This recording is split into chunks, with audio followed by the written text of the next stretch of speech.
Welcome to Norway Chess 2025 and Norway Chess Women. Magnus Carlsen is back on home ground and gunning for that 7th victory. On the women's side, reigning women's world champion Ju Wen-jun is back to defend her Norway crown. It's going to take precision, power, and of course, pure class. Let's go. Norway, land of fjords, majestic mountains, cliffs, and waterfalls. In addition to stunning geography, Norway is home to the greatest chess player who has ever lived, Magnus Carlsen.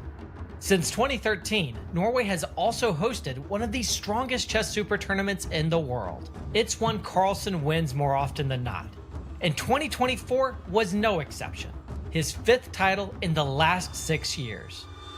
Congratulations on winning 2024 Norway Chess. This year, 5 of his fellow top 10 players are trying to take it down. The reigning world champion, Gukesh, 2023 Norway Chess champion and Carlsen's fiercest rival to date, Hikaru Nakamura. Carlsen's toughest world championship opponent ever, Fabiano Caruana. India's 2nd ever 2800 rated star, Arjun Erigaisi. China's #1 rated player, Wei Yi. Another world champion, Ju Wen-jun, took home last year's women's tournament. Trying to stop her this time, our former world championship challenger, Lei Ting-jae. 2 of India's best, Kaneru Humpy and Vachier-Lagrave Babu. 2024 candidate, Anna Muzychuk. And Spain's top woman, Sarah Khadim. Will Carlsen and Ju Wen-jun run the table yet again, or will someone else usurp the throne? This is Norway Chess.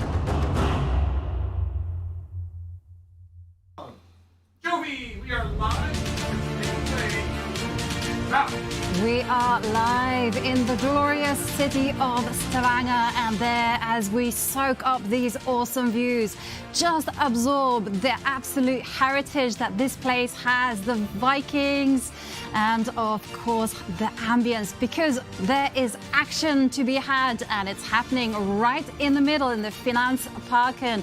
And there we have 12 warriors that are about to be seated. They are about to be pushed to the limit.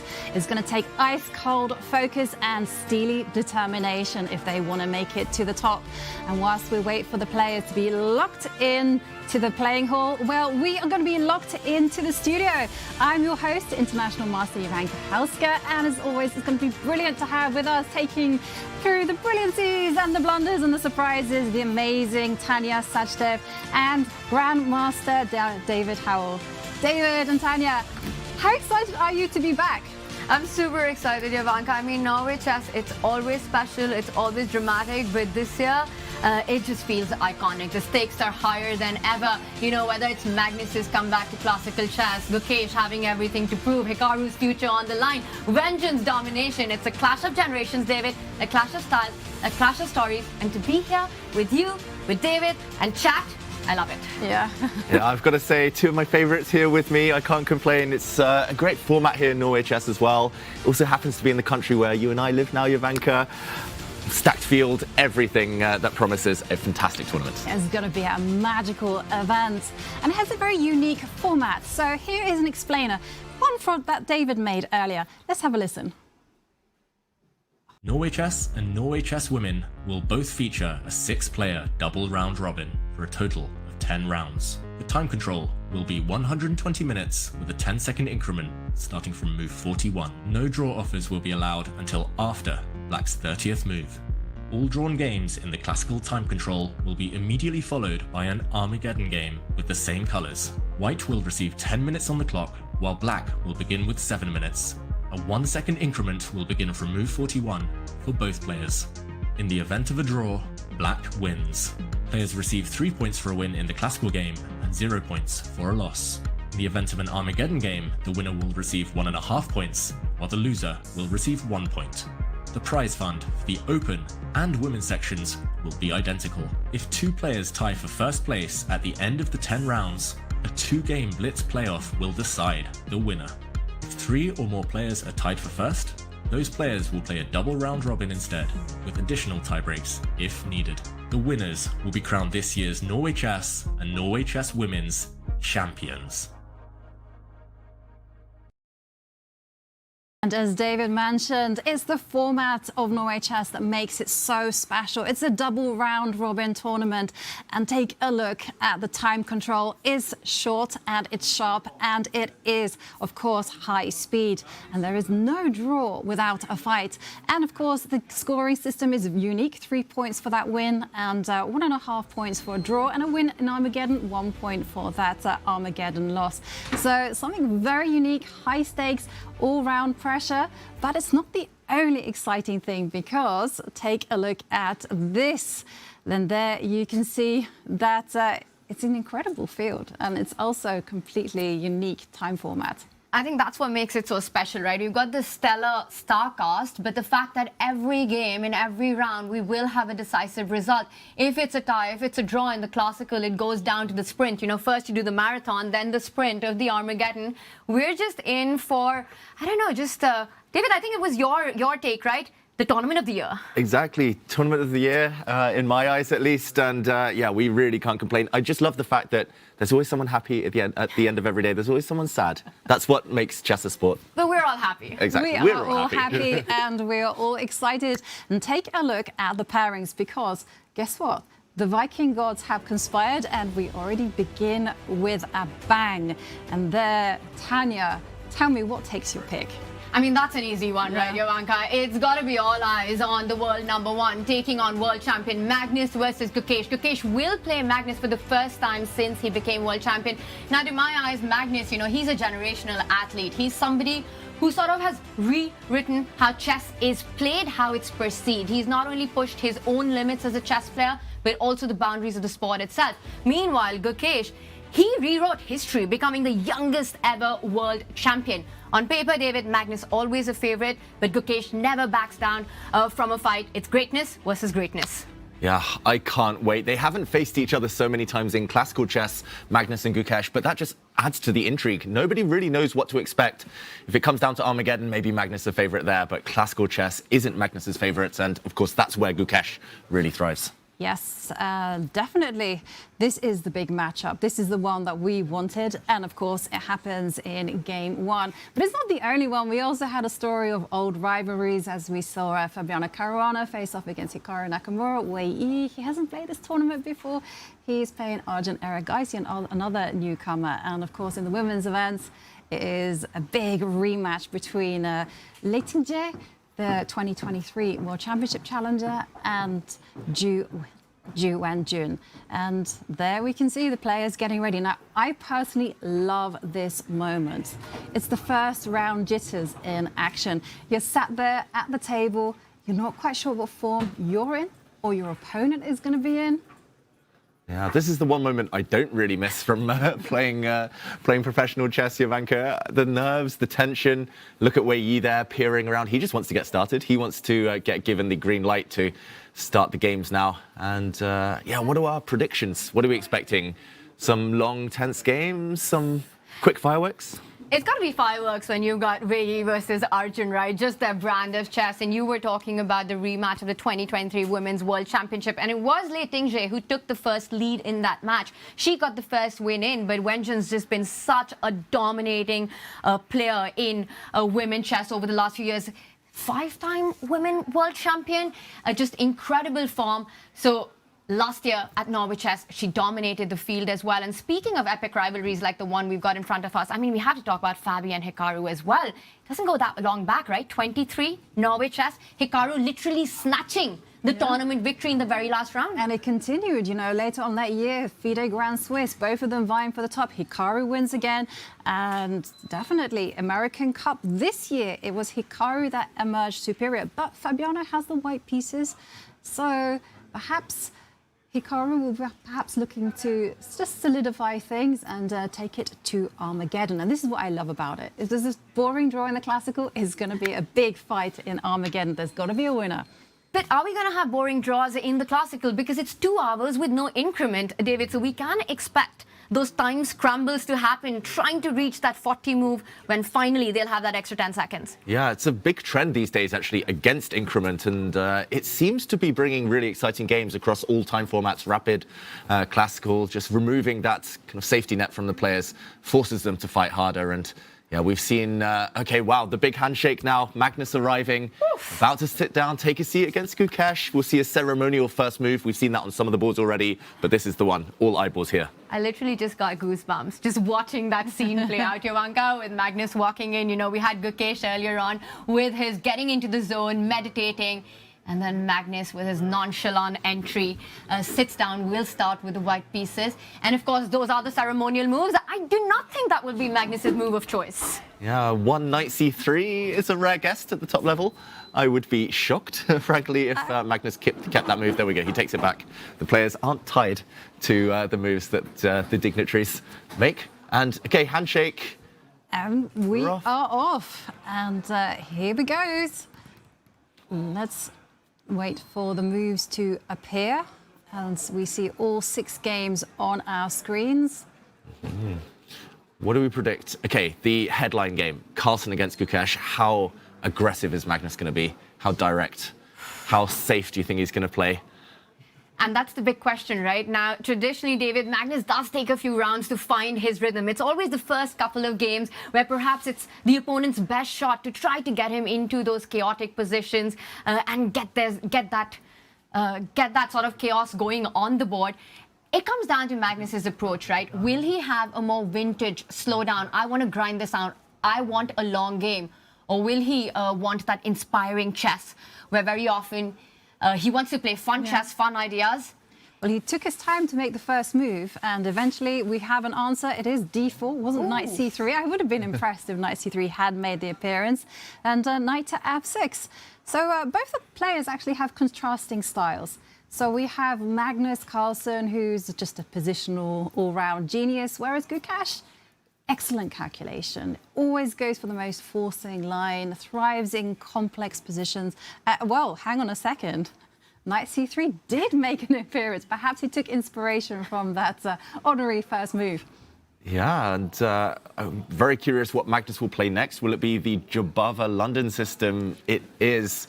He brings out his bishop. This signals aggression, signals ambition from Magnus Carlsen.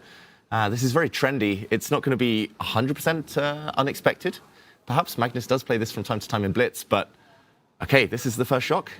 He does not want to play a slow, solid, boring game. Often this leads to very dynamic positions. I love it. I love this approach, right? Because this is what we were talking about. Magnus, is he going to go for that grind down, or will he find that inspiring chess? And for Gukesh, I mean, London was a line that he definitely prepared against Ding in the World Championship match. But this really turns it around because this is an aggressive way of playing the London, right, Ivanka, when you take the knight out before the bishop? Yeah, absolutely. And it has its own unique set of plans, right? You know, sometimes you're looking actually just storming on the king side by advancing those kingside pawns.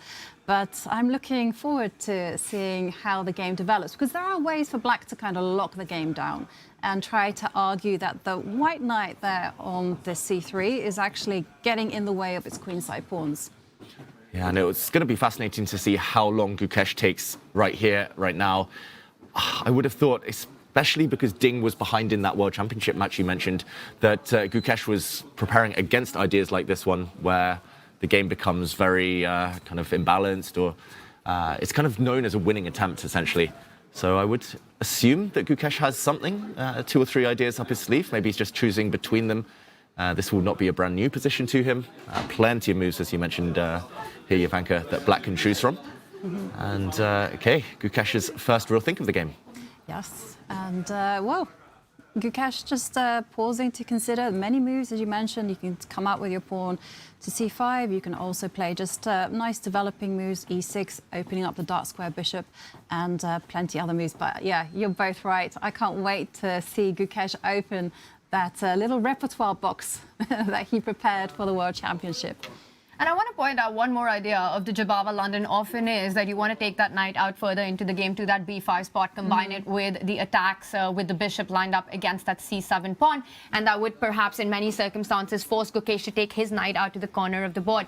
It's good that he's slowed down, because when you're taken by surprise, and definitely this wasn't a top choice of prep against the world #1 by Gukesh in this game, so he's trying to figure out his structure. And I want to ask both of you this, right? Because now Magnus is a player who just sets not just everyone, but himself as well, at such high standards and has such a high bar for the performance and the strengths that he expects from his rivals and his closest rivals at least.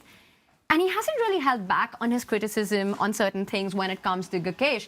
Now, Gukesh is somebody who does admire Magnus, has a lot of respect for him, but he's also very aware of everything that Magnus has spoken, especially during the World Championship. How do you think this sort of affects the mindset coming? Is that extra motivation for Gukesh to prove the world #1 wrong today?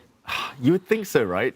Surely, as a young player, if someone is being slightly judgmental about your moves, especially when you've achieved so much and you've already become world champion, you feel like you have a score to settle. It happens in so many sports throughout history. It's always the kind of players, the older players, they're like kids, you know, they don't do it the way we used to back in the day. But I don't know, Gukesh seems, out of all the young guys, maybe the most balanced, the calmest, meditates, the one who doesn't let things throw him off guard. It's this new generation, and I would say particularly the generation from India, they don't seem to be thinking about other people's opinions of them. They're focusing on their own chess, right? And in the meantime, we do have an answer from Gukesh.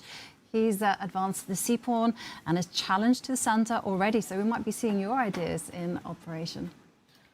Yeah, there's, I believe, two main moves. By far, the main move here is pawn to e3, just to solidify white center. If Magnus is feeling really fruity, there is a gambit line, or I say kind of gambit line, with pawn to e4, which is quite popular at blitz level. I've seen very strong players employ this, but I would expect Magnus to just play pawn to e3, and this idea of white knight coming forward, definitely next up on the agenda, if allowed.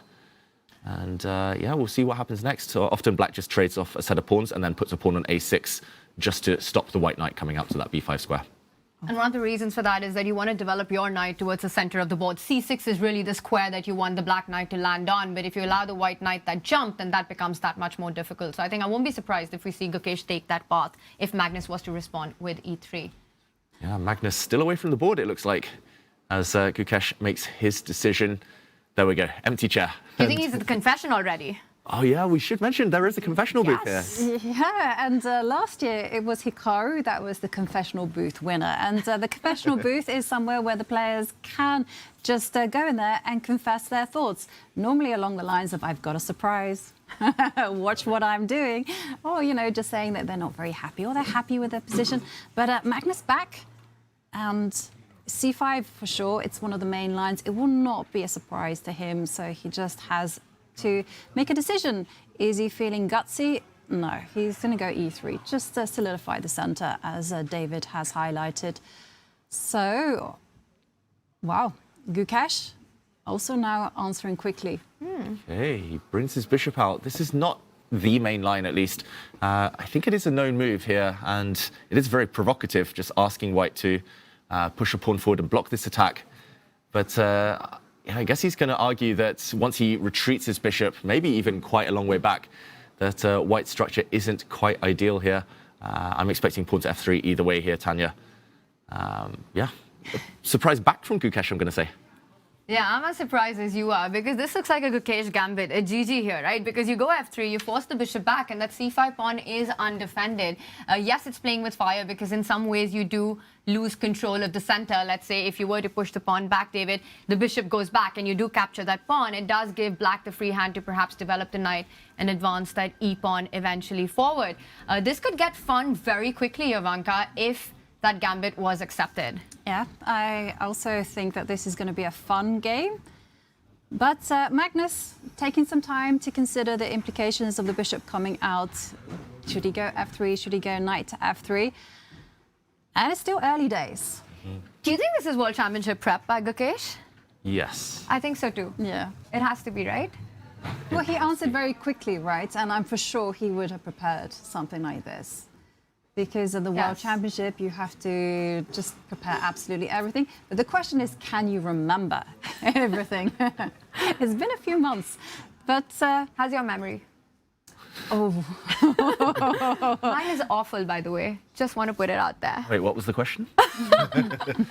Yeah, I think it's an age thing, right? Sometimes if you don't if you don't practice every day, if you don't drill drill the kind of patterns, force yourself to remember, then it gets harder and harder. It definitely gets harder, but I would also say there's so much more data as well in the chess world these days. Because when I grew up, when I was Gukesh's age, you literally had maybe 3 variations that you played, and your opponent always played the same thing as well. So different times then. And definitely chess is a lot more flexible and a lot more variable these days. Jovanka making us all feel like fossils in the studio. No. I miss those days too, where you could just remember one opening, you remember your lines in that opening, and that was enough. You turn up to the table. I Now come you have from to the remember generation everything. where you pulled out this big book. The ECOs, the encyclopedias of chess openings, right. they were this thick. And talking of chess encyclopedias, Magnus is one. He's like a walking encyclopedia. And yeah, the main move here, according to the chess.com database, is to push this pawn forward to f3 for white. But black has a huge score there, apparently. So this is interesting. I must admit, pretty much a new variation for me, this bishop move by Gukesh. And it seems like it's a new line for Magnus as well. He's not sure exactly how to respond. Yeah. What do you think? Does he take it? Does he take the bait? No. No? I think he's going to do this Boris Spassky approach, which is when you're surprised in the opening, you treat that idea with respect and you play something solid. Because why go all guns blazing in game 1? He has the white pieces. He can rely on the Armageddon to do some damage. But that's the thing, how much can you actually, I mean, Armageddon, yes, for I think Magnus, he can rely on it, but I think for everyone else who plays against him in this tournament will be so incredibly tense to take the match to the Armageddon. I mean, this guy is the undisputed king of it all. Last Norway Chess dominated every single Armageddon. Also, everything that he's been doing in the CCT, in the Chess.com Classic with the time controls. I think it's just a bad idea to take it to Armageddon with Magnus. Yes. Unless you want to bank 1 point, you probably won't get the 1.5 if you play Magnus in Armageddon, especially with white. I think his score, I think he's only ever lost 1 Armageddon, or maybe 2, with the white pieces in Norway Chess ever. And he lost in Armageddon to Gukesh, but it was a blunder right at the end. But okay. Ooh, okay, it's possible. These two are kind of playing it slowly.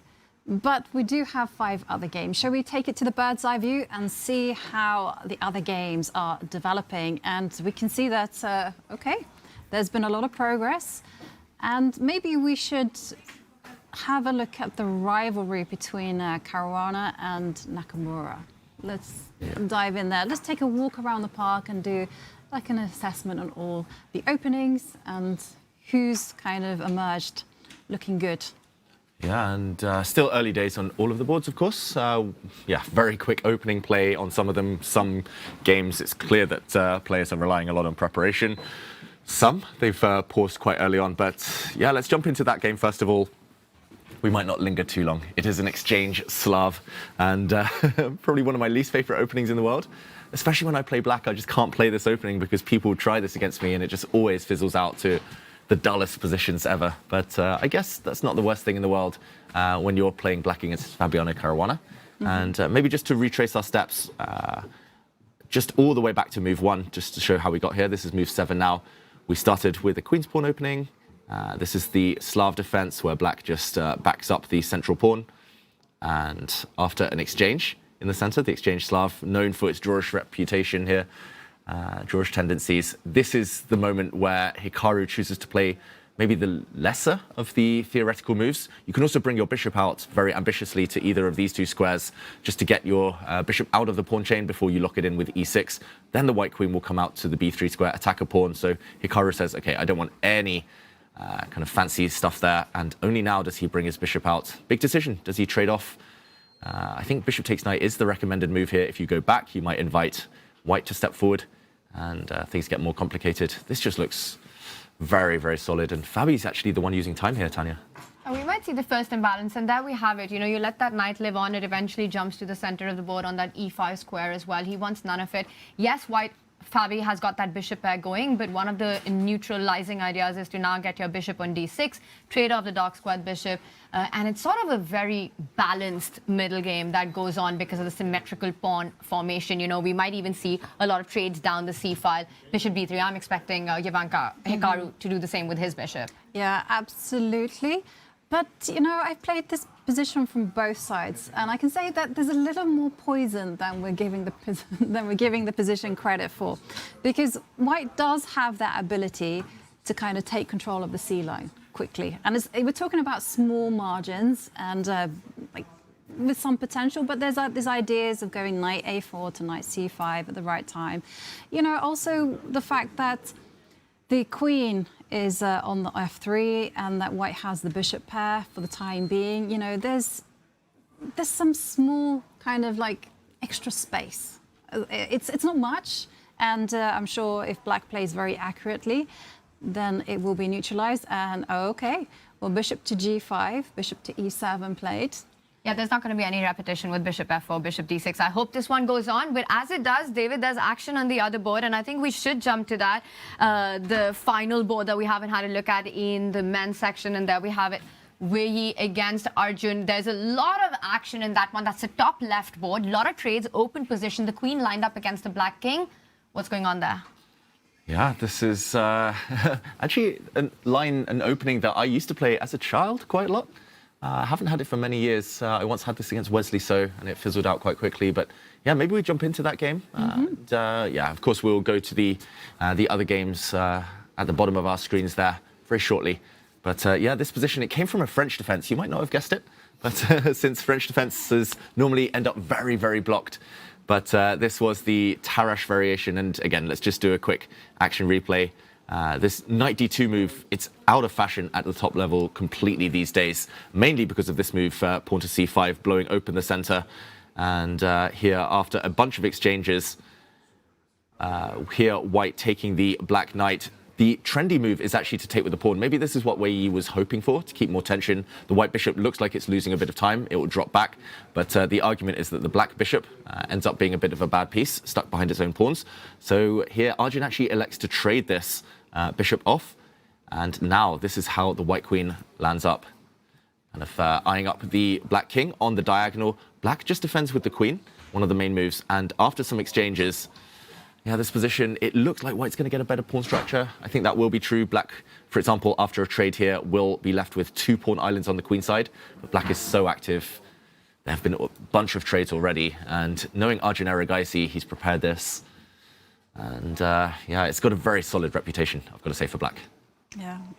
Would you say it's a position of 2 results where only white is the one that's going to be pressing for the win? Even though, you know, black does have enough activity to offset the weaknesses of the pawns? That's what I used to tell myself, at least when I played it as a younger player. I was like, yeah, it's safe. Play this against a GM, you won't lose.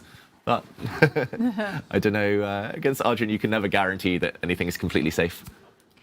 But one thing about Arjun is he likes more pieces on the board, you know, to get those interesting complications going. So I think Wei Yi's done a very smart approach out of the opening. And there are plans of white fan-shadowing his dark squared bishop on the long diagonal, trying to create some weakness with that isolated queen's pawn. So I do think optically it looks like what Jovanka is saying, you know, it could turn out once those trades happen, that white's the one with that slight push, that slight edge into the game. And I also want to just touch upon these 2 players, you know, just their style of chess, because Wei Yi, the youngest ever player to break 2,700. He did it when he was 15. He was started as sort of this prince of chess, the biggest chess wizard from China. And I don't think you can sleep on him in this tournament. You know, he, over the last 2 years, has made such a big comeback, has once again skyrocketed his world rankings. He's in the world top 10 already.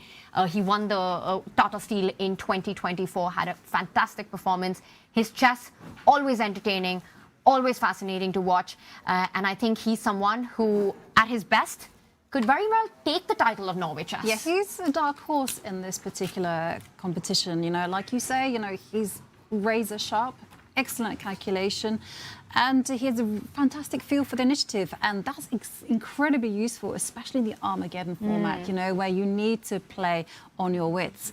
And it's an interesting choice that Arjun has gone for, you know, just saying, hey, I want the activity, I'm comfortable with the position, and yeah, we'll see how this one develops. But it's certainly looking like it's either going to fizzle out pretty quickly or the tension will just keep on building.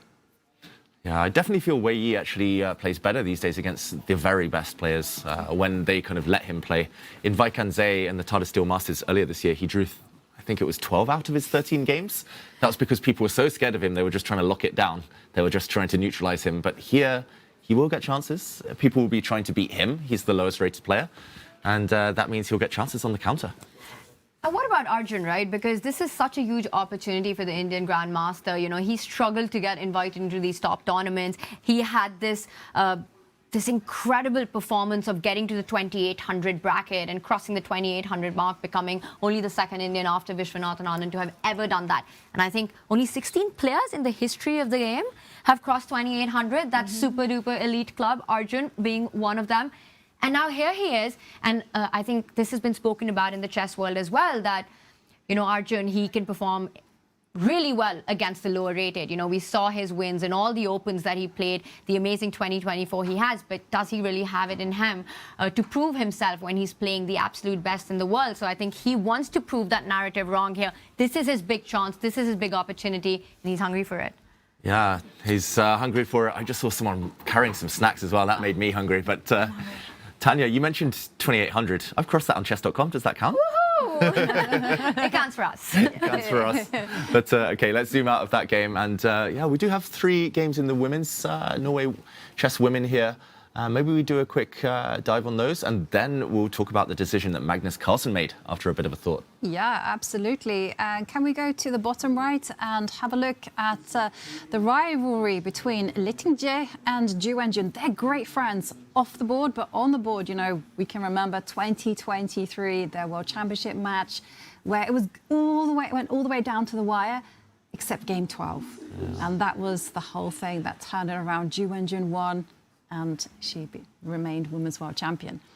And of course, in Norway Chess last year, it was Ju Wenjun had the better score. But what do we think about this position? Maybe we can quickly just recap the moves and see how we got here, because the pawn structure looks very stable, and I say that, and then A5 appears. And now it's not looking as stable. Yeah, that is a brave move. We'll need to do some calculation ourselves here in a moment. But just to show everyone how we got here, this is actually the game that's most developed, at least in terms of moves, across the events so far. It was the Petrov defense. This is a Chinese speciality, also known as the Russian defense. The Petrov here, both sides attacking central pawns, a trade of those pawns, and always ends up with a relatively symmetrical pawn structure. It feels like, again, the Chinese school of chess, they've been advocating this system with the black knight retreating, a trade of bishops now on this square, often, or the light squared bishops coming off. And it looks very, very level, apart from the fact that white's slightly ahead in development. The white knight now very strong. White has the access to the e-file here. Finally, the exchange is made, and a few moves down the line. This is how we got here. A bit of pressure now on the b7 square, since the black knight can be removed as a defender, forcing black to step forward with the pawn. Challenged, and a5. What do we make of this? Very committal from Ju Wenjun. Indeed it is, but look at the clock management, Ivanka. I mean, she's barely taken any time, so it appears that it's part of some prep, because to me it does look like a pawn sacrifice at first. White has a very direct line, and I think this is what you were alluding to, that we need to dive deeper and calculate what happens once you trade the knight, pick up the pawn on b5. Let's point out there are pins along the b file, so I wonder if that's what Wenjun has in mind. Yeah, and big question as well, whether to trade rooks, I'm not sure. Let's say white takes off the rook, just to keep things simple for us. I don't like calculating when there's too many pieces on the board. And yeah, pins on the b file, as you mentioned here, Tanya. But you got to use the queen, because the rook needs to stay connected to the a5 pawn. Exactly, rook to b8, and white goes 2 pawns ahead. So queen across. The bar doesn't move, which is good news when we make moves. And wow, yeah, keeping things intact. I do notice there's a key detail here that the white knight cannot come forward and put pressure on this central pawn, because actually black has some ideas on this diagonal as well. Maybe white can try this, but yeah, if black gets one more move, takes this pawn with the queen, looks like things might be level. She actually, going back to the game, takes the pawn first. This is the current position.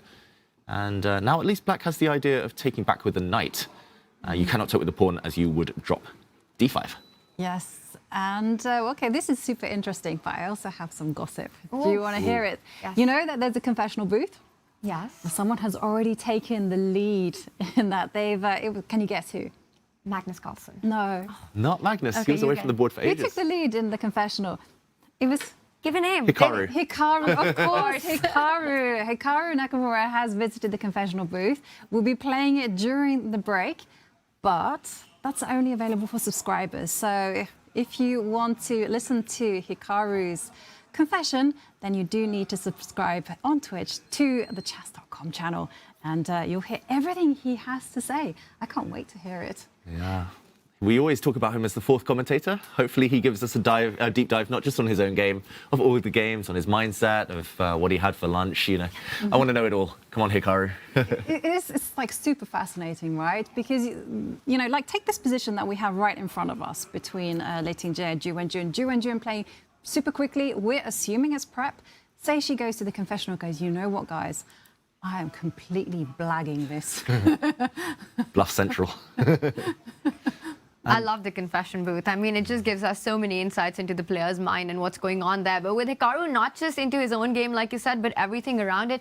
And it's so important. What is his mindset coming into this tournament? He has spoken about himself, that how much this matters to him, because he's been considering retiring from classical chess if this was not to be a good tournament for him. What does that mean? Will he fight for his candidate spot? Will he try for another World Championship cycle? So much of it comes down to how Hikaru plays in Norway, in Stavanger. True. I was actually going to ask both of you about that statement. Do you think that he's just saying that just in some kind of way to soothe himself and perhaps get ready for the fact that he might not win? Or do you think he's genuinely serious that he's going to retire and not kind of play classical chess in the way that he's used to?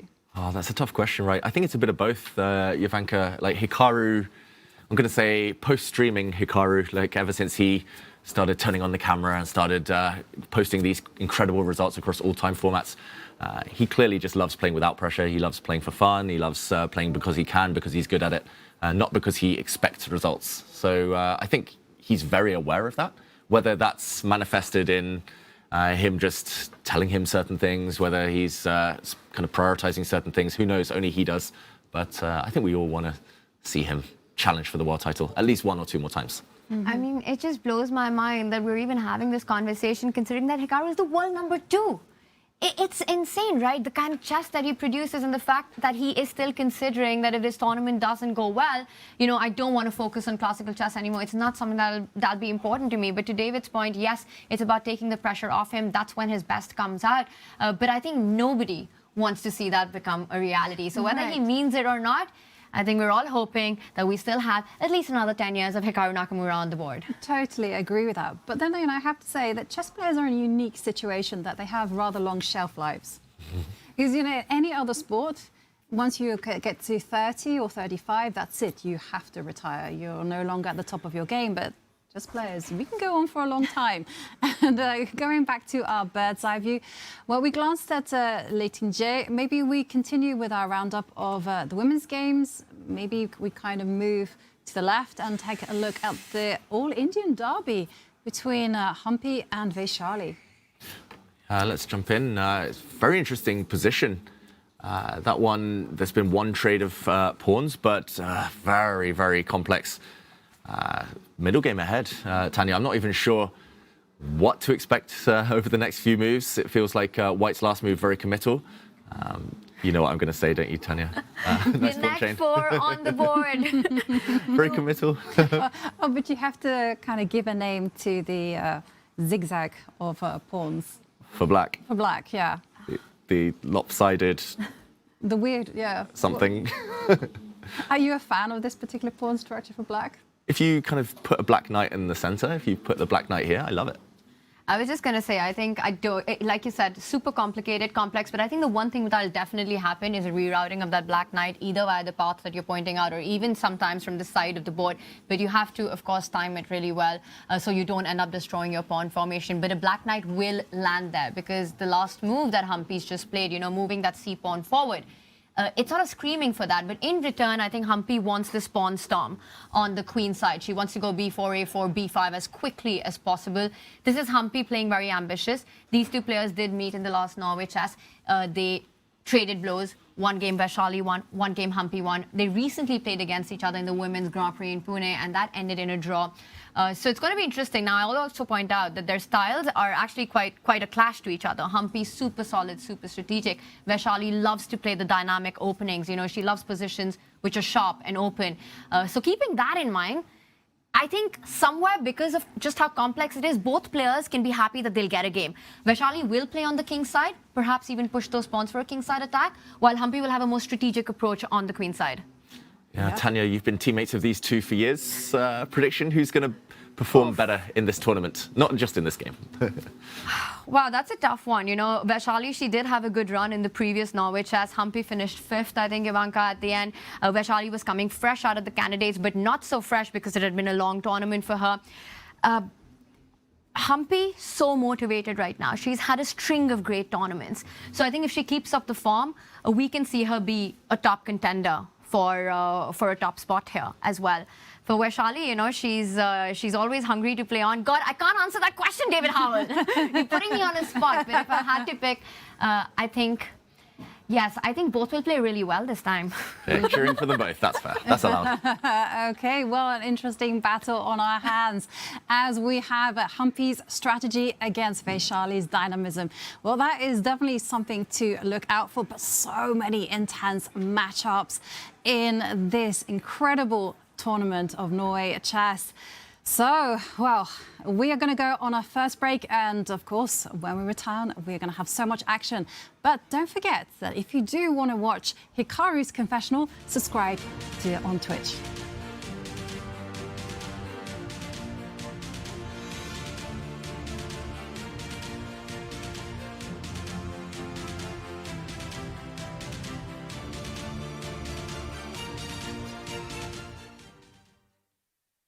Norway Chess and Norway Chess Women will both feature a 6-player double round robin for a total of 10 rounds. The time control will be 120 minutes with a 10-second increment starting from move 41. No draw offers will be allowed until after. Well, hello everybody. So I guess this year we're doing a slightly different setup. Feels like just not last year, feels like yesterday that I was last here. So felt like coming in very early, primarily because my game is already extremely boring. Pretty much it's going to come down to whether Fabiano is able to confuse me with a move order very early, or I think the game is going to be extremely dry and probably a draw. So remains to be seen. So I'm pretty happy with my game. Magnus's game, of course, we have this classic like Jobava London system with this bishop f4, c5, e3, not too different from some stuff that I've had against Magnus from both sides, actually, in some of the recent Chess Champions Tour events. So that game looks pretty exciting. Wei Yi's game versus Arjun, I think, is the other one. Fairly boring, but just felt like coming in early because either my game's going to peter out instantly, and in that case, I won't be back here, or I'll mess something up, and then I also won't be back here because I'll be thinking for a very long time. So it's all pretty normal, but it's good to be back here in Norway. It's good to see the general enthusiasm from the fans locally, and it's just a nice experience. So I'm sure I'll have more to say in the coming hours, maybe coming hours, maybe coming minutes. We'll see. But it's fun to be back, and just looking forward to the event. So it should be good. See you guys. Have a good one, as I say on YouTube. Bye.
one of Norway Chess and Norway Chess Women. And it's a tournament that is full with unique features. It has a brilliant time format, and it also has that confessional booth. As we saw earlier on, Hikaru Nakamura, the first participant to go in there, give us his thoughts, and he was saying that he's feeling pretty confident. He's happy to be back in Norway. He feels his position is either going to be like completely dead draw, you know, peter out pretty quickly, or he's going to slip up somehow.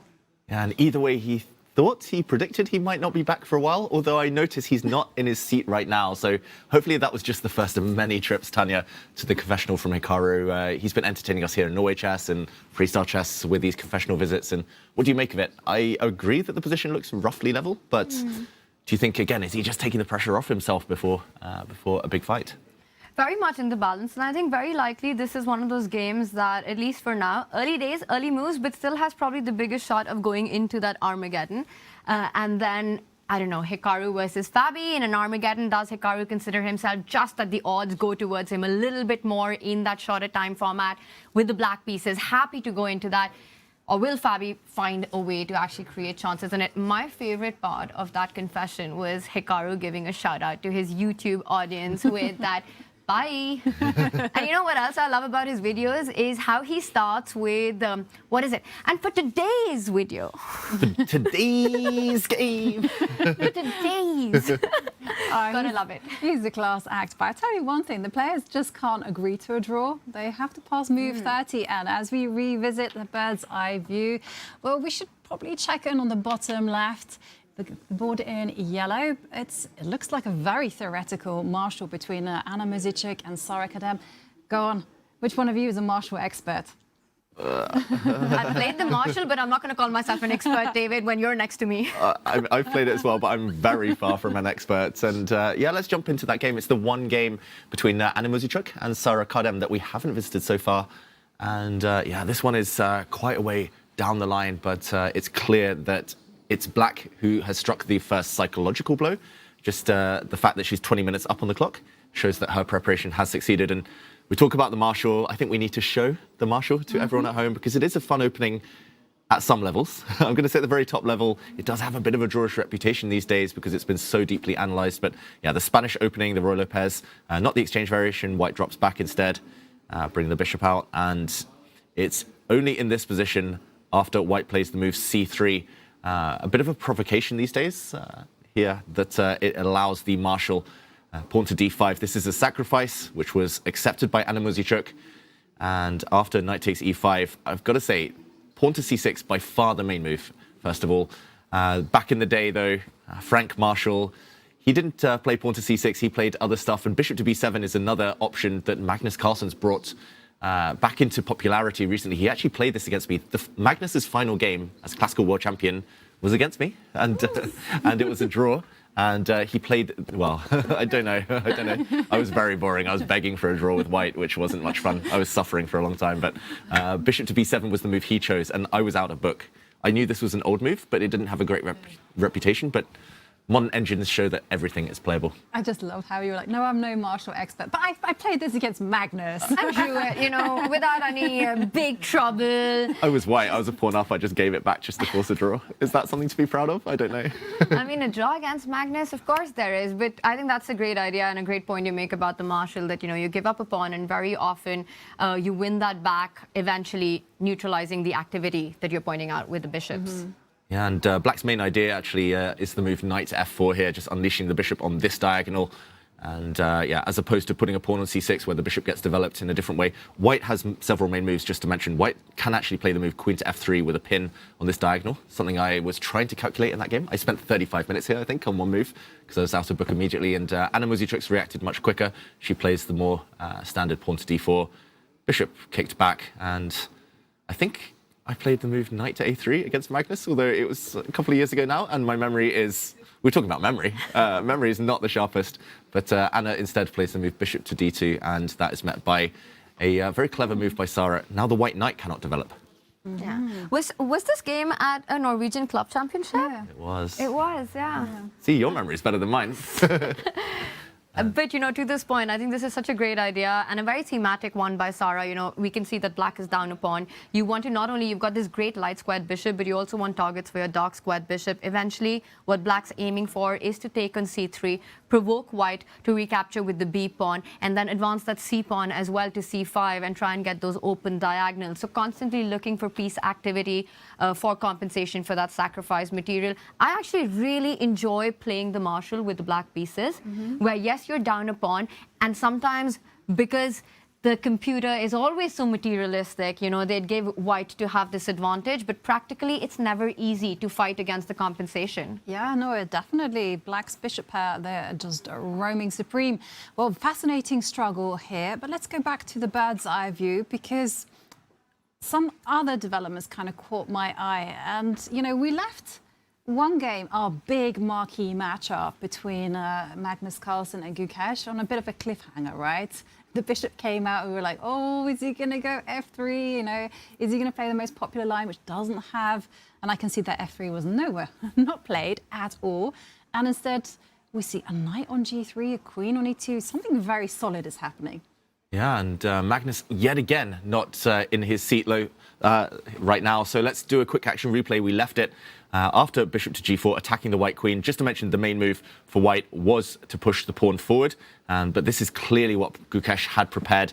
Now the black bishop normally retreats back to the d7 square. As Tanya mentioned earlier, this is a pawn sacrifice. You can capture this pawn. And now black, for example, can bring the knight out, can bring the queen out to try and regain this pawn. A lot of potential moves here. And this is still well-known theory, but maybe theory that Magnus wanted to avoid. So instead, he developed his bishop, much more solid, as Ivanka mentioned, a trade. Now, taking with the c knight does look a bit awkward, but I guess the other knight would prefer to be on f3, maybe coming into the center. And in the Jabava London, normally that white knight is either very well placed or it's very badly placed in front of its pawn. So Magnus instead builds the big pyramid with the pawns on dark squares here in the center. Combined with the dark square bishop, I'm not sure what kind of impression they make right now, but this is the current position. And Magnus refraining from castling, Tanya. He's hinting that just with his last move, he's going to stay flexible. Maybe some kingside pawn storm in the future here.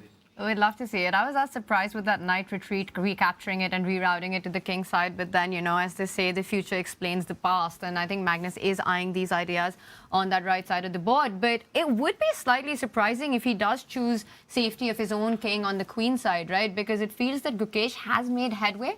With that pawn on c5, it might be easy for him to get that attack going, to get those open lines. The queen also jumping onto either b6 or a5 eventually.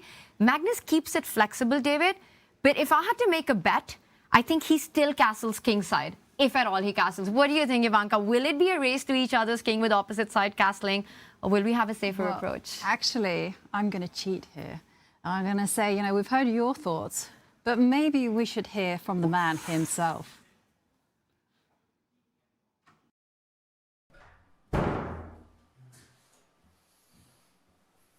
Well, hello everybody.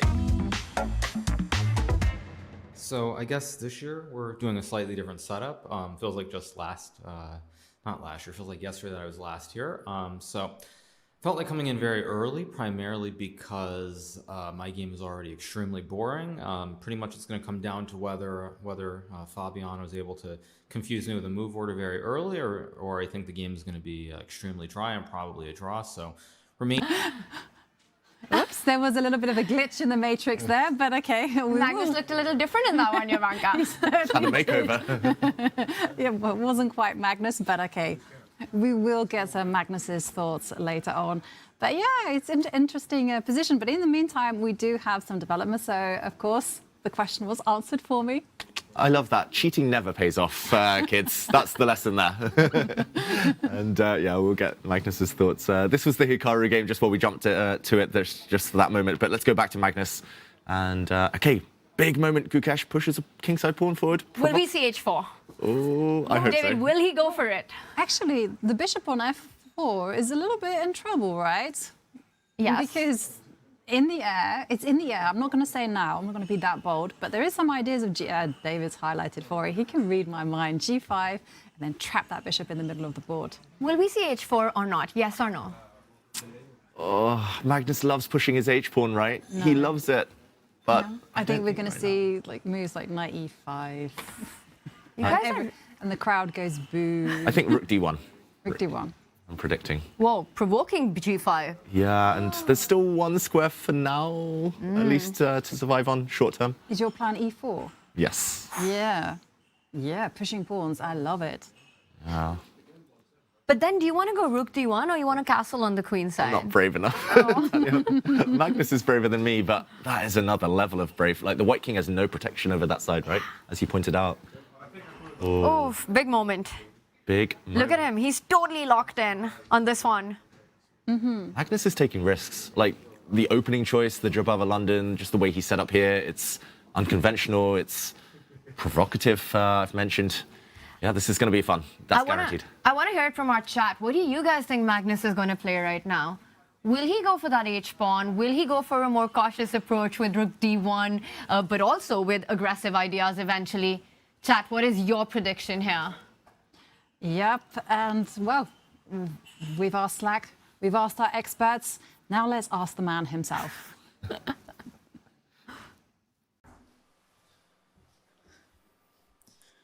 Well, I tried to surprise him, and I figured, since he's prepared for World Championship match, he'd kind of have a surprise everywhere. Maybe I should have known about this move, bishop g4. Like, usually it's played after c takes d4, and e takes d4. And he thought for a few minutes, played bishop g4, and I just realized, well, I don't know anything. So I responded the way you often do, especially in the first round, in the absolute kind of wussiest way possible, with bishop e2 and knight c takes e2. Now I just intend to set up a structure with c3, knight f3, maybe then h4, knight g3, and so on. But it's all completely equal. I'm not remotely better, but I was gonna say it's a game at least, but it's barely even that. It's just quite dull, to be honest.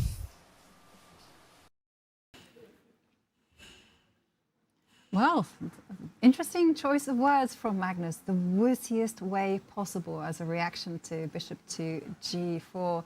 But he did mention, interestingly enough, this whole idea of going knight g3, h4 much earlier on. So it's definitely on his radar.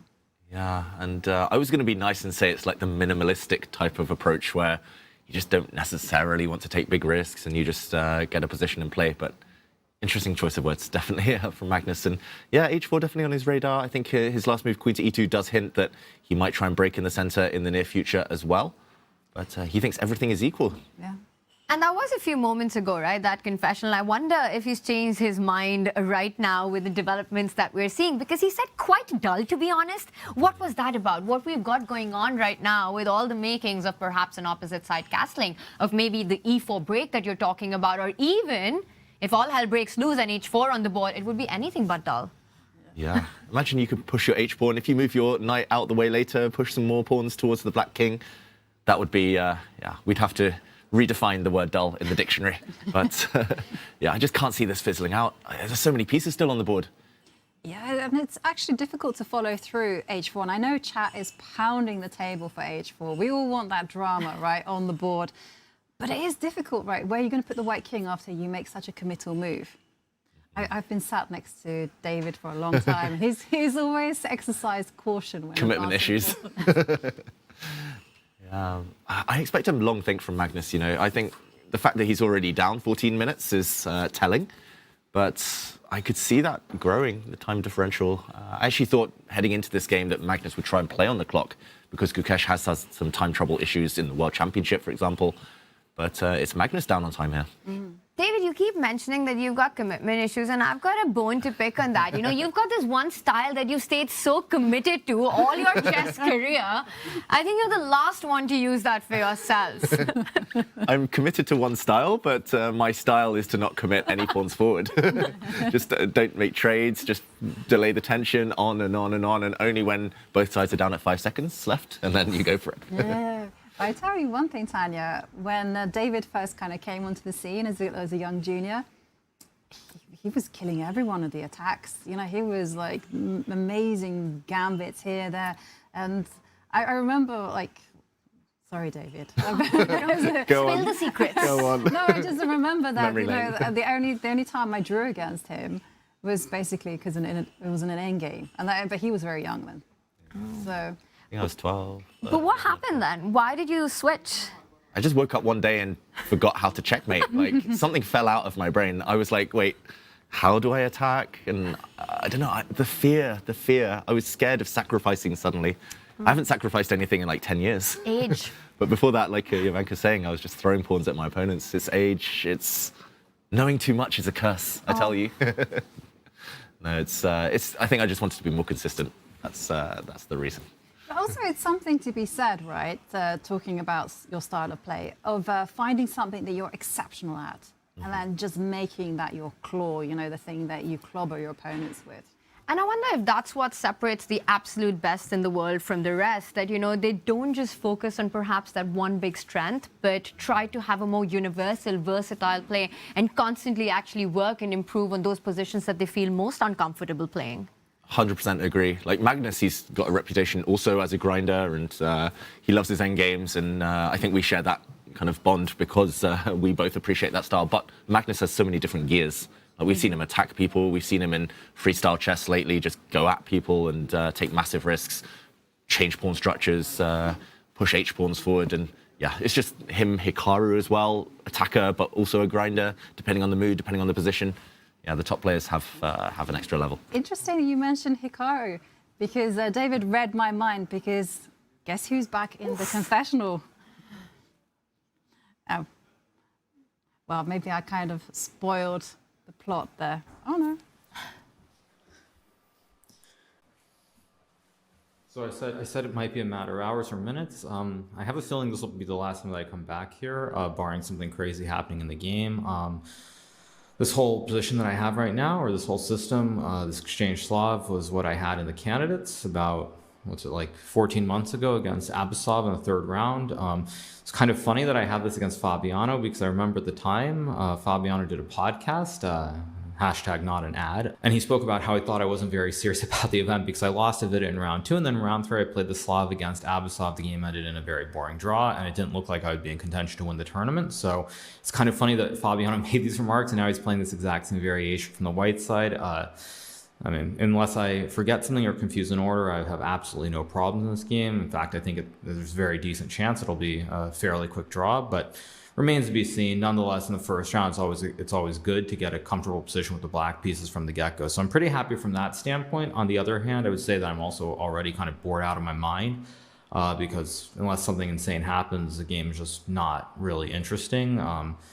But it is what it is. The Magnus game, however, is the interesting one because Magnus, it would seem, is maybe out-prepared or perhaps not familiar with the specific line because Gukesh played c5, bishop g4, and Magnus has already used a little bit of time. So maybe Magnus is trying to be a poker player and just overuse the time to confuse Gukesh. Well, I don't know anything. That game should be really exciting because it would appear that Gukesh is in prep out of the opening, and it should turn into a very sharp game. But that actually will have the most action in the opening. The Wei Yi game versus Arjun looks very, very balanced as well. So the Magnus game is the one to watch, which probably isn't that surprising because it's the hype game that everyone wants to see. So I think for the fans out there, my game is boring, Arjun's game is boring, but Magnus's game will have action. So that's what you want to see, and that's going to be it for now until something happens in my game or one way or the other. But I won't be back anytime soon. All right, see you guys. And huge shout out to the editors for that amazing edit. That's amazing. But round of applause. okay, I mean, I'm curious now, right? Hikaru saying he's bored right out of his mind. Like, come on, we're actually, all of us like our positional games. Is this a fair assessment? I think it's more fair than Magnus saying that his position's very dull. I think I can understand why Hikaru feels this way, the symmetrical pawn structure that we have. And there's a big chance that this eventually does, despite having a lot of pieces on the board, fizzle out into going into an Armageddon with what we have. But Fabi's managed to get that knight c5. And Yovi, this was an idea that you pointed out, I want to say yesterday, with the knight transferring to a4. So finding these dark squared weaknesses on the queen side. So slightly better pieces, the bishop on d3 will be unchallenged. Is there just a little something for Fabi to play for?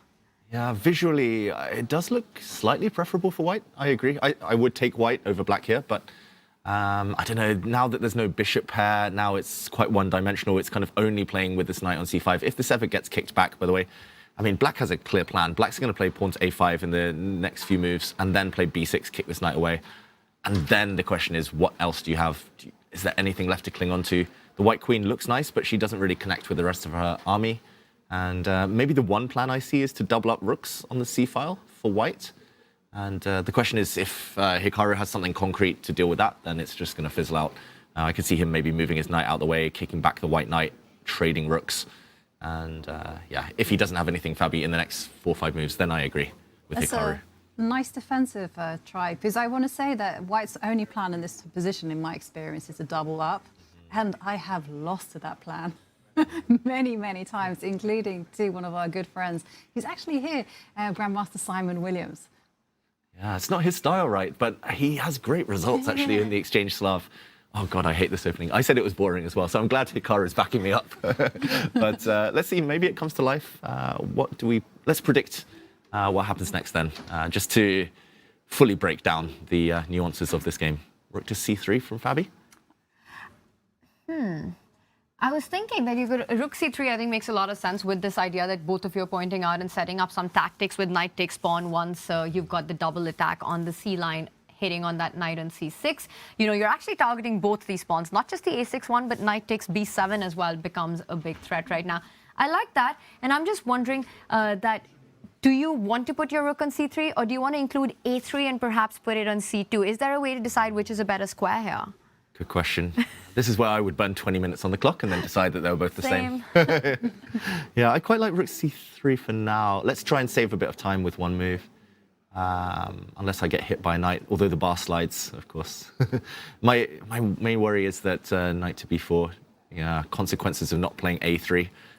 And then maybe b6 to follow as well once you fall back with your bishop. The bishop drops back, then, yeah, Then b6 is done in e3.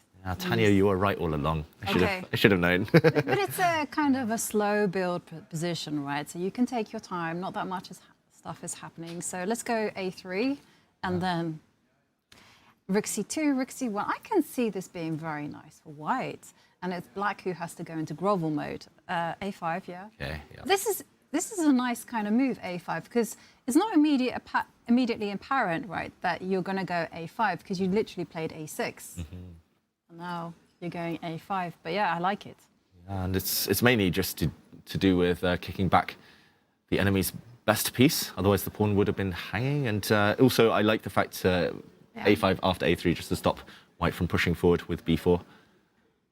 Yeah, I was just about to add to that, you know, you stop the expansion as well. And then if white continues with his plan, maybe you're just not in time because your knight does get pushed back and then trades along the c line. All right, so do we sort of agree with Hikaru's assessment in the confessional here that it feels balanced, he feels pretty relaxed about his position, starting with the black pieces against Fabiano of Caruana, the outcome of the opening? Well, you know what? I'm going to say yes, but I'm going to condition that sentence with the fact that he has to be accurate here, because I feel like if he doesn't go a5 and this whole idea of kicking the knight back, then white can get a really lovely position with going rook c3, rook c1, and if you can't dislodge that knight from c5, you're in big trouble. Yeah. You're going to suffer. The problem is it's Hikaru, and he's so good defensively, he's so good positionally, like he's just so good, full stop. And he's also, what, 37 minutes up on the clock, Hikaru?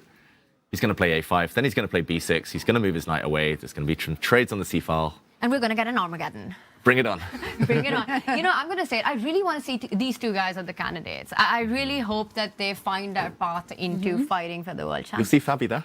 He's guaranteed. Yes. He's in. He's in already. Hikaru still has to fight for that spot. And again, it comes down to his motivation depending so much on how Norway Chess goes. Yeah, exactly. Like Fabi can relax and, well, he can enjoy this tournament, you know, with absolutely zero pressure. But, of course, he wants to win. Every chess player wants to win. And there, as we see the players locked in action, you know, again, I'm going to come back to this again and again and again. Do it. I'm going to put you guys on the spot. We have a player who's given us not one, but two confessionals. And it's not the usual suspects. So it's not Magnus and it's not Hikaru. Yeah. Can you tell us if it's from the women or the open, or is that too much? All right, I'll take a guess here. Yeah. It is Fabi. No. Oh, I never get these right. Fabi's been thinking No, like the whole time. Yeah, it could be recorded earlier. And just to tease everyone even some more, you can hear it during the break. And remember that if you do want to hear the confessionals, you do have to subscribe to chess.com on Twitch. So You didn't give your pick. Jeez. You always I get wish this. it was Gukesh, but I don't think it is. It's not. It's not. Ah. But you got the right country. There Oh, you go. Arjun? Arjun. Bring it on. Yeah. I can't wait to hear what he's thinking because, you know, he's got a fiery style. Let's have a look at his game, actually. Let's do it. Let's do it, and let's try to get into Arjun's mind, and then during the break, all will be revealed. You know, I just want to say one thing about Arjun, right? You were talking about his fiery style, and every time he plays, we can expect just absolute chaos and fireworks on the board. You get those tactics, you get that entertainment. But off the board, Arjun's one of the sweetest guys. He's so soft-spoken. It's actually incredibly surprising, the contrast in his off-board personality and his on-board persona. Hang on a second. Are you saying that Gukesh and Prague and all the other Indian are not as soft-spoken and polite? They are, but look at their chess as well. I mean, it Yeah. sort of seems, you know, more controlled. Arjun's the king of chaos. Yeah. Looks are deceptive, definitely. I used to think you could just understand someone's chess style by like looking at them, spending time with them for 5 seconds. Like that was enough, but there are anomalies. Arjun's I definitely got one of one them. for you. Can you determine a chess player style by their handshake? Oof. Oh, no, I shouldn't name names. I've shaken players' hands, and it's not the firmest. It's like they barely want to shake your hand. Yeah. It's like they barely stick out one finger to. But then they turn out to be like super aggressive, like super alpha games on the board. I think we need to make a handshake into a high five for chess before the start. Well, what would you think about that? High 10. I agree with you. Or like a namaste or something. Yeah, you don't need to shake hands You know, with someone. there was the agree. namaste thing during COVID, right? When just right after, when we had these OTB tournaments just opening up, there was a sort of a no handshake rule for a while. Yeah, Magnus was doing that for ages, the namaste, like bowing to his opponents. I don't know if I should say this. This is the most random thing in the world, but Arjun Erigaisi has the exact same hands as Gawain Jones, the English Grandmaster. What? What does that even mean, David Howell? I don't know. Like, I don't know. Elaborate it's the on this hands. one, It's the please. way they hold like their hands. They're both left-handed. They're both like I don't know. Just I don't know. I have this thing. I remember faces really well, and I don't know. I remember hands really well. That's just I don't know how chess pattern recognition affects life or translates to life skills, but that's the one thing. And I don't know why we're zooming in on his hands right We're now. trying to do that. He's got the exact same body language, the way he holds his hands, crosses his arms. It's Gawain Jones. Oh my God, and they have the same kind of style. They have the same kind of playing Yeah. style. It's been in my mind for ages. I'm glad I don't know why it came out here and now, but we were on the topic. I never saw it until you mentioned it, but now that you do, You will not unsee it, I can't promise you. unsee it. And okay, let's jump into the chess. Yes. Let's jump into the position. And yeah, talking of craziness, he started. It looked like the quietest position ever, but he started creating threats. Arjun Erigaisi, and the tactics are in the air. Pawn to e5 from Wei Yi, unleashing a bit of tension between the queens now, and ignoring the threat on the white knight. Suddenly, the white knight might get taken, the black knight might get taken, the white bishop, the black bishop. Okay, let's maybe just retrace our steps. Yeah, let's find out how we got here, because first up, I want to ask, like, how did the black pawn structure become so neat? Because, yeah, I mean, it was like that. People were like, yeah, there's going to be e takes d5, and it didn't even happen. Yeah, I think the safe approach and the way I used to play it, still play it online, is to take with the pawn just while there is a pin, and black recaptures with the knight. You move your knight out the way, and black does have these two weaknesses long term. But a black bishop on f6 is going to be super strong on this diagonal, and the black knight also a great piece. There's more than enough compensation for the fractured pawn structure, so this is very level. Instead, Wei Yi played much more ambitiously. Nice to see. He pushed his pawn forward to b3. And at castles, the bishop came out, and it was here with enough pressure to make black feel uncomfortable that Arjun decided to go active. Queen to f4. Pawn to e5 is the answer. There was a double attack against the knight and pawn, so this is understandable. And okay, let's break this down. Where to start? Do we capture queen? Oh, Arjun does capture queens. which means he calculated it. When he went queen f4, it's not a move that he missed e5. But now again, the forcing sequence continues, right? It's not only the knight that's hanging, but also the pawn on c6. So you have to play pretty actively. And I'm guessing what Arjun has in mind is to jump to the center of the board, knight e4, try and open on the d line, get your rook to the second rank in compensation for the pawn that's about to be picked up.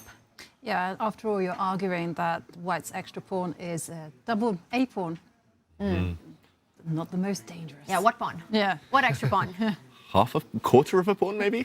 Quarter of a pawn up, I don't know. Just to mention as well, for anyone wondering at home, if black had taken this knight instead, then after a capture on f6, I don't know, it just looks like you'll have to ruin your own pawn structure. This just looks ugly, I'm going to say.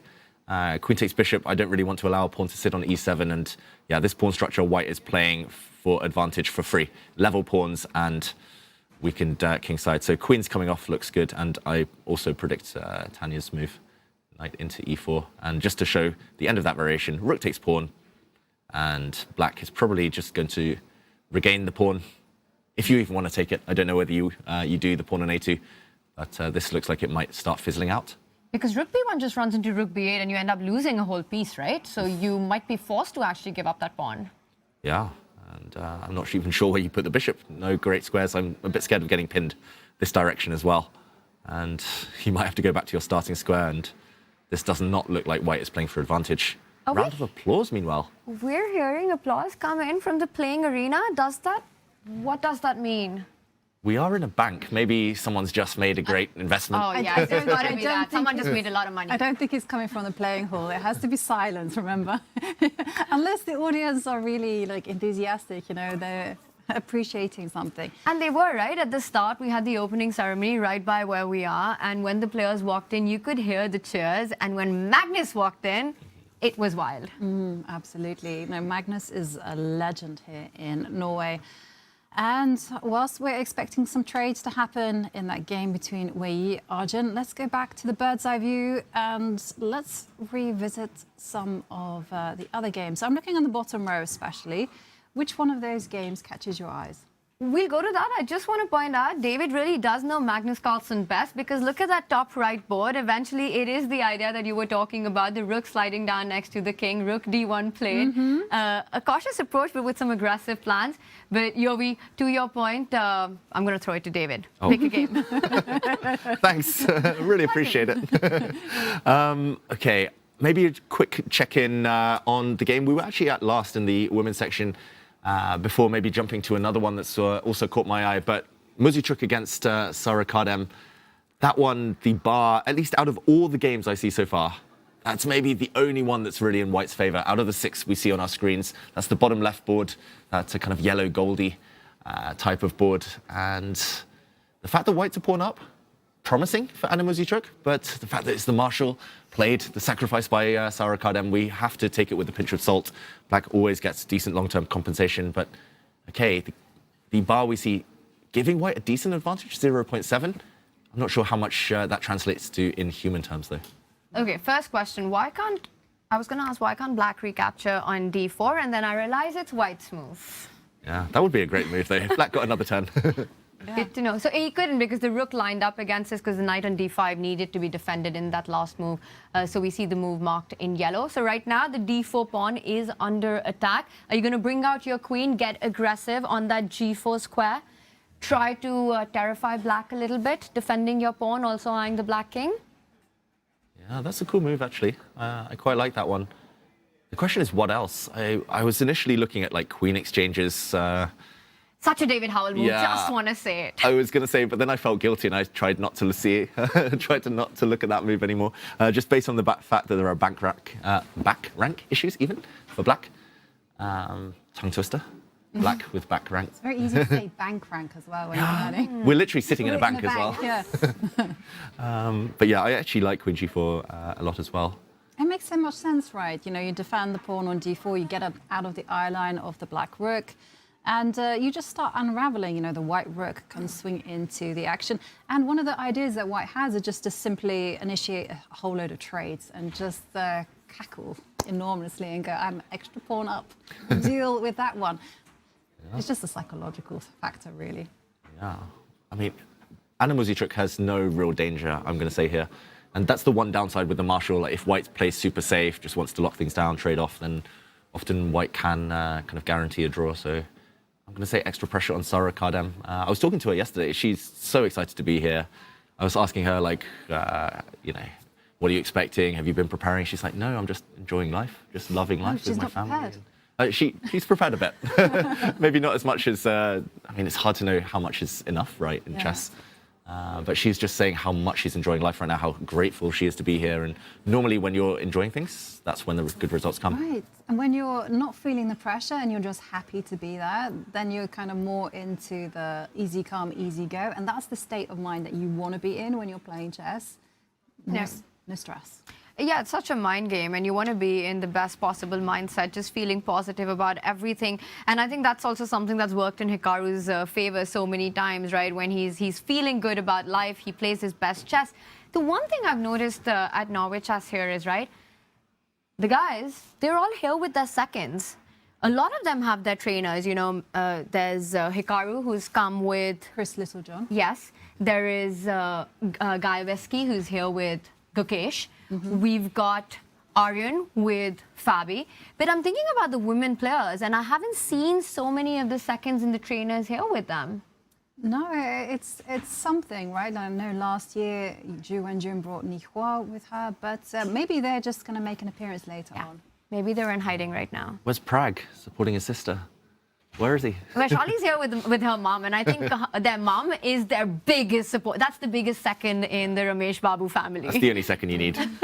Is the mother. Lei Ting-jae, I guess, with her husband. Raymond Song. His grandmaster. Yes. Humpy's by herself here. Humpy's by herself, yeah. She's always by herself.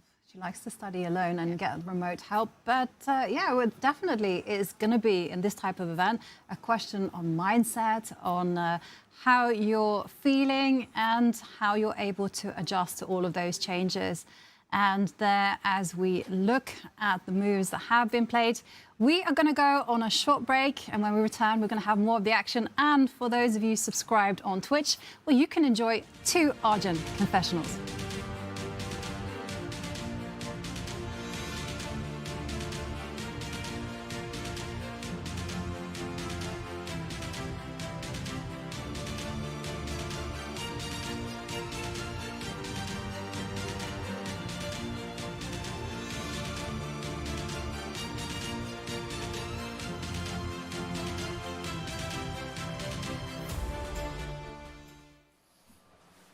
So I said it might be a matter of hours or minutes. I have a feeling this will be the last time that I come back here, barring something crazy happening in the game.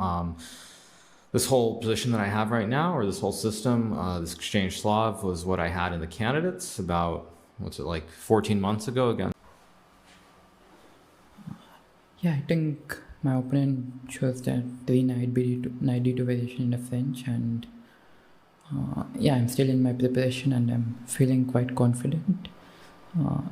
About other games, Magnus went for the Jobava London, which has become quite famous, but not necessarily in classical. I'm a bit surprised to see him play it in classical, but Magnus can play anything. And Gukesh opted for a very interesting and not so known line, and Magnus is already thinking, so let's see how that will go.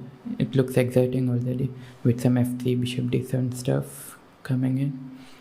And the Hikaru's game, I think they both surprised each other or something, I'm not really sure, but it's an exchange Slav, and if white manages to put some pressure, then it would be something, otherwise it might just be equal.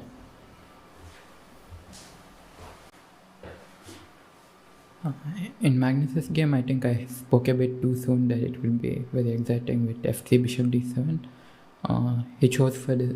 He opted for this bishop e2 and knight c2 in a very London way of playing.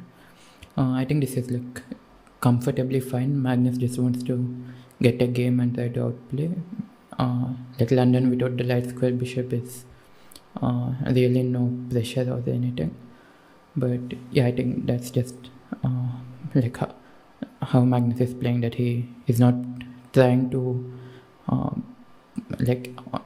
gain advantage out of the opening by going into some theory, but just getting some fresh position and playing an equal game. Well, I don't know anything. So Vachier-Lagrave chose a very aggressive setup against Hampi with early knight e4 and f5.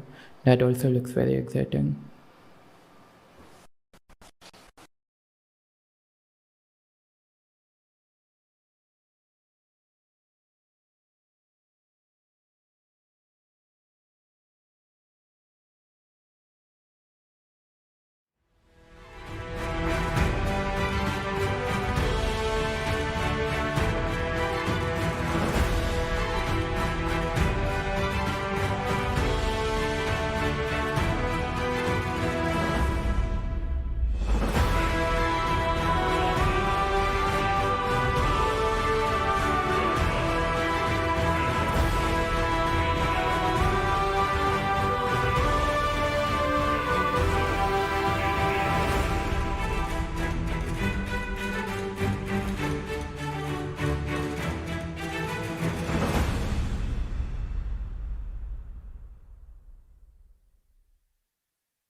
We are back with round one of Norway Chess and Norway Chess Women, and we go back to the beautiful playing arena in the Finansparken.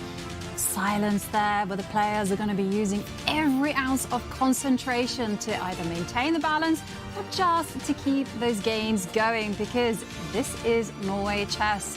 This is one of the most intense tournaments perhaps on the planet. It's happening right here in Stavanger, and right here in the studio, well, we are locked in, we are ready.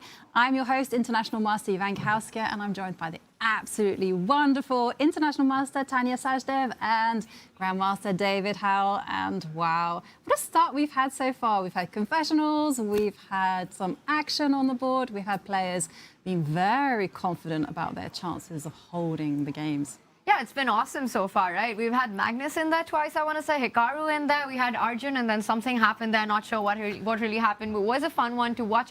And also the opening surprises, right? Magnus starting with the Jabava London, not something that I think many expected to happen. Hikaru said he's happy with the opening outcome so far. I want to ask you guys this, and let's start with David here, and then Yobi, you take it on. How many Armageddons, considering what we have, if you just bring up our bird's eye view with all the action that's on the board, how many Armageddons are we getting today? Oh, tough question. I predict the first game to finish might be between Wei Yi and Arjun Erigaisi, just because it feels like they've been rushing headfirst into a very level endgame. Queen's off the board. That's the top left, the brown board there.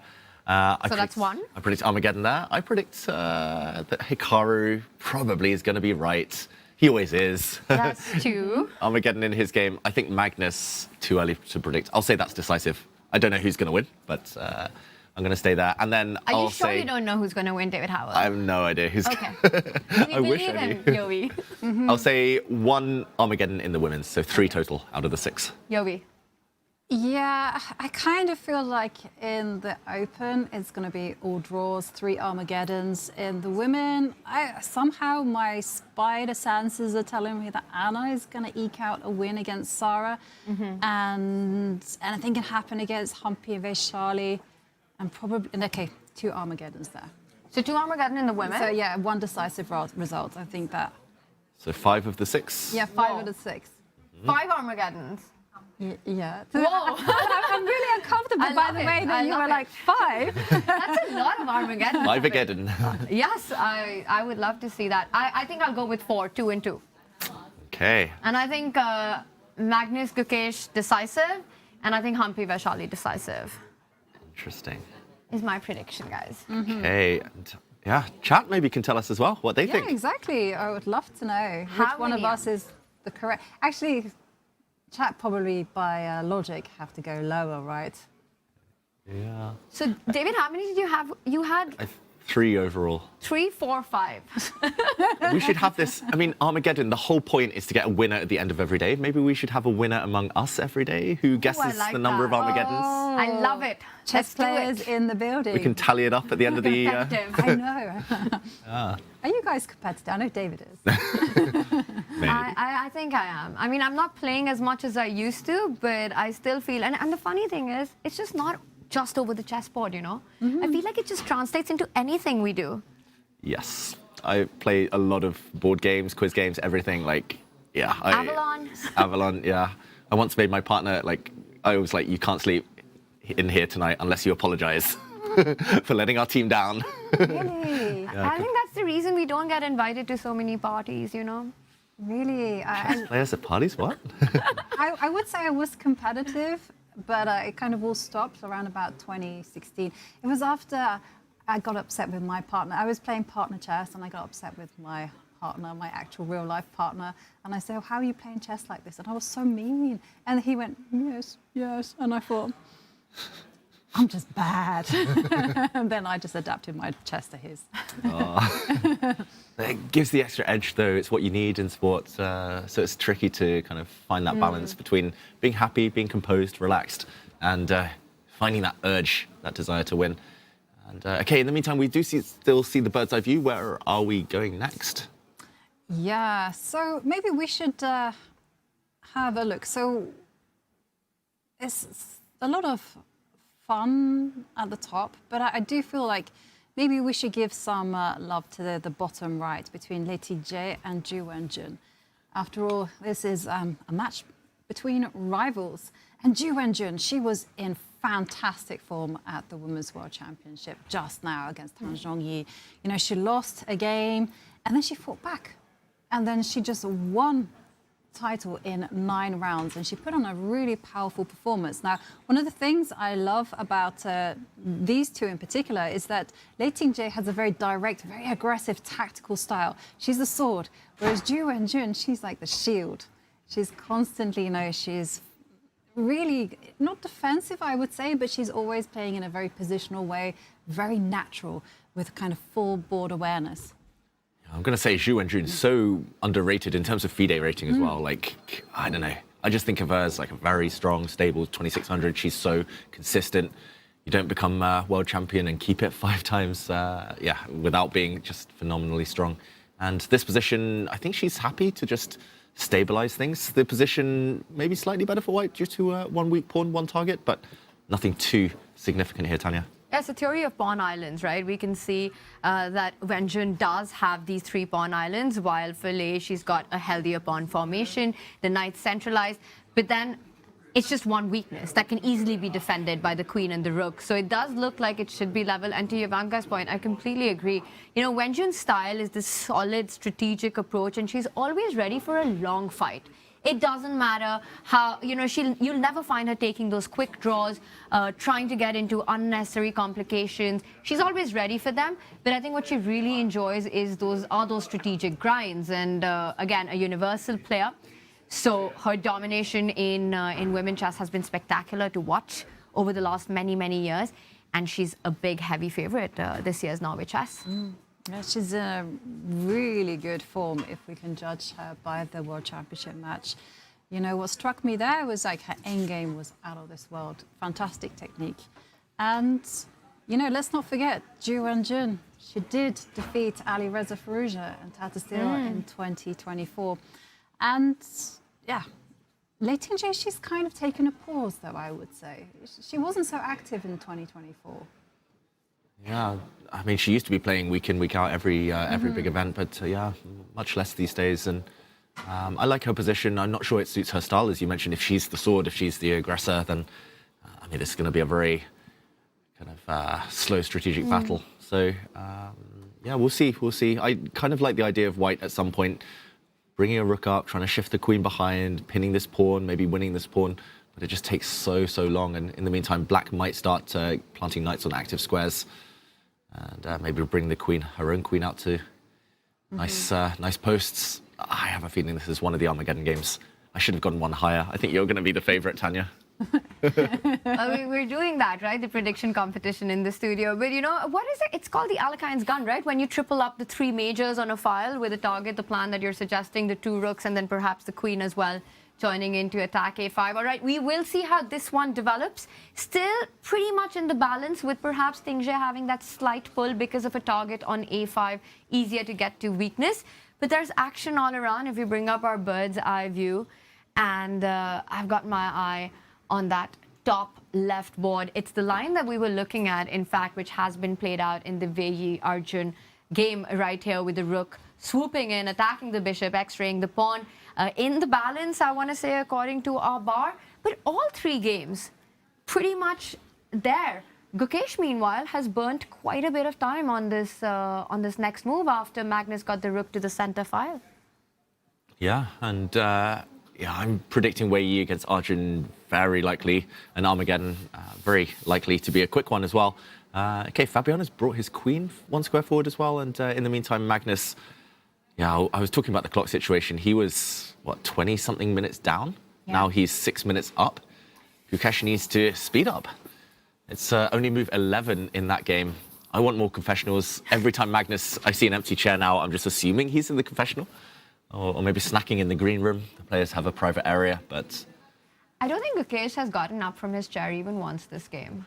No, that was the thing actually in the World Championship match. And actually, whenever Gukesh plays, he rarely gets up from the board. You know, he kind of steadies himself by retreating inwards. You know, he's well known for, you know, having a small meditation just before the game begins. And when he finds himself surprised, have you noticed that he takes a step back and he closes his eyes and then he kind of adjusts?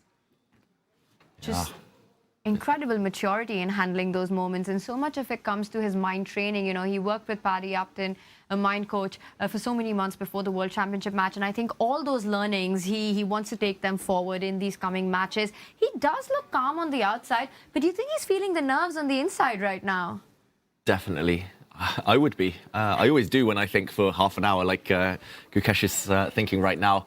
Actually, Ivanka and myself, we were in Singapore. One of my favorite moments was we got AI to help us track how often he had his eyes closed. And it was huge percentages of every game. It was often like nearly 20%, maybe even above 20% of games. He would just sit there with his eyes shut.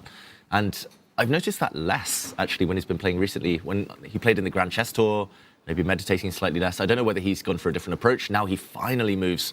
He brings his queen out, attacking a loose pawn. Loose pawns drop off, I guess. But that looks, well, surprising. Yeah, it kind of does, doesn't it? Because you perhaps would have expected white, or black rather, to kind of perhaps prepare at some point some kind of b5, a5, b4 pawn storm on left side, but queen a5, okay, that's going to be met by a3, presumably, you know, why not? But maybe his plan is just to go queen a4 and infiltrate on the light squares. Very positional. Creepy, crawly chess. You just creep in, you take a square, you never relinquish it, and you win a game. That's the dream. But yeah, Magnus, he'll probably have to take a timeout. The reason I was a bit surprised, Tanya, is because let's just put this move on the board, pawn to a3. Okay, it's all the dark squared pawns now, but b5 is part of the plan, just to come through. But now pawn takes pawn, and your queen is a bit clumsy on the square. You cannot recapture with the bishop, for example, due to a fork. So you're not really preparing the move that ideally you do want. So Gukesh, is it just a one mover? Is he going to play something like queen to a6, offer a queen trade at the cost of slightly damaged pawn structure? And sometimes if you get access to the b file, you don't currently, because the white bishop covers b8. And maybe this is an interesting idea. It's a very interesting idea, especially if black manages to get a stranglehold on the light squares with c5, c4. It's interesting. I would also be very curious to know whether Magnus is entirely happy with his position. You know, he said, you know, it was a soft kind of, very soft way that he handled this whole thing. He didn't test Gukesh that much and the position was dull. But I do have word that Magnus has been in the confessional again. And we're currently editing it. So, yeah, more entertainment courtesy of Magnus. Those edits are incredible. Can I just say that? Huge shout out to our production team. It's awesome to hear the players, but made even more entertaining. You know, to what Arjun said about this matchup when he was in the confessional was that Magnus is just aiming for a game in this one. You know, he just wants to have a long fight, a complex battle. And he's not taking in as this is the first round. I want to play solid, take it to the Armageddon, see what happens. He wants to fight this out for the 3 points because it's a massive difference. You get the dub in classical, that's 3 points. That's a lot of gain in that. And I think from that perspective, Magnus has managed to get get that game going. To David's idea of that queen falling back, I wonder if Gukesh will do that instantly, because a3 feels like the most natural move, right? Nobody's bringing that rook back to defend the pawn. You don't push the b pawn forward. C pawn's falling down as well.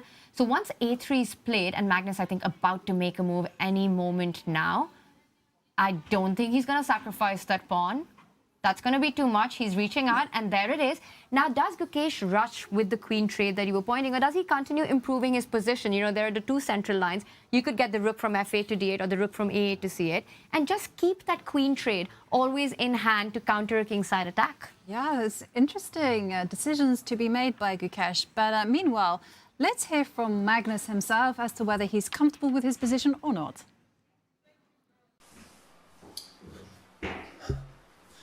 So this might look like a very quiet position, which it kind of is, but it has a lot of hidden potential. Gukesh's last move, h6, is very typical of his style. And now I spend a lot of time contemplating. I mean, the obvious move maybe is to go for h4, which I was kind of considering anyway. But I couldn't really make it work, especially since then the g4 square becomes a serious issue in some lines, especially if I take on c5 and then go e4. So I decided at the end of the day to just allow his idea, which is, I think, to play g5, bishop e5, and then knight d7. And I spent a lot of time looking at concrete lines, but I think I ended up just thinking that knight h5, let's say f6. I mean, he could play queen e8 as well, but then at least I got g4. So f6, bishop g3 back, queen e8, knight d2, protecting the knight, and queen g6, I think. And here I spend a lot of time thinking about moves like h4, even like queen b5, which I think is insane. But what I ended up with after a while is I can probably just castle, and he's actually not trapping my knight on h5. Like f5, for instance, I got h3, and then the idea is to go maybe bishop h2 and g4. And yeah, he has a lot of space. Like, his position looks very impressive in a way, but I'm not sure it's great. Like, don't think I'm better by any means, but I do have some resources. So Good one. we'll see what happens.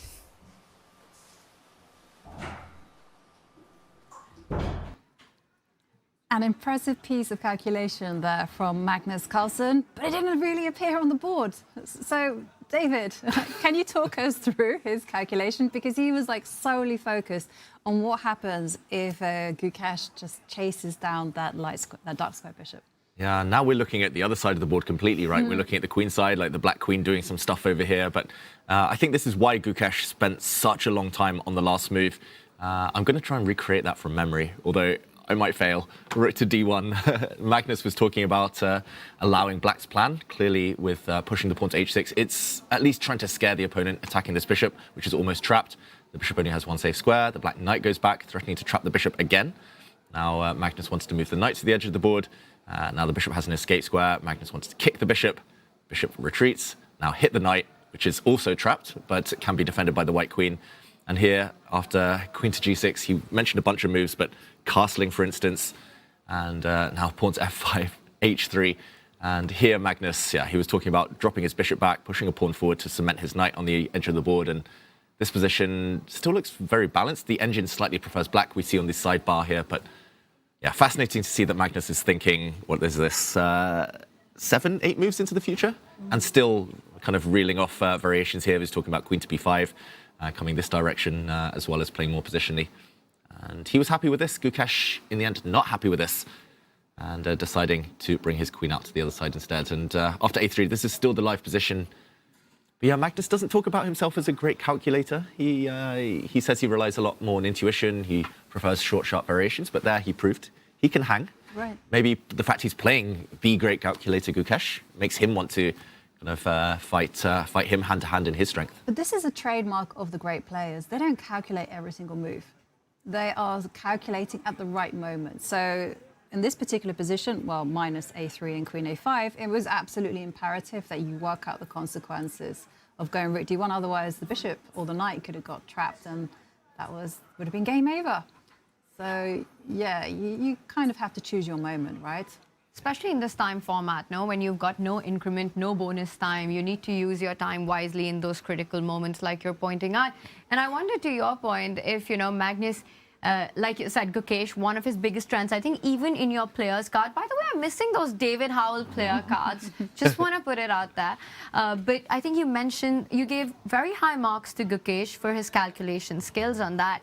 For Magnus, he just does everything slightly better than everyone else. So I'm just wondering, him not thinking he's a great calculator, is that just his own standard and his own bar? Because relative to the rest of the world, he's still bloody good. He's still probably the best. It's just not by a massive margin like he is in other kind of his skill set, of his traits there. But yeah, I have seen moments where Magnus does stop variations slightly too soon. But normally when it's that kind of variation, like Ivanka said, like it's hanging by a thread, you either lose a bishop or you get your knight trapped if you miscalculate, if you get one little detail wrong. It's when the stakes are high, that's when he stops and pauses. Is it just me, or did Magnus's hair just grow 2 inches since the start of the game? I was talking so long about that variation. The confessional, we were there for hours watching, and he hasn't been to the hairdresser in a while, I believe. And in the meantime, okay, we've been guessing moves quite well in this game. A rook centralizes to the d8 square. I think your idea of the queen trade is just such a good resource to have when Gukesh needs a bailout from a potential attack on the king side, right? But when you've got the time and you've got pieces that are not ideally placed, you need to get that going to make sure that you sort of preempt any opening up of the lines, of those central lines, if Magnus gets an e4 in. He wants to be able to put pressure on that d4 pawn. I like this approach, this plan that Gukesh has. Well, when we're getting some close-up shots. I was going to say, I thought you liked the handiwork of our cameraman. Yeah, look. Whoa. Whoa. The growth in... It's definitely happened, David. It's definitely... I mean, I like that pun as well, Ivanka, the handiwork. They zoomed in the hands last time. Now it's the hair. Great hair quality downstairs in the playing hall. And yeah, I think that move doesn't change too much, right? But it does hint that maybe black will trade off bishops at some point, maybe just a bit more solidity in the center, and very flexible still from both sides. Yeah, well, it's kind of quite a position where both sides actually have to find a plan, right? Okay, so black has won, bishop to d6. What's white's idea? Complete development, Castle. and then wait. Very difficult to just wait and do nothing, but, well, we will see. Maybe we take a pause from this game and we revisit it later on. Maybe go back to the bird's eye view and let's hunt for some excitement. Okay, the hunt is not an easy one. But it's on. It's on. There have been a couple of moves between Fabiano Caruana and Hikaru Nakamura, but nothing really changing. Wei Yi and Arjun Nakamura, that would be a great player. Arjun Erigaisi even. That one that seems to be racing towards a draw. That's going to be a rook and bishop endgame, maybe even just a pure rook endgame in the near future. And in the women's tournament, still some moves. The all-Indian clash looks like maybe the most tense of all the games. Yeah, there's a white knight there in the middle of the board, my favorite octo knight. Maybe we can just quickly glance at that one and see how things have developed. Yeah, both sides with very strong pieces. Like you said there, Jovanka, the white knight's super strong, but can be traded off. And the black knight also looks like it's on a fortified statue right now. Just can't really be challenged. Especially if these bishops disappear, the black knight is going to be very stable for the rest of the game. Although both sides have weak pawns, maybe this is a bit of a backward pawn for black, and the A pawn not completely safe for white. Who would we pick here if you had to choose? It's just such a complicated middle game this one is, right? I do want to say that right now I prefer black. With that knight on d5 and the kingside pawn slightly forward, the potential advance of the g pawn and an f4 break, that bishop d6 idea that Jovanka earlier hinted at as well. The queen ideally placed once the knight is off to jump on to g6, target the king. It feels like the moves might be slightly easier to play here. Also, you are, as black, trading the important bishop. White's got this dark squared bishop that's sort of stuck behind its own pawn, so you get rid of the light squared bishop, and that's a trade that's going to suit Vachier-Lagrave. So I'm liking black just a little bit more in this position. Yeah, the more that I'm looking at the position, I'm also agreeing with you. But I'm kind of basing it also on the fact that white's bishop on b2 is so bad, But the knight is good. And if the knight is traded off, then the bishop comes back to life, so it swings and roundabouts. But you know me, I dream about launching a checkmating attack, taking space. David is like, he knows what I would be suggesting, g5, get the rook to a7, swing it over. Ooh, nice. Wasn't thinking about that rook. I was thinking rook f6 and swing it over, but I love the full board awareness there of getting the other piece across. Yeah, it does feel like Humpy here, she needs to do something quickly. Also the clock, right? It tells your story as well. She's down by quite a bit. And once again, there's a no draw for rule till move 30 here. And the players still have to reach move 40 to get that extra 10 second. I remember Vachier-Lagrave last year, she'd come off the candidates. She had so many decisive games, and she came here, she was fighting. She was always the last game to finish pretty much every round. And again, 20 minutes up on the clock, black with a nice knight. Hard to calculate concrete variations too deeply here because there's still so much choice, but slightly better for black, I'm going to say. I think we all three just agreed on a position then.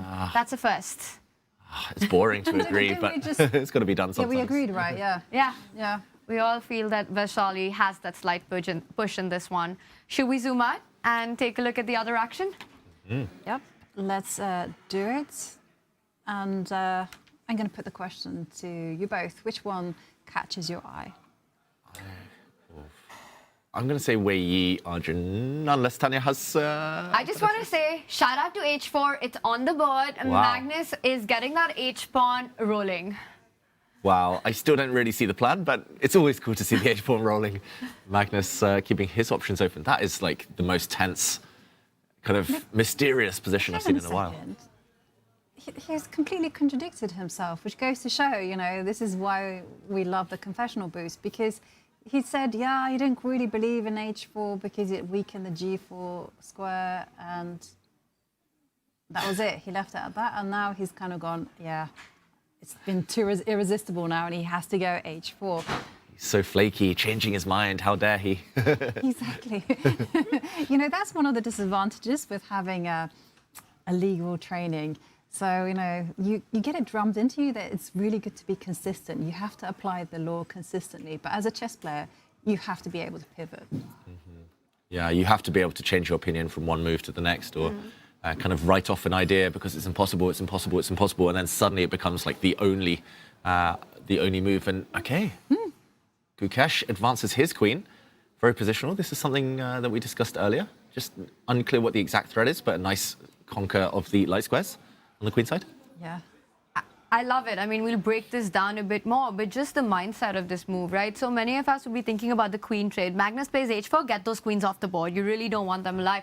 But this is another very sort of an inbuilt cheat code that the younger generation has. They just don't let the fact that they're playing against Magnus Carlsen, who has such a huge presence. I think we often use this term, living rent-free in his opponent's head for his own compatriots, his own sort of colleagues of his generation. But it's not true. It's not the same when he's playing the younger lot. They're ready for the fight. They're ready for the game. Very aware that Magnus is still a favorite in that match, but they want to take him on. They see that as an opportunity to sort of prove themselves. Yeah, 100% agree. There's a lot of players of Magnus's generation and older who try and force a draw against him. Like, they don't want tension. Tension is like a dirty word for them. Myself included, when I play the top guys, I'm like, oh yeah, let's just simplify this. But yeah, the young generation, they embrace that tension. They just want to keep their options open. They want to test the opponent, give them a chance to go wrong. And Queen A4, it's that type of move which it doesn't look like it does much, but actually does create concrete ideas of now the black pawn starting to step forward and completely just obliterating the queen side. And it's also just throwing the pressure back on Magnus. What does h4 actually do? That in itself is not obvious, especially because the white knight blocks the g-pawn from ever advancing. Well. Ooh. I have an idea. Okay. And you see, I just base it on patterns. I'm like, okay, Queen A4 is a move that I mentioned. I wasn't especially sure that it was going to make an appearance, but the queen is offside. That's why my long-winded way of saying that. And that, to me, is a red flag, and that I should go forward. But I can't do it, as David mentioned, with g4. So let's do it. Knight g5. Take my knight, please. What's this called? Is it the Don't know. fishing hook? No, what's... chat, help us out. Yeah. Is it the fishing hook attack, where you basically ask your opponent to take a piece just to hook open the... The variation bar goes. The bar goes. Yeah, and suddenly if this black knight saves itself, if it jumps into the center, for example, whoops, this is going to be checkmate. You can try and create an escape route, but that will be locked down. And the white queen comes in. Nice, Ivanka. The big question is, what happens if black doesn't take this knight? And this is where I was hoping for a fusion of minds to make this idea work, because... I actually love it. I mean, whether black definitely should not accept it, but even if you don't, let's say you continue with either b5 or a queen trade offer, you also vacated a square for your own queen to come into f3 at the right moment to avoid any of those trades. The bar remains at the move that you've suggested, so b5 feels like the right approach. But knight g5, very exciting stuff. What's the follow-up, though?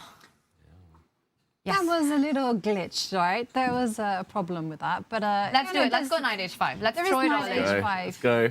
Okay. Of course, the bar says it's like basically level. I was like, oh, how is this level? Okay, say what happens if you just ignore it? You just like whatever and go b4. Let's just play out, and you can. White's 0.4 better. Oh, just 0.4. Yeah, I just see the bar. I don't know what the moves are, but. Do you trade and get in with your queen to h5? Boom. Threat. Oof, not the best. We also have moves like queen to d3 as well, just to threat and checkmate. Ooh, queen d3. Oh, that's a nice one. That's very sneaky. That's a big move with a big threat. Is it? My favorite thing to do is to ignore that type of threat and just play on, but let's say I just take a pawn or something. This is how whenever I play Blitz against David, and he goes, is it? Is it? Wait, and I'm like, scary. it looks scary. But maybe it's too quick. We shouldn't rush in because your king will be super safe on e7. Yeah. And then you're wondering what your queen's doing. But maybe you don't rush in, you just recapture on c3. But regardless, this gets really fun very quickly, right? If we do see a knight g5 jump on the board. But our live position right now, we do have queen a4 and no move, no decision by Magnus. I'd love to see knight g5 Yovi's move here. Yeah, I was actually wondering, after you suggested that, I was wondering if bishop g5 is also Also, yeah. move. Like, I'm just going to put it on the board just so I can see the bar drop. Oh, yeah, whoops. So then you perhaps take it and your queen isn't in time? Is that the problem? Now the white queen's path is blocked. Alas. Maybe black is now in time to just kind of push a pawn. And We clearly know who's the attacker in the studio. yeah, that's why I changed my style. You asked me. I can't remember how to checkmate anymore. And yeah, this is fascinating. It does feel like it's the type of attack, though. It's like you have to be a real magician. You literally have to conjure it up yourself. Because at the moment, it does look like black's got everything covered. So it's not one of those attacks that's kind of there, like tempting you to come in. It's something that is going to be out of the blue. And oh, he moves his knight. I was going to suggest this one as well, you know, because also it kind of clears the path. I'm sure he's got ideas of knight h5 as well. But I was going to ask you about Magnus's position, though, on a general level, because Gukesh's plan is pretty easy, b5, b4. Like, how much risk does Magnus have to take in order to meet this plan of Gukesh? Yeah, it's a good question. It does feel quite high responsibility. It's like if you just castle with Magnus, then you've basically made a bunch of weird moves. You've played like h4, which doesn't fit in with just normal development. You've put all your pawns on dark squares. Light squares, you're a bit weak. It's the type of position where, like, if I saw this, if I was playing Guess the Elo, I'm not sure I would go too high, because it just feels like you're kind of yet to settle on one clear, distinct plan. And normally the top players, they're quite consistent with those things. So I think it's yet to be seen, of course, but to see it, I'm expecting from Gukesh, and it does feel like Magnus still needs to be creative to do something. What would be your guess the elo range in this one? I don't know. I wouldn't go 2800. Is that bad? What would yours be? I think it's still too early, but I would say this could be a game anyone between 2500 and above, or even 2400 and above. It just feels like h4 is an idea of a player who wants to get a game on, who wants to get an interesting position on. And apart from that, normal developing moves have been played. It's true. Although white lacks much control over the light squares. And that positionally just warning bells in my head long term. So we'll see. Gukesh. How do you think Gukesh is feeling about his position right now? He likes it. He likes Queen it? A4, it's like a confident move, right? And he makes another one. He does trade. That's what I felt. Yes, it is knight takes knight. And I would, if I had a second to make a move, I would just grab it with the bishop. Me too. You would, right? Yeah, I would. And this is where we should really sit in our hands. Yes. And calculate. And have more than a second. Takes knight, yes, but I'm with you there, Tanya. I would be just as eager. Bishop takes knight. Yeah, it makes so much sense. You know, you have the makings of a kingside attack. And, well, exciting game ahead for the two players. But going back to the bird's eye view, Tanya, you mentioned that you wanted to look at Wei Yi, Arjun, and that one looked like they were on the speedway to a draw. Is that still the case? I'm trying to do the math really quickly. Right now, left. Yes, the top left board, Wei Yi with the white pieces. I think Arjun just picked up that A4 pawn, highlighted in yellow, so he has that extra pawn, but he's about to lose a central pawn as well. So material balance will be restored.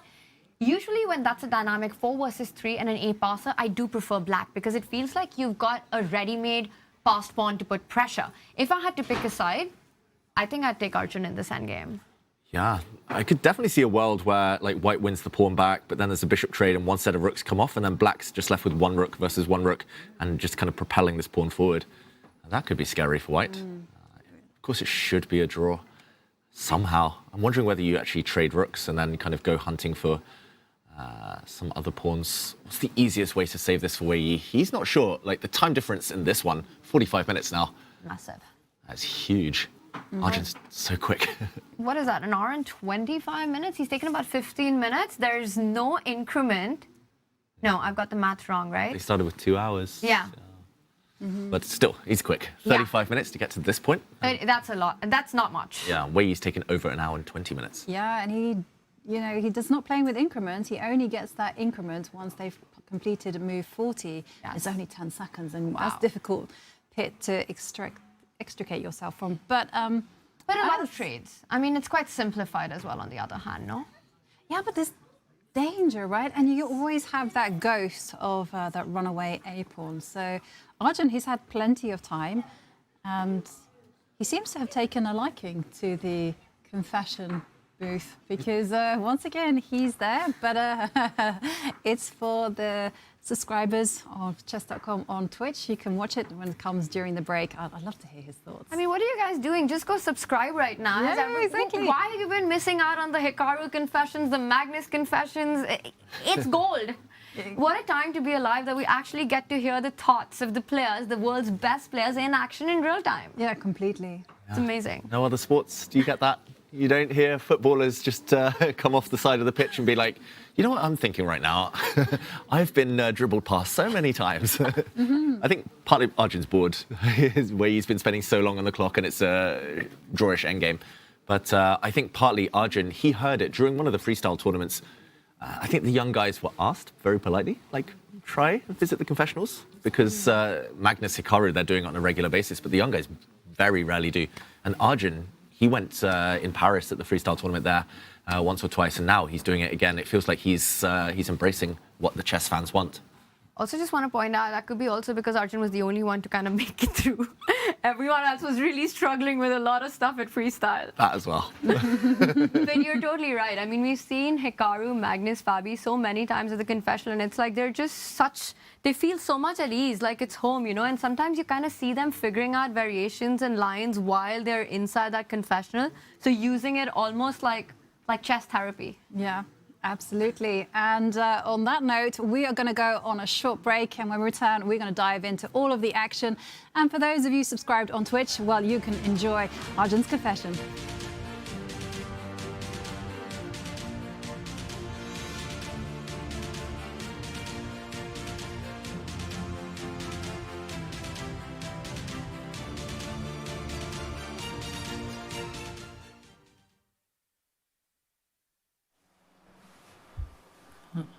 I went for the pawn sacrifice with queen f4. Because of his double day pawns, I think I should be fine. He cannot immediately take on c6 because after knight e4, d4, rook c6, I'll have rook d2. But he can play slowly, like maybe rook c2 and bishop c3. His structure is preferable because of my e4 and c6 pawns, but at the same time, because of his double day pawn, I should be having enough compensation to hold the balance. And as for the other games, I think Fabi did manage to get slight pull, and Magnus' game is equal, but probably it will hit up at some point.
are back. It's round one, and already we're having so much fun in the studio. The games are providing us with a lot of entertainment. And what a start we've had, you know. There's a lot of tension, there's a lot of hidden possibilities underneath the surface. And wow, I'm enjoying every single second of it. Loving it. And a lot of confessions from the players, and the boards are just heating up, right? And we're getting closer to that mark where to make move 40, you've got to start playing really fast, which means that we could be seeing mistakes happen. And positions are quite hot in most of our boards, David.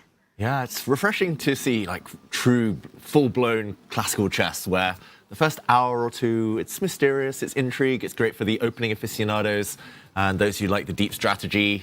The third hour heats up, the fourth hour gets crazy, and then it's the Armageddons. So we're going to have a bit of everything, but I'm especially excited about Magnus Carlsen against Gukesh. Yeah, I mean, we had the hype match already from game one, right? It was what we all wanted to see. So there's been a fair few amount of moves. So let's dive in and see exactly what's happened. So this game has gone through a few chapters, right? It started off with a surprise, and then it became quiet, and then H4 made an appearance, and we were like, is the White King going to go? Is Magnus going to go on the attack? And now, what do we think?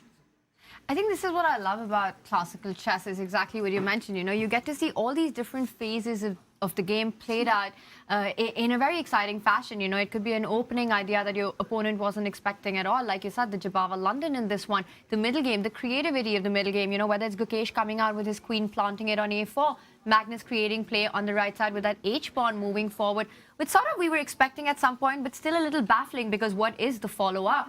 And then now we've seen some trades happen. Gukesh eventually did fall back, and maybe we'll do an action replay. But I think this is exactly what classical chess is about. Each and every move is so well thought out. The quality is so incredibly high, and this is just chess beauty at its max. Yeah, this is where it does differ from other sports like tennis. You can lose a few points and the game goes on. You still have a chance to come back. But classical chess, if you make one mistake, a semi-big mistake, you might just get punished. No way home. That's why the players are spending so much time on every move. But yeah, action replay, you mentioned it, Tanya. Let's go. It was Magnus jumping in with the knight that we last saw, and Gukesh snapping that one off quite quickly, wanting that piece gone. It was bishop takes from Magnus. There was a bit of a crossroads here. You could take with the pawn, but after the knight drops back, the white bishop does look a bit stuck. Partly defending its own pawn, but blocked in here by its own pawn. And unless you can generate some kind of attack, you might just be struggling with double pawns in an endgame long term. So he took with the bishop, a much safer move. The knight retreats, keeping some pressure on this bishop. Maybe another threat of actually trapping this bishop, stepping this pawn forward. Magnus preempts that by retreating. Now you cannot trap this bishop. If you play the move pawn to g5, you get caught on the h-file, as Jovanka pointed out earlier. Something very similar instead. Bishop to f4. What do we make of this? Magnus has lost a couple of moves, but he's cleared the board a bit. He's traded off a set of knights and maybe feeling slightly cramped. And there is a direct idea that Magnus could set up. Now that the knight has fallen back, the white knight could jump to h5, queen g4, the makings of some threats against the black king side right there, with the queen bishop knight combining for an attack as well. So something that Gukesh will have to keep in mind. The one thing, Jovanka, that I'm I am impressed by has been Gukesh's time management in the game so far. It's been one of the factors that I think Magnus also has been critical about with Gukesh. You know, just that the quality of his chess suffers when he's low on the clock. I think that's very normal and very usual for most. But I think for Gukesh, it's been a standout factor. And so far, he sort of managed to keep the clock levels. Do you think, how important a factor do you think that is sort of from the psychological part of the game? It's incredibly important to be practical, right? And especially with this time control where you don't have that increment to rely on, you don't have that massive added time once you pass move 40. Here you have to kind of really pace things out so that you don't find yourself in a situation where you're having to make like 10 moves with not much time on the clock to get to move 40, or you find yourself in that trap where you've only got 10 seconds. No one can play great chess there. But it's very, very important. But I would say Gukesh is like he's matching Magnus in pace. But it's the position on the board that I see there's a lot of trouble brewing on the horizon. But for both sides, actually. For white, I'm especially excited about your idea of knight h5, getting a knight there, g4, g5. The brute in me is very, very happy. Yeah, this is Nice idea there for Gukesh, because maybe Gukesh was feeling a little bit scared. Yeah, that's a very opportune moment as well, just before white gets the knight to h5 and backs it up with the queen. Now it's harder to run away if you, from this queen trade, Gukesh's last move. If Magnus runs with his queen, he might just get hit by the black knight and have to retreat, although this is still very possible. What are we expecting here? A queen trade, we mentioned this earlier. To those of you just joining us, we mentioned that this would ruin the black pawn structure, but black does get the semi-open b-file long-term. Once you kind of deal with this bishop, you get the b-file, and I actually think an endgame here, queen's coming off the board, despite Magnus's reputation in that type of position. I think it's very comfortable for black just to show a few moves. Like here now, it does become very possible to threaten g5, to trap this bishop. If you retreat with the white knight, maybe we'll see the black knight start coming over to this side of the board. Lots of holes in Magnus's light squares here. Yeah, I like it. And it's funny, right? Because it's counterintuitive to get your pawns on that A line doubled up. But I think all these factors that you get in return, and then once that knight moves and you're able to trade off the dark squared bishop, you will have control over the B file as well. So yes, coming to your Magnus repetition point that, you just don't trade queens against the sky. Go into an endgame, bad idea. But I think this is a very smart choice by Gukesh. I wonder if Magnus, for a change, will decline the queen trade and want to go for those ideas, Jovanka, that we were discussing earlier. Maybe move that queen to f3, queen g4 runs into knight f6, go to queen f3, and then eventually get that knight away, push that g-pawn, or line up the queen on the g line. I think we're going to know so much about Magnus's mindset with this next decision. Keep the queens on or off? That is a big choice ahead of him, because, yeah, if he keeps the queen on, then suddenly it's like rolling the dice, right? So both sides can win. But I also wonder whether Magnus will kind of change tack and try to make moves like f3, with the whole idea of tucking the king in the f2 square, and then saying, if you're going to go into an endgame, I'm going to try and take control over the whole board. Yeah, that was very Magnus-esque. Magnus like putting a pawn in h5, playing f3, and just playing an endgame very happily. Yeah, I could see him switching pace here. Yeah, h4, I think we all just want to see some action, but that doesn't necessarily mean that Magnus is forced yet. He's not gambled anything, he's not all in. So he could switch things up, definitely. I'm rooting for queen f3, but after Jovanka mentioned the move f3, and as you called it, very Magnus-esque to play that, I think we might be seeing a queen trade on the horizon very soon. Magnus with head in hands, trying to think whether he wants to go for an attack or the makings of it, or would he rather try to do a vintage Magnus grind. By the way, before we go deeper into this position, are we team increment or not in the studio? Well, which hat do you want me to put on? Commentator hat? Oh, no increment, please. I want to see pieces flying. I want to see the nerves. I want to see the hands shaking. That sounds like the commentator's hat. Exactly. That's the commentator hat. The player hat is like, no, no, no. Give me the increment. Can't handle the pressure. Yeah, I need increment as a player. Otherwise, I would just lose on time in every game. Like, literally every game. Classical, blitz, rapid. I need the increment as a player. But commentator, I agree. Yeah. It's more cutthroat this way. I think you make a great point. I think for the fans and for us in the studio, it's so much fun to see the players actually have to also deal with that time factor in a big way, right? It almost, we call it the 17th piece, the clock, and it really comes to play when there's no bonus time. And it kind of pushes everybody to level up their game, not just on the board, but in clock management as well. So I think overall, I'm very pro not having the increment. And even as a player, when I do play, I feel like you end up adapting to it over time. It just makes it feels more like a sport. And especially like for TV broadcasts, like it's nice knowing exactly how long a game will last. With increment, it could last like 30 minutes longer, could last 45 minutes longer. It could, there's no... And it's like one of the most annoying things, right? You're watching a game, the clock ticks down to 1 second, they make the move, and you're kind of literally looking at the clock going, oh my God, oh my God, oh my God. And then suddenly they get like 30 seconds extra on the clock, and you're like, oh, well, why did I get myself worked up for nothing? But 5 moves later, they have 3 minutes. You're like, why was I excited in the first place? Exactly. Okay. Well, there's a lot of decisions to be made here in the game between Magnus and Gukesh. Is Magnus going to trade Jovanka, or does he let the trade happen even if it's on his terms, or do you think he moves the queen away? Somehow, Okay, I think he's going to allow the trade. I don't think he'll take black's queen. He might allow it. So you think the queen stays where it is? I think he'll play either h5 or queen f3. What, queen f3? You can't just take everything, you know. You can't go like f3. Or queen g4. Queen Allow the trade. He'll also not allow the trade. He might play h5. You have to choose one. He might rewind and reverse Uno. I'll say he'll play h5. Okay, I go with queen f3. Okay. So you're kind of predicting f3. Yeah. Queen f3 and h5. Yeah. Let's see. Oh, he's about to move, I think. Okay. Body language. Or he wants to move. He's just double checking Magnus. He's... Ooh, and it is. Queen f3, Tanya Tanya. 1, David Johanka 0. Yeah. Oh, you bluffed me out of that. Oh, queen f3. I just said h5 to be different.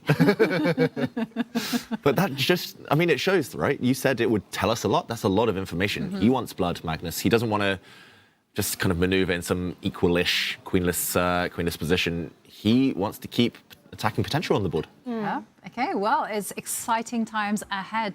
Let's, okay, we've got the bird's eye view, but I want to check in on the All-American derby between Fabiano and Hikaru. And, well, Hikaru has confidently told us in the confessional booth that he feels like he's fine, no problems. Let's take a look at his board quickly and then see whether Hikaru himself has an update for us. Fascinating. I mean, the fact that the game's still going and the fact that Fabiano, well, he's still got some time on his clock. I was going to say that the fact that he's not miles behind is a big thing, but he is pretty much down on time here, almost by half an hour, Fabiano. And yeah, let's just do a very quick action replay because we haven't actually had too many moves in the last hour or more. And we actually left it after pawn to a3. A few moves ago, we saw Hikaru had played pawn to a5. Here, Fabi pushed his queen forward one square. Very mysterious move, I've got to say. Hinting maybe at some sacrifices, but those are unlikely to really be sufficient. This was prevented by Hikaru. The white queen drops back, so this was the idea.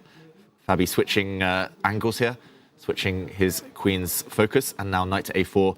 Only now that the black queen has moved away from the protection of this pawn does he retreat. And okay, this is the live position. A lot of pressure on the b5 pawn. And to push or not to push, that is the question. I do like the way that Fabi has handled his queen. Queen f3, queen g4, queen d1, queen e2. Let's get that all on the diagonal. The only thing that's missing is h5. Might happen. The game's not over yet. But right now, big threat, like you said, the b5 pawn is hanging. And to push or not to push, you've got to calculate the consequences. You know, every pawn move comes with a set of those. You are allowing the white knight to jump to a4 and giving a free hand to get to a really nice outpost. Maybe white trades first or does it immediately, but it gives a free path to Fabi to get a nice square for the white knight. And the other move, Jovanka, that I was looking at was knight c4 to block the attack. But I just wonder if Fabi plans to explode the center with e4 once Hikaru loses control of that square. Interesting, because like knight c4 is like the move you want to be playing, right? You want to solve two birds with one stone, but that's not actually the expression, but never mind. It is from now on. I love it. We love it. Metaphors are there to be mixed, anyway. Okay, queen to d7. Okay, I think he just wants to be in control. Exactly, be in control. Also, you know, he doesn't have to rush with knight c4. He can go f5 and then just jump in with a knight. But it's, what do we think about the position? Objectively level, but still some stuff under the surface. Yeah, still enough pieces on the board to create some confusion for both sides. I do worry about Fabi's clock. If he gets down to like 10, 15 minutes, maybe Hikaru will gamble slightly. It's easier to see how black improves than for white. Yeah, well, on the subject as to whether Hikaru will gamble, let's take a look at his confessional.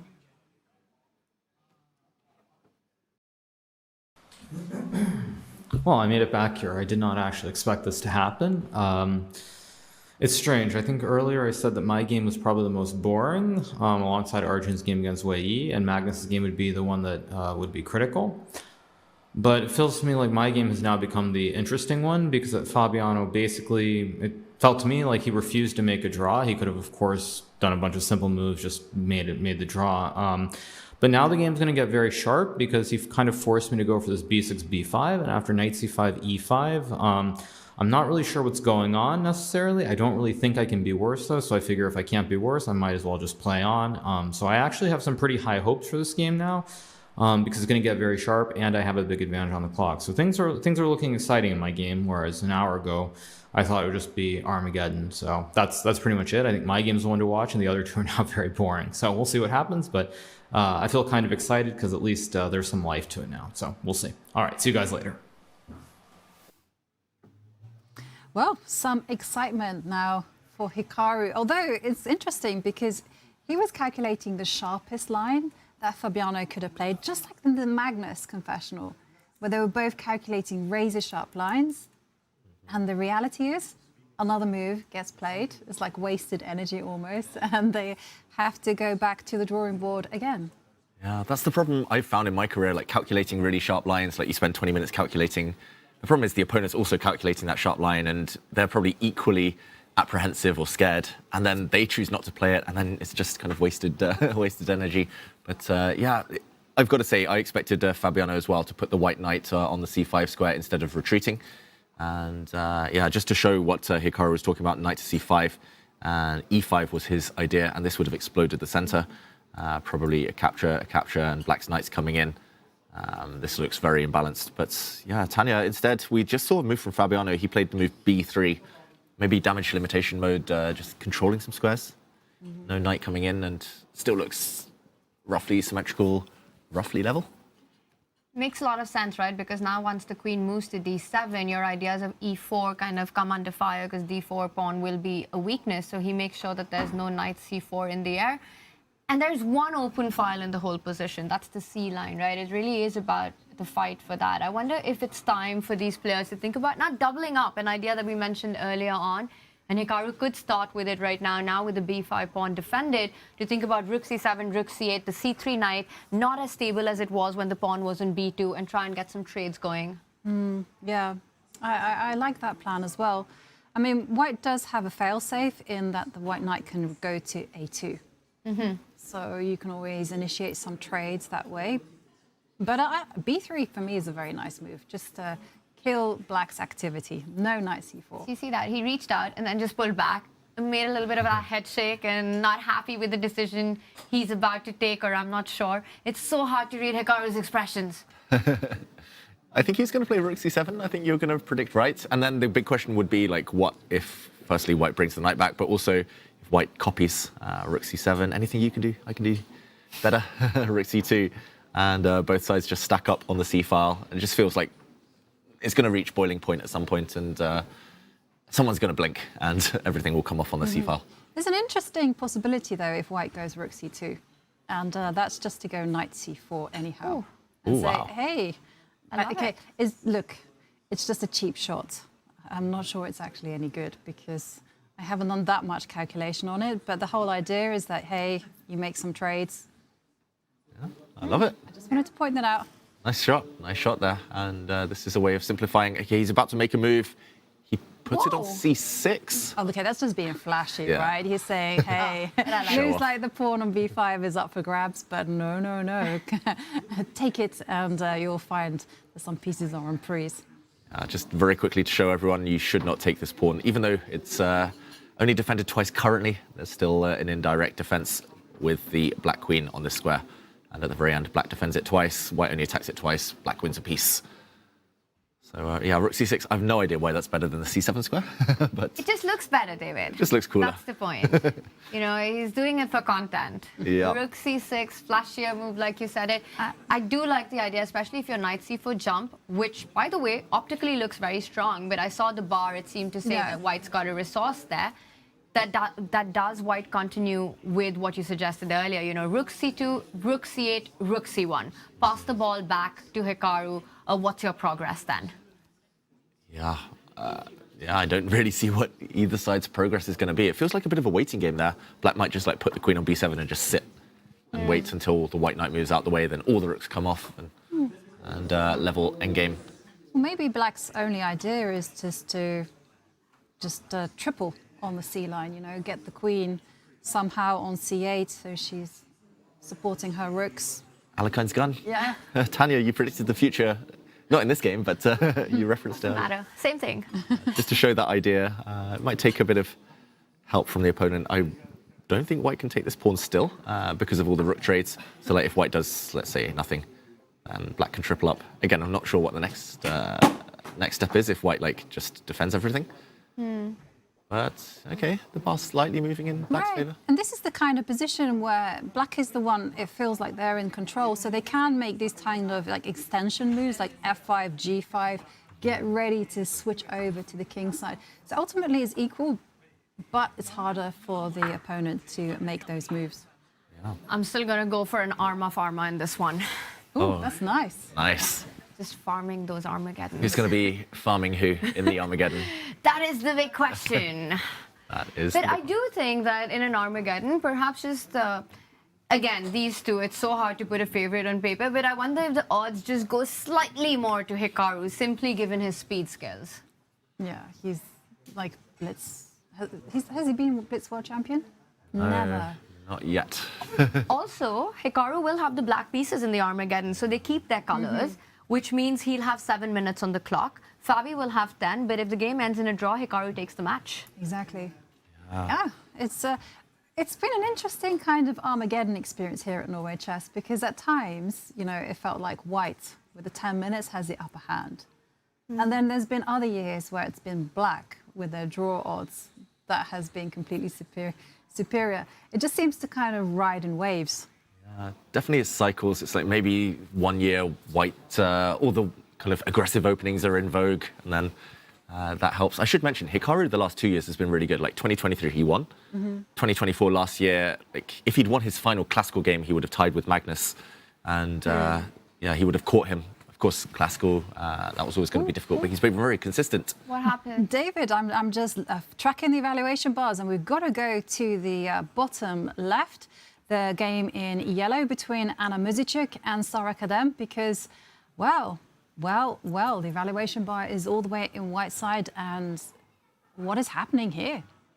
Yeah, and okay, a bit of a miss apparently on the last move for black. Maybe there was something better.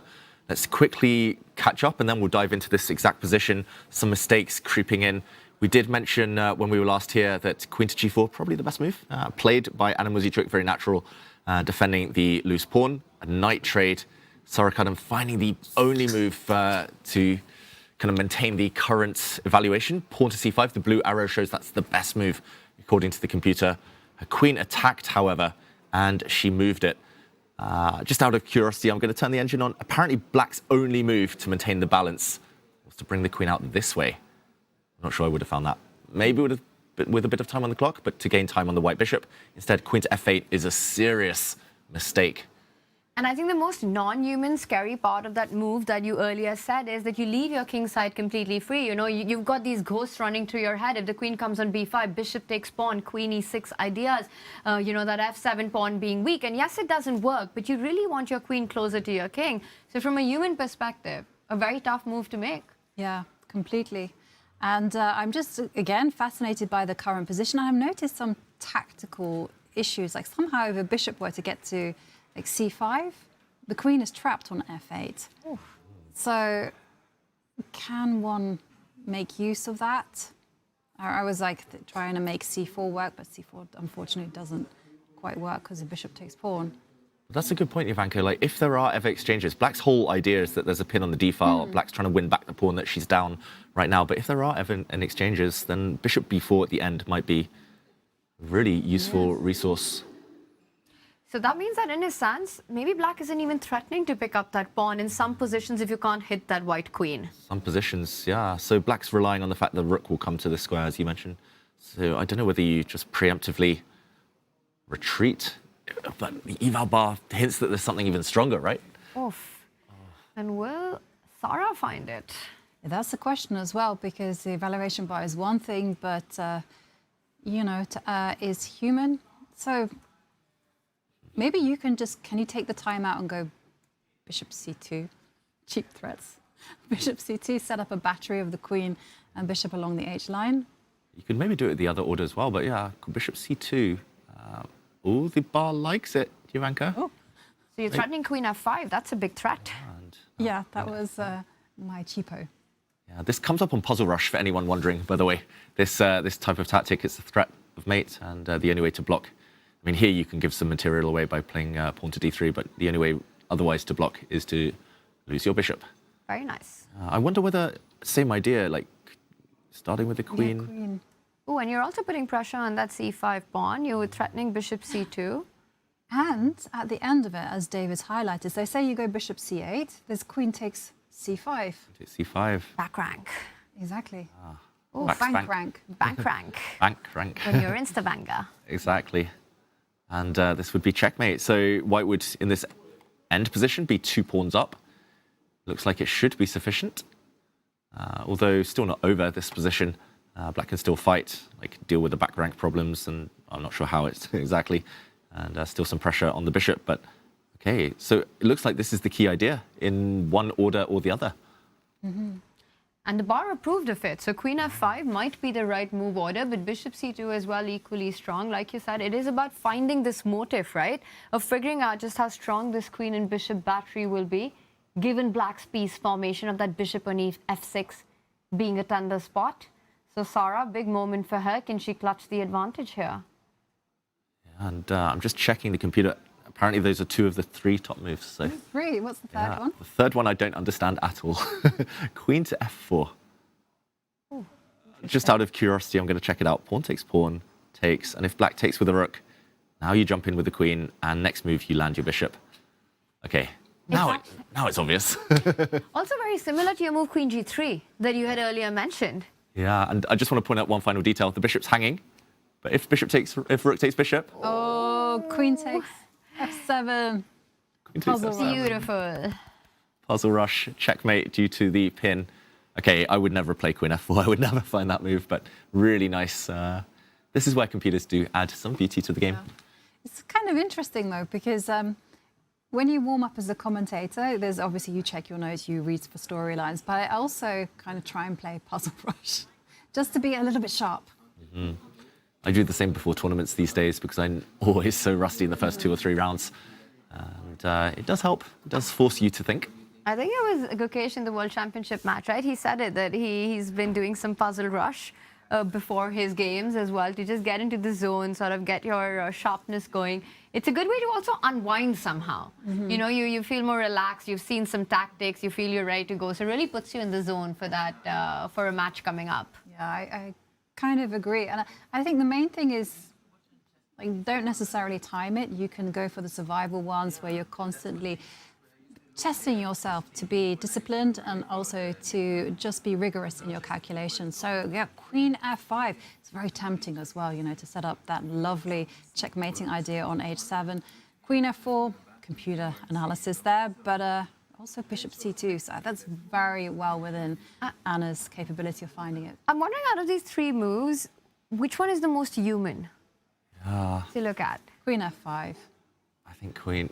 You step forward with the queen. You know, bishop c2 is a little bit passive. I think if you see bishop c2, you probably also try the other order. And queen f5 like reduces the options for black. She plays queen g3, so similar idea. Yes, and actually quite impressive. I mean, she still keeps an advantage, and it's your... Oh, it gets a double question mark, but I think that's only because there was a stronger move available. Is there a difference between queen f4 and queen g3 is what I'm wondering? Computer seems to think there is, and black first should take the pawn. I think she will take the pawn.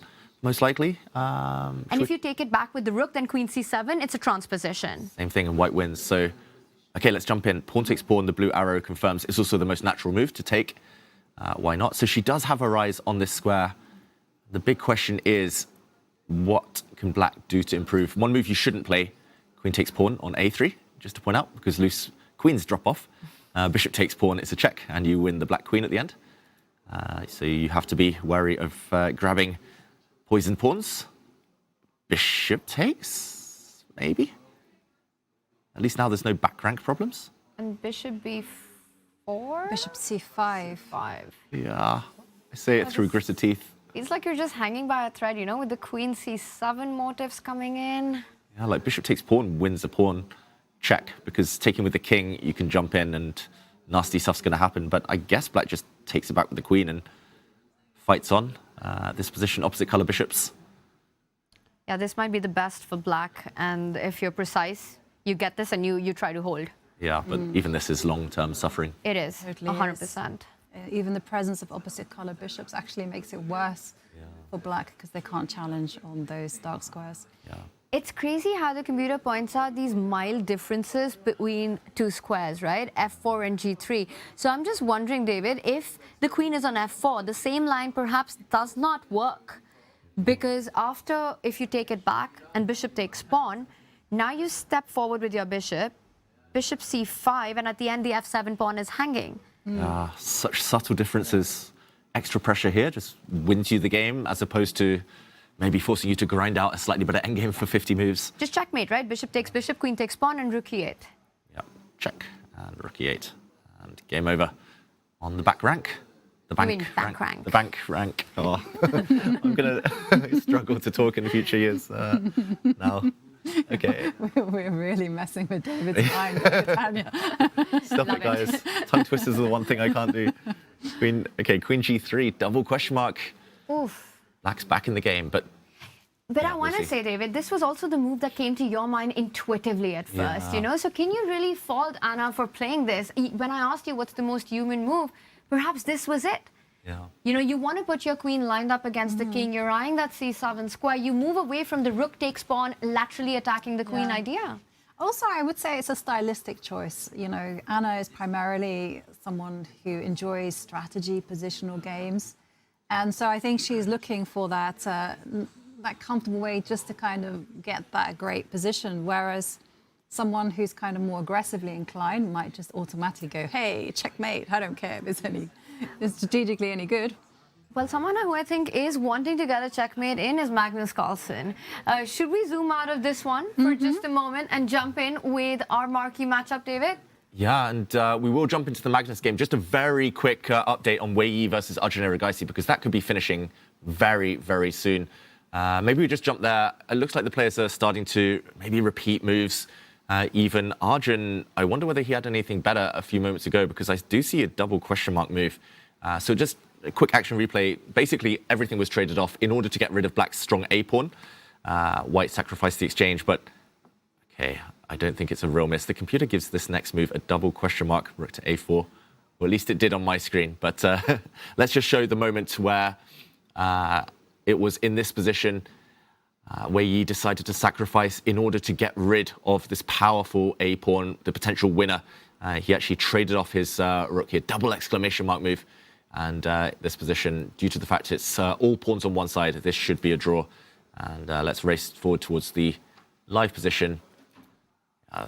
At least Arjun's on the attacking side of the draw. I'm just not sure whether he can make any more progress. The bishop's just going to sit. Anytime the black rook comes round to try and check the white king away, the white king might actually even come towards the black pawn. And it just feels like black's run out of material here. What if you allow the absolute worst as white and you allow that check and you allow the black king onto F3? Is that something that then Arjun can start getting hopeful about with white's king stuck on the H file? Probably. I would be terrified if the white king is passive and the black king comes even closer. I think this is like the last stand. This is, you just got to hold this line. You've got to stop the black king, or stop you from being forced back, at least if you're white. And what are the kind of pitfalls for white, for instance? Like, should white be kind of going for some kind of H4, being able to put the bishop on B5, or is that actually a mistake? Yeah, and fix the bishop here. Yeah, the only thing is he might get zugzwanged. Yeah, that's what I was afraid of. Like if a black king sits on the G4 square, the black rook kind of pins pawn. Or it's difficult. Normally you want pawns and king to control light squares. Your bishop controls the dark squares, so you control all entry points. Like sometimes you can draw like rook and pawn versus bishop and pawn just if you control any entry points for the opponent's king. So, or it's difficult though. I mean, this is a very case-by-case basis. But a very impressive game by Arjun overall, right? With the black pieces never in danger. You know, just sort of meeting any idea of Wei Yi's with his own counterplay. And now here he is in this endgame, most likely to end into a draw and go into an Armageddon, but still on Arjun's term, I would say. Definitely. Yeah, very confident performance, right? Great opening, excellent middle game, and well, we see the rook slide back to attack the bishop. We're expecting this to finish in a draw.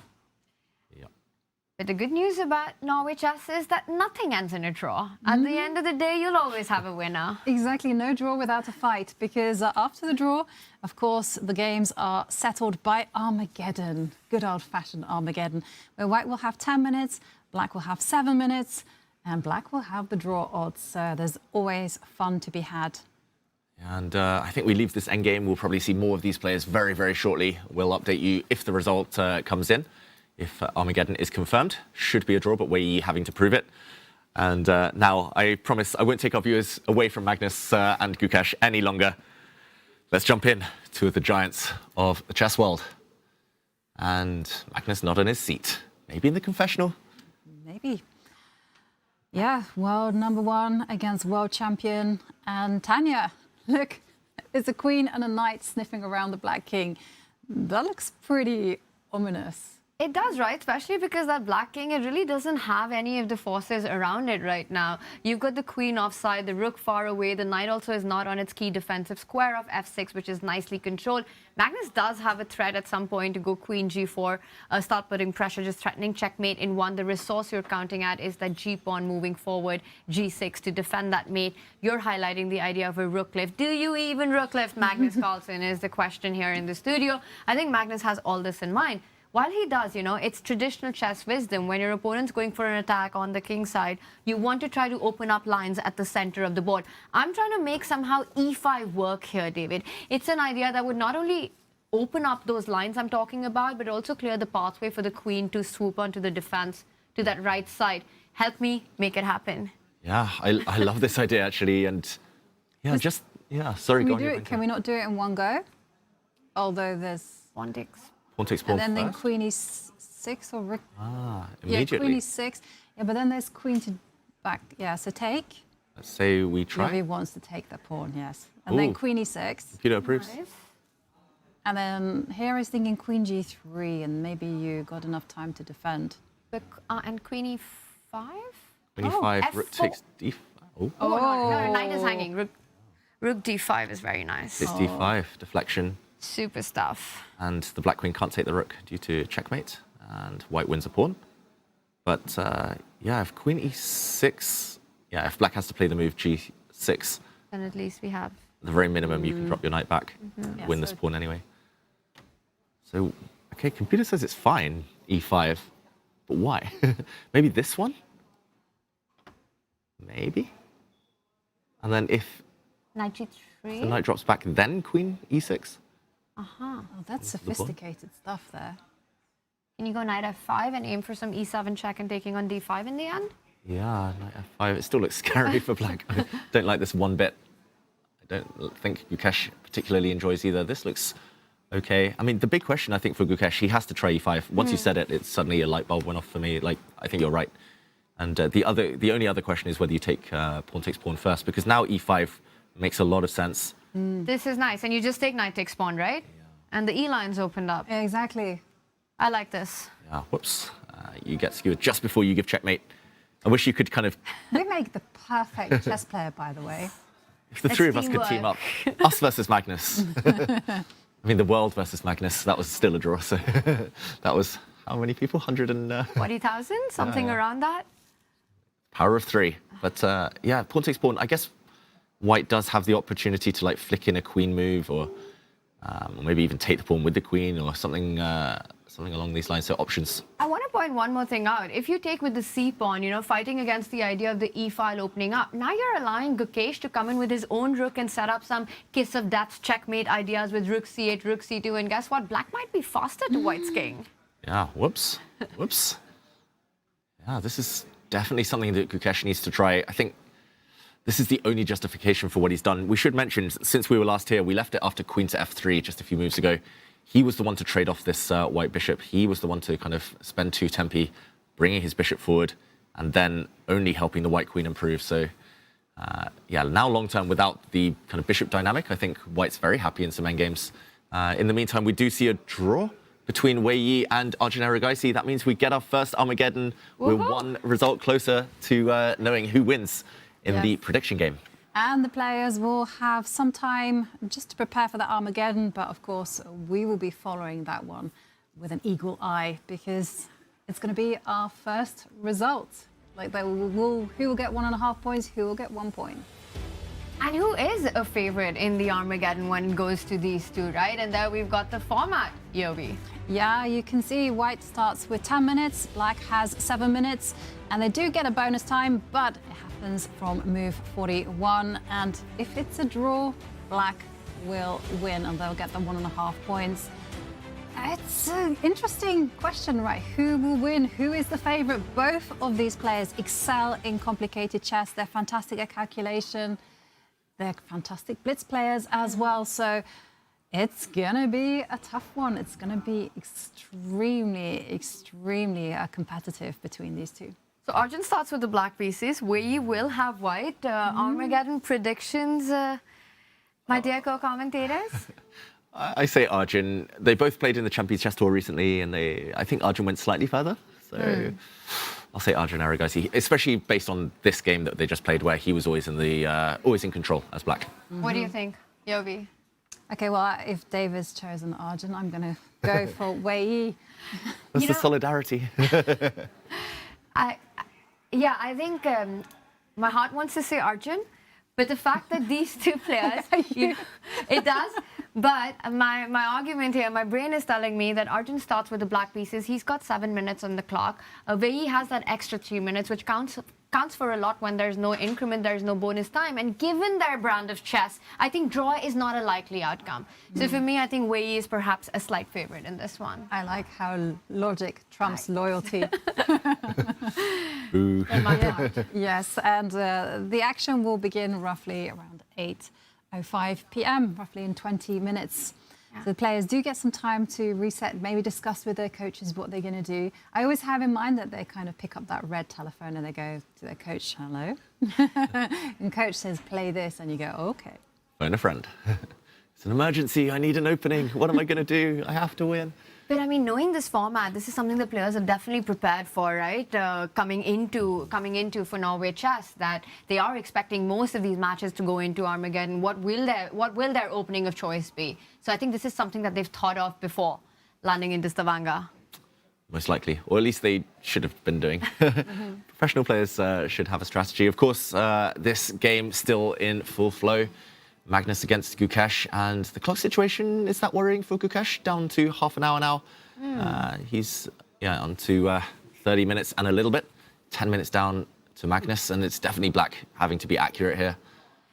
And I think there are questions that lie ahead, right? It's just sort of the start of this complex, complicated battle where you will have to be precise later on as black as well. Right now, I think this is exactly what's on Gukesh's radar. Does he strike immediately with e5, with the idea that Jovanka mentioned that you can slide in your queen and pick up that pawn eventually? Or will he go for the trade and then try to open up the line? And perhaps after the trade, for Magnus, the best decision, the best recapture might be queen takes pawn after all the lines that we saw.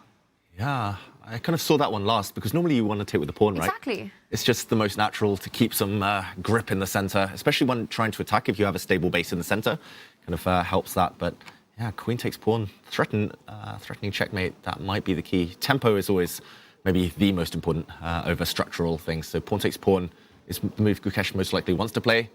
Queen takes pawn, threatening checkmate, and no good way of guarding this, actually. No perfect way, at least. Pawn to f6, this looks horrible. The queen will slide across. No real defense now other than pushing g5, which looks unthinkable. And you can't block with a knight. You have to block with a pawn, that means. And queen takes pawn. He needs something here. It's a sacrifice. You've given up a central pawn, and I wonder if you can actually even move the knight, because you can take queen takes rook. You get 2 rooks for a queen, so even a knight jump is hard to imagine right now. It's not an easy position to evaluate. Even though our bar says this sacrifice works, I wouldn't be so sure going into this line as black. Yeah, that you're just not losing a pawn, right? It's a difficult one. Is it queen g6? Yeah, I was thinking queen g6 as well, but the knight can just simply slide back to g3, and then white gets the opportunity to castle, and that's the only thing that black is counting on. Yeah, that might mean the black queen should stay on this diagonal, cutting the white king. from running to safety.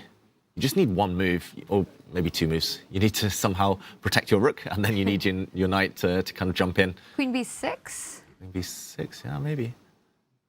Or not. Yeah, Peter doesn't hate it. Castles, maybe. That's the point, right? You're just allowing white's king to safety. So you have to defend your rook, not allow white to castle, and then jump your knight. That's a lot of things that black needs. That's a lot of things. Whoops, mouse slipped by me there, but queen takes pawn. The problem is you might just get pinned for eternity as well. The white rooks might come rook to b1 as well, looking very tempting. Oh, this is a tough position. I've got to say for Gukesh, if we go back to the live game, like, to take this has so many consequences. Like, you give up a pawn and fishing in murky waters for compensation, but e5 itself, you need to be very accurate. Even that line looked unclear that we were thinking about. Is there a third move here? I mean, let's say he doesn't like this pawn sacrifice, he doesn't want to go for e5. Is there another way that Gukesh can create counterplay here? The problem is the black queen's just so far offside. She's cut off. If you could pick her up and put her on g6 without sacrificing a pawn, you're like, oh, I'm defending, I'm fine. All's good. But and white's one move away, right? David, get rook h3, and then you're late with all these ideas. yeah, two moves and white wins. It's just going to be checkmate. Yeah. Yeah, and you can't even dislodge the knight on h5. Like moves like such as g6, it's just awful. I mean, so many levels because I'm just like looking at queen takes h6, and oops, the black king is in huge problems because of the rook lift. So you don't want to be making any weakening move whatsoever on the king side. So your hands are tied, basically. You have to. And he does make a decision. He does go for e5 on the board. The immediate e5, the bar doesn't react much, meaning it is a good move. It is one of the best for Gukesh. And it's that variation we were talking about. Magnus's most natural is to recapture this, or to capture this pawn, go a pawn up. But Gukesh has some queen maneuvers in mind. Yeah. Ooh, yeah, and you have to be precise, right, with the queen maneuvers as well. So there's a lot of margin for error here for Gukesh. He has to tread carefully, whereas for Magnus, he can just smile and capture the pawn and see what Gukesh has up his sleeve. You know, what's going to be worrying is if once Magnus takes the pawn and Gukesh goes into another 10-minute think. He can't afford to do that. I think he has to be really confident about the fact that he's found that queen g6, because earlier we wanted to put that queen on e6. And that wasn't working out to perfection, right? White gets the advantage if black wants to recapture it quickly. So it's very important that not only spotting e5, but the follow-up and how quickly Gukesh plays the next few moves. Yeah, he has to play quickly because, as you mentioned, you know, the clock situation, it's ticking down to danger levels because 27 minutes sounds like a lot, but they're not getting any increment. What you see on the clock is what you get, and they only get that 10-second time bonus once they pass move 40. So, yeah. 21 moves left. It's a lot of moves to make. And there's still danger ahead. Yeah, just over 1 minute per move on average at this moment. Let's come out of this game just for a second. Just want to mention that another game might be going to Armageddon. That is the game between Lei Tingjie and Zhu Wenjun. That one is fizzling out quickly, everything being traded off. That's the bottom right game for everyone at home, the purple board. And I don't know, should we jump there just very briefly? Let's do it because it could finish pretty quickly. Yeah, it could, and it's looking very level now. Black's temporarily a pawn up at least. But let's just do a quick action replay, just of the last 3-4 moves actually, because here, Zhu Wenjun was spending ages on the clock.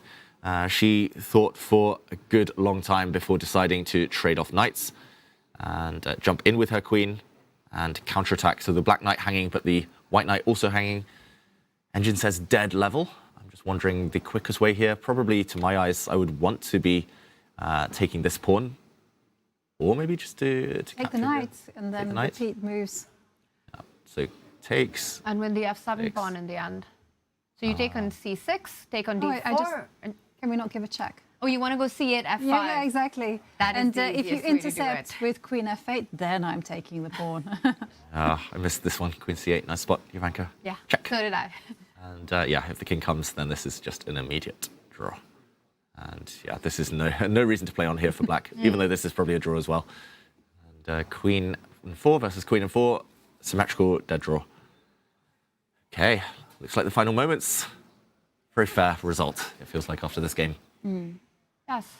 And it's just, starting the tournament with the black pieces once again. Yes, on paper, Wenjin, the world champion, but I think she doesn't have anything to feel bad about in this. A confident hold, you go into Armageddon and you see what happens there. I think she should be quite happy with the fact that she never was under pressure in this one.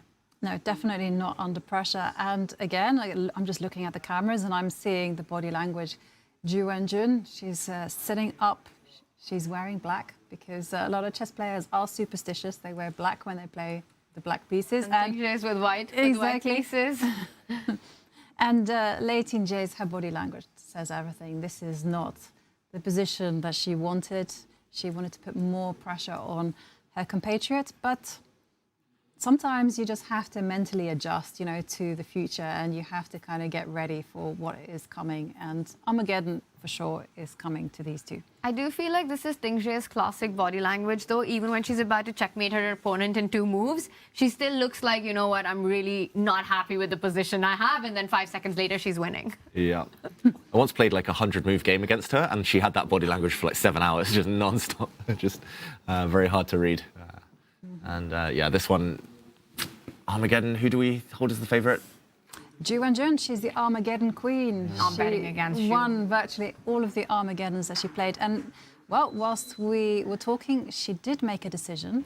So she attacks the black queen. Now the queen has to move to a square where you keep pursuing the white knight, and then perhaps your idea of the trade, and then repeat. Mm-hmm. Yeah, doesn't change things too much. Knight to a2, though. Clever move. Wasn't on my radar at all. That might be one of the reasons Ju Wenjun was thinking for such a long time. She does attack the white knight, and we will still see a similar sequence. Apparently, And the players going for it. Rushing through. So check. Are we expecting queen c8? You could also go queen e8 if you really want to play for a win. Take the f7 pawn. But first you take c6, or you immediately want to give a check? All roads lead to Rome. Everything leads to a That's draw. true. It's a queen ending, and it's going to be level pawns.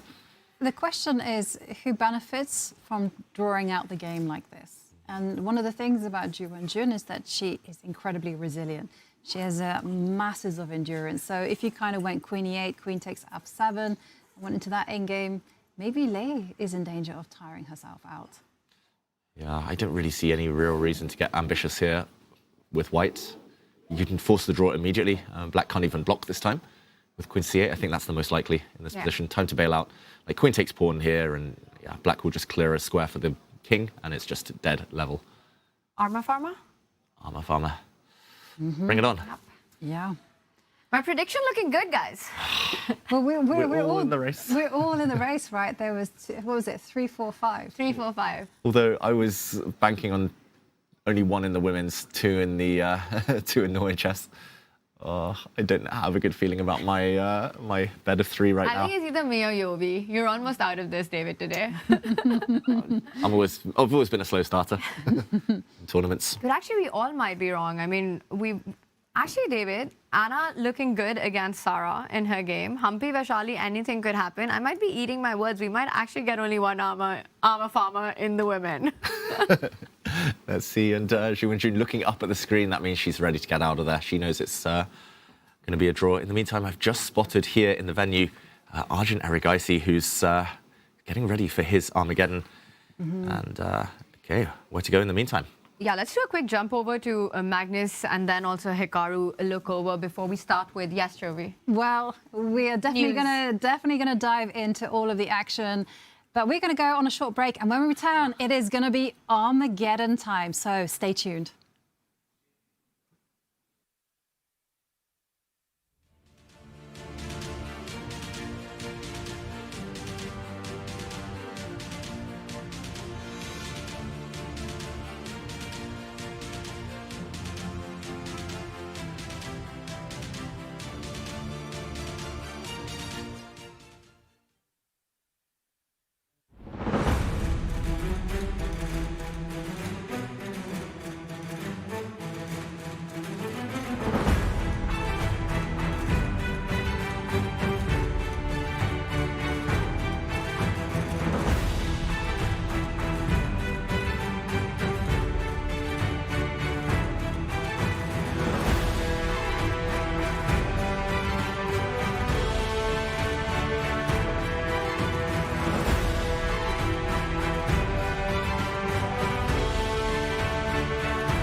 And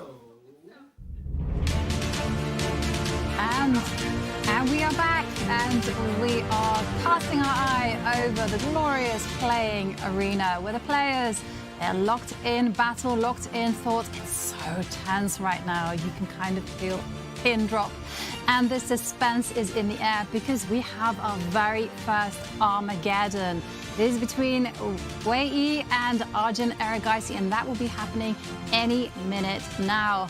In the meantime, well, we have a lot of games still going, and there you see, talking about Armageddons, it's already there in action. We're off, and Arjun starts with 7 minutes on the clock. Wei Yi with base time of 10 minutes. We can see all that being played out. Arjun needs only a draw. Wei Yi must win to take the match. And opening moves coming in fast and quick, David. What was this? Was this the Roy Lopez, I want to say? Yeah, it was a very rare sideline of the Roy Lopez of the Spanish. Just very quick backtrack as we catch up with the current position. E4, E5 were the moves, and here Roy Lopez, bishop to B5, and a very rare guest at top level, bishop out to C5. Erigaisi prizing surprise, just the surprise, the first surprise over anything here. There are lots of moves. White can even take a pawn on E5, but instead, pawn to C3. White tries to build a center first, hits now the black knight, and Erigaisi plants that knight in the middle of the board.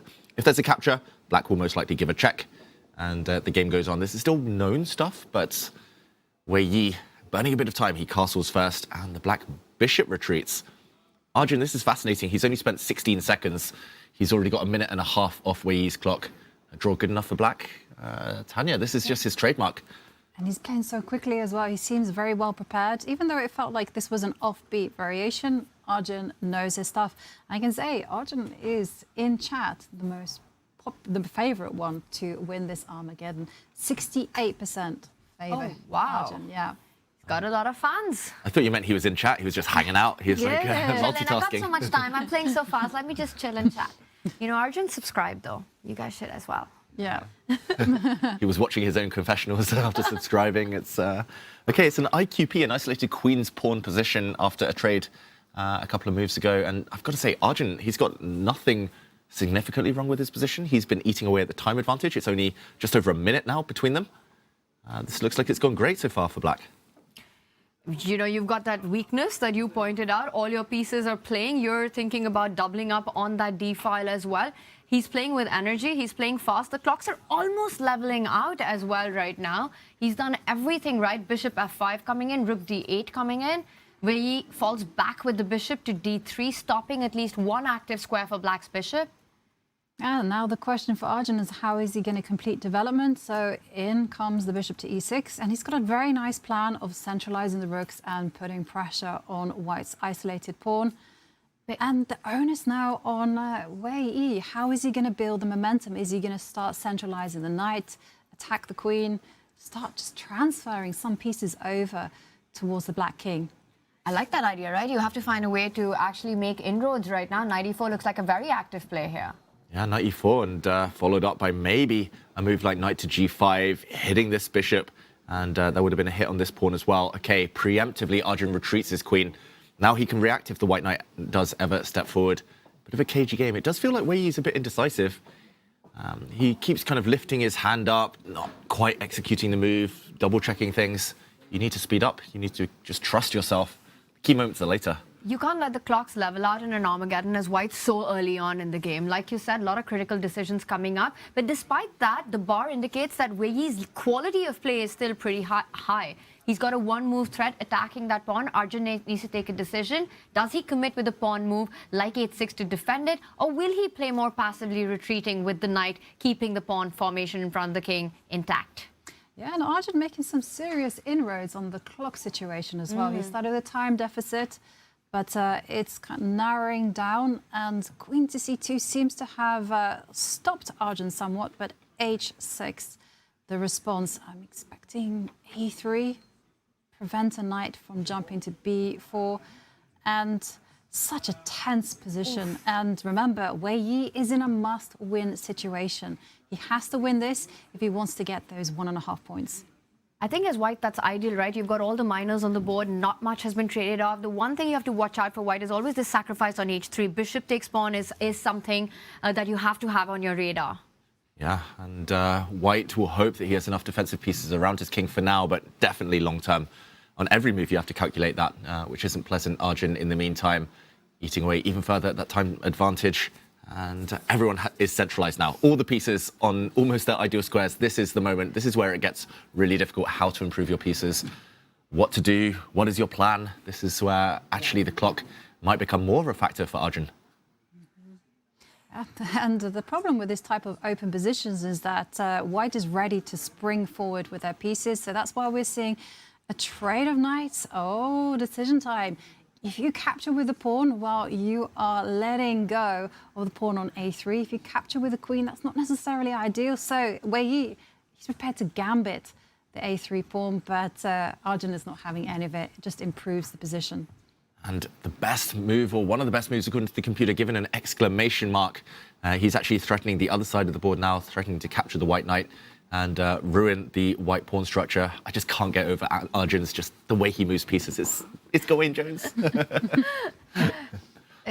David's obsession with hands will continue, but David, I have to point out that bishop takes pawn, I think, would have invited a lot of tactics for Wei Yi with that d pawn moving forward. This was an absolutely essential move for Arjun to make, to stop d5, opening up that d line, discover check ideas or pins on the way. So bishop d5 really nicely found and quickly played here by Arjun. And the decision now is on Wei Yi. What is he going to do with the knight on f3? How is he going to protect it? How is he going to come forward and start troubling the black positions? Because there's a beautiful harmony there. And he's got less time on the clock than Arjun does now. It's a sprint, Armageddon, essentially, and he started too slow. Look at the clock times. 3 extra minutes he started this game. This is only move 18. And he has to win. He has to win. well, both players making their debut, so they're just getting familiar with this Armageddon scenario, and the bishop swoops in to attack the queen, but that's an easy decision for Arjun. She must step forward. Yeah, one safe square for that queen. Attacking a pawn still. Attacking the white knight still. This just feels fantastic. As you mentioned, it's the first time here for both of them, but just it feels like a huge opportunity. They both really want to prove that they can be considered part of the elite in the chess world, but in order to do that, you need to beat your rivals. And okay, Wei Yi's going to retreat his knight. He's going to come forward and harass the black queen even further if given time. But he's nearly 1 minute down now. Is Arjun going to be brave enough to pick up that a3 pawn this time, now that the central squares are under control?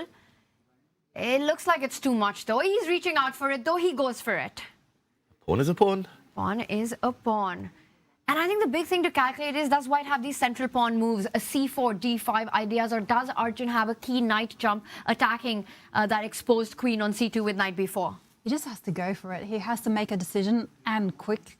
He just has to come forward with his pieces. He's in a must-win scenario because Arjun has those draw odds.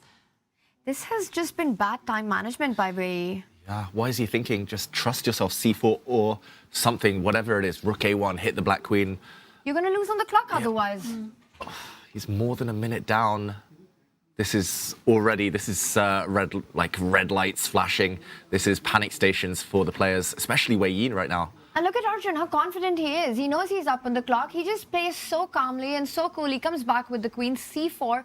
Knight b4 will be a key jump at the right moment in case there is a d5 push after the bishop falls back. Yep. Well, Wei Yi, he's making great moves, though. It's just he's making them slowly. And bear in mind that the players do not get any increment until they have completed move 40. So the bishop retreats. Now, just advance something. Jump in with the knight, push a pawn. But we have the bar telling us Wei Yi is doing fine, right? If you're sitting on the board, you're just thinking, I lost a pawn, I'm down on the clock, everything's gone wrong here. Yeah, he gives a check. He's still looking very calm as he plays the moves. He's going to step forward with one of the pawns. This is a fork, double attack on the black knight and black bishop, but the black knight is going to jump out the way with gain of tempo. The move Tanya mentioned a while ago, knight to b4, attacking the white queen. Now the bishop saves itself. And you can go all the way back because your rook's already developed to those central lines. And he does it. He's a pawn up, and the white bishop is offside. Otherwise, white would play the move pawn to c5 and win the black knight.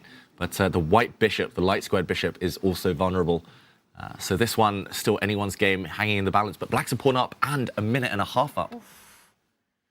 Whoa, this is getting incredibly tense. But for Arjun, he's a happy man right now. He's got that extra pawn, he's got that time on the clock, and no clear way to develop an attack as white. Can you jump forward with that knight? Knight e4 hitting the queen. Ooh. He goes for your idea, and it's a big mistake. Big mistake. Now the black queen is going to retreat. If she takes this pawn, this central pawn is poisoned, and the white bishop would actually come back and kick the black queen and win the black knight on the next move. So Arjun only has one move. But is he going to find it? It's a winning move. Oh, he's reaching out. Has he calculated his way through? Queen d7 needs to be found by Arjun Erigaisi. Oh, you need such restraint not to capture a free pawn in the center of the board there. But it's all about the fact that the white queen cannot move, or if she does, the white bishop falls as well. He does! He finds it! What a beast. Oh, great move. He's in control here, Jovanka. He certainly is. Some great, cool, collected chess there from Arjun, finding all the right moves. But Wei Yi still has to find something. He has to generate the play. He has to roll the dice. Yeah, the problem is he's going to be a pawn down and maybe facing the bishop pair as well. And otherwise, it's a second pawn that's about to be picked off in the center of the board. White's pawns have overextended, if anything. And the bad news is, right, you play c5 and then you go into a think. I think queen d7 was a miss by Wei Yi as well. It's such a difficult move to make, sort of putting your queen in the way of your own bishop. Such precision by Arjun. How does Wei Yi continue this game with less than 2 minutes on the clock? He's incredible, Arjun. He went forward, grabbed a pawn, then he's been in reverse gear ever since, like bishop all the way back to c8, queen back to d7 now, retreating. But he's playing the moment and he's playing so fast and confident. You know, it's always so insane and incredible to watch Arjun play these positions out, where it feels like every move is a high responsibility move, and he shows incredible calmness. You know, he's got those ice-cold nerves of steel, and just finds these best moves in these chaotic positions. Yeah, and now is not the time to be perfect for Wei Yi. He just has to find the way that will cause the most chaos. He just has to accept the d pawn will fall. And he comes in with the knight, but Arjun playing such precise chess, you know. It's going to be the exchange down, though. The white rook in the corner hanging. Wei Yi, though, the clock is the main factor. 1 minute left. It's only moved 28, and it's just been too slow. Arjun's up by more than 2 minutes on the clock. He's got big material advantage as well. He continues to put the pace on the clock as well. The bishop falls back. Wei Yi doesn't recapture. Arjun retreats. That's an extra exchange for black. And a pawn. And a pawn. And you could have an hour on the clock and you're still worse here. Yeah, you're still worse, if not losing in this position. And Arjun still has a problem, how to unravel the black pieces, but he's got plenty of time to work that out. Jovanka, I'm just so amazed with the calmness that Arjun has shown in this Armageddon. Yeah. The control over the clock is one thing, and over his own nerves. Yeah, totally. You know, he's played a model Armageddon, but it's not over. And there we see b6. Not the best move, because the evaluation bar suddenly goes up in white's favor. So mistakes can happen in this time control. It's just about playing quickly. Isn't that a b6 pawn that is up for grabs? I mean, was this just some moment of nervousness from Arjun? Yeah, very strange. Giving up a pawn is one thing, but also after the white bishop takes this pawn, the black rook is trapped. The black rook on d8. He's giving back all of his material here. This doesn't make any sense. Bishop takes pawn. You win the rook on the next move. He doesn't take it. Did he not take that pawn? No, he did not take it. And I can tell you the time is ticking down, Tanya. 27 seconds left. Why would you not take that pawn? He just trusted Arjun. That's bizarre. That's a free pawn. With what do you trust your opponent? There's no idea on the board. Queen a3 is like an admission of defeat, and you're 2 minutes down. Wei Yi, his head is gone. He wanted to set up a one-move checkmate on the h7 square. That was blocked, but this will not be enough. He's grabbed just one pawn back in 23 seconds. This looks hopeless. Black is now winning the central pawn, white's pride and joy. This one, no more attack, no more tricks. Arjun just needs to not blunder. No more time as well as Wei Yi. As you can see, 15 seconds and still a few moves until they reach move 40. And then it's only a 1 second increment, which is next to nothing. It's barely enough to make a move. And I'm just still reeling from the fact that Wei Yi did not pick up that pawn. Even if he could have potentially gotten pinned on that file, not won the exchange, you get that pawn. And then you play on. And right now, it's completely busted for white on the board and the clock. Yeah, I'm shocked by that moment as well. That's just pure nerves. That's what the Armageddon format can do to you, especially over the board. 1 second sounds like a lot in Tidal Tuesday online, for example, when you have a mouse, but over the board, 1 second will not save you. 13 seconds meanwhile. Arjun just keeping things nice and calm, cool and collected. Everything's protected for black. He's just got full control. All that matter, all that's left for Arjun now is just to He has to make a move. Well, he's frozen. Oh, and how many moves to 40? This will be move 40 on the next go. Oh, Wei Yi. His hesitation. He made it with 2 seconds left, move 40, so 1 second increment. But look at the clock. We're going to see this forever now, for eternity. 2 seconds left for Wei Yi. But the problem is he's lost on the board as well. And look at that, Arjun, he just triples down on the D pawn, attacks the queen. His own queen can come in. Wei Yi panicking every move. And just making those moves with 1 second left on the clock. How can you guarantee that you keep the speed for the rest of the game? And he doesn't do it. He loses on time, Wei Yi. It was a lost position, but it was the clock that decides it. Arjun Erigaisi takes the first Armageddon win of Norway Chess 2025. Yeah, what a thriller that was, right? It started off with this tactical melee, very, very complicated. And then it was just the clock. It was somehow like Wei Yi froze. He couldn't find the perfect continuation and he just burnt too much time on the clock. But Arjun, that was just great stuff there. Fantastic start for the world number 4, Arjun Erigaisi, making his debut, you know, a confident hold in the classical game, and then finally in the Armageddon. He was just so strong, figuring those calculations, those complications out, but also just playing like a beast on Wei Yi's clock. Yeah, just so smooth from Arjun Erigaisi. Always had 1 minute in the bank. We've been talking about bank ranks, but having time in the bank is the most important thing in Armageddon chess, and that was very instructive. Arjun's strategy there, just fast, confident play at the beginning. That is what the top players do, and Wei Yi will learn from that one. He will need to. In the meantime, we still have 5 games ongoing. Yeah, after we catch our breaths after the exciting Armageddon, let's go to the bird's eye view and have a look at some of the updates now, of course. What about our hype match there in the top right? The game in red between Magnus, Carlsen and Gukesh. Didn't go the paths we were expecting. Gukesh tried to sacrifice a pawn. Magnus said no. Magnus got the queens off, and Magnus is trying to grind this one. He just wants it to be as dull a position as possible, I'm going to say, or at least as quiet a position as possible. The one thing that I do see on that top right board is Gukesh's pawn formation on the right side. And I wonder if that's a weakness that Magnus will play against, you know, a free flow of the pawn storm in the center once he's able to get his own pawns moving up the board.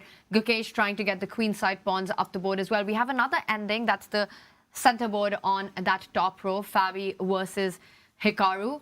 Also still in balance, still absolutely level. I mean, this game start to finish has been the same. Is there something that either of the players can fight for in this endgame? I think in a single word, no. I think this one is also going to head to Armageddon. That would be our second Armageddon of the day, getting all of us closer to our predicted number, but also getting Hikaru closer to his prediction that he called very, very early on. And I think Hikaru, maybe, if anything, is the more comfortable of the 2 players, but yeah, body language, we see there on the camera, they're just making very fast moves, and yeah, it's just nothing left on the board, not enough left on the board. And Ivanka, I'm looking at our bottom row. Lei Tingzhe and Wen Jun are still playing. A position that we thought would end in a repetition about 30 minutes ago. I think it will end finally in a repetition, as Black should probably start giving some checks at some point. That's the bottom right purple board. Queen f4 check is what Ivanka is looking at, and keep checking the king. Queen g1, come behind. Queen g1's even better. Yeah, force the draw. Zhu Wenjun is a pawn down. But yeah, now we're going to see the handshake any moment between these two fighters. The Chinese derby is going to Armageddon. It is, and yeah, we are going to stick with this and see if we can catch the handshake.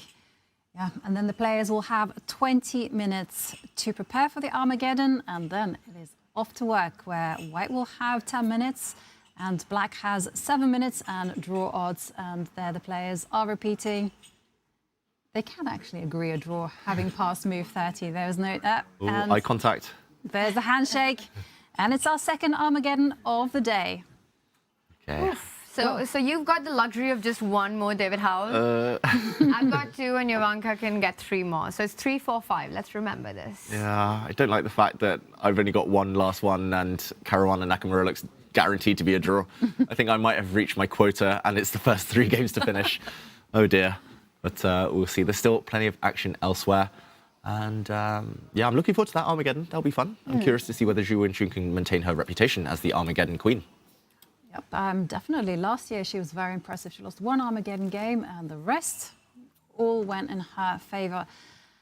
But who do you think is the favourite between Lei Ting-Jie and Zhu Wenjun? I'm just never betting against Zhu Wenjun ever. I mean, just her performance over the last 5 years, 5-time world champion, the dominating show that she put into last year's Norway Chess. At least on paper, I think Wenjun is a favourite in this one.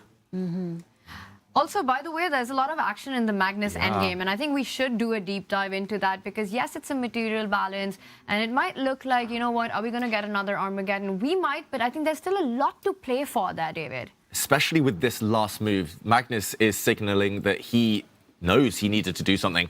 Black was actually launching a pawn storm down on the queen side. Magnus has blocked that, and I know it's a streamer's favourite move, but en passant, apparently by far the best move in this position, the only move to maintain the balance. You have to capture this white pawn. If you don't capture the b4 pawn en passant, as the blue arrow indicates, then the white knight is going to sit on the square forever, unchallenged, no way to trade it off, no way to destabilize it, and the white knight will tie down the black pieces to 2 weaknesses. But this is very concrete. If you take en passant, you also kind of break the head of your pawn chain, you get more pawn islands, and it becomes very concrete, the game. So, key moment for Gukesh.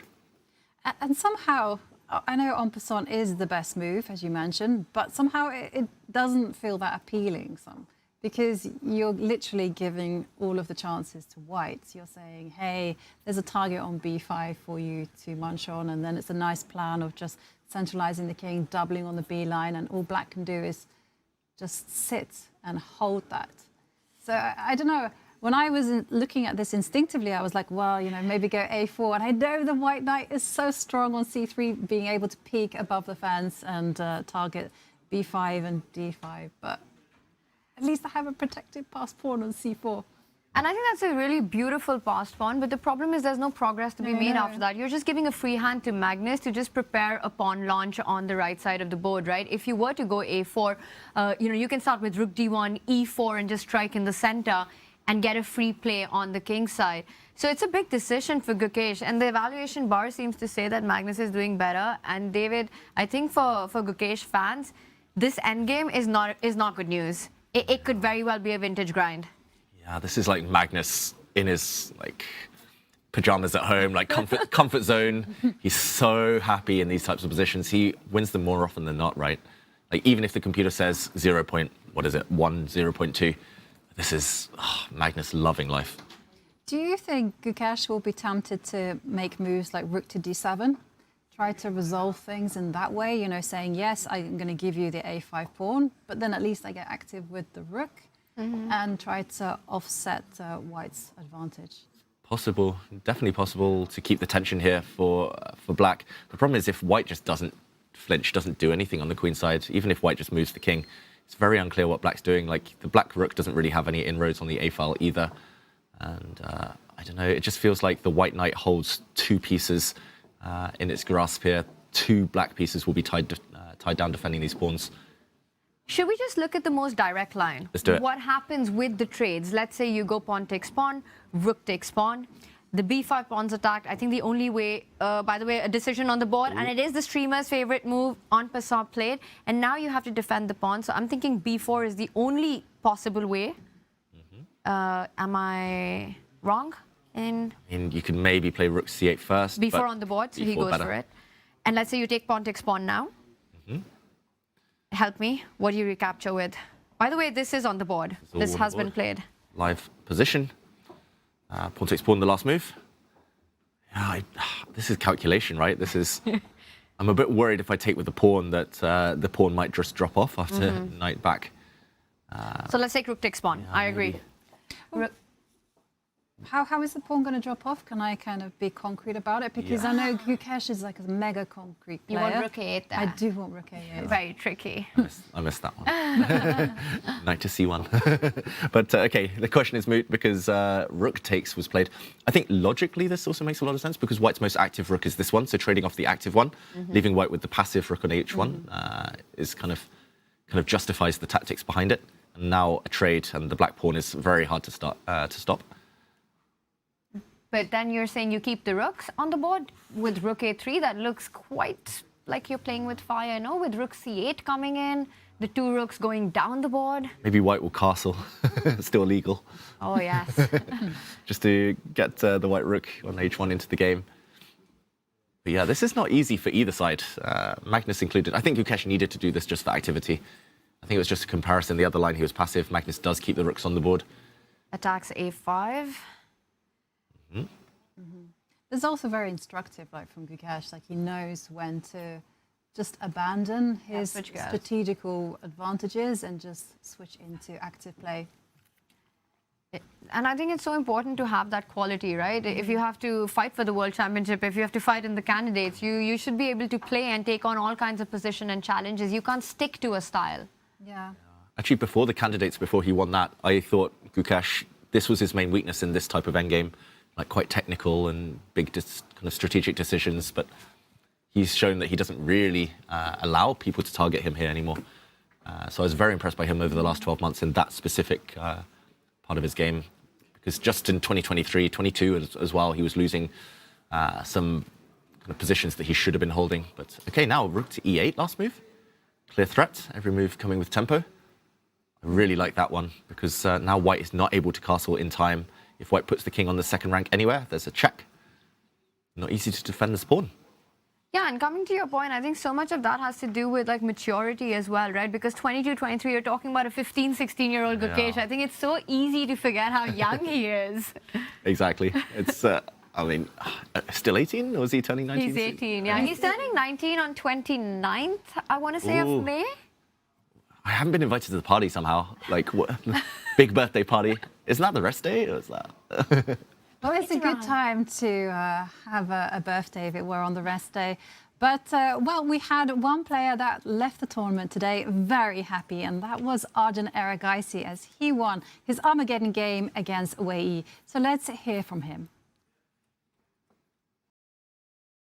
Arjun, you have just played your very first tournament in Norway Chess, and you made a draw with black pieces in the classical game, went to Armageddon and beat your opponent. Was that your strategy?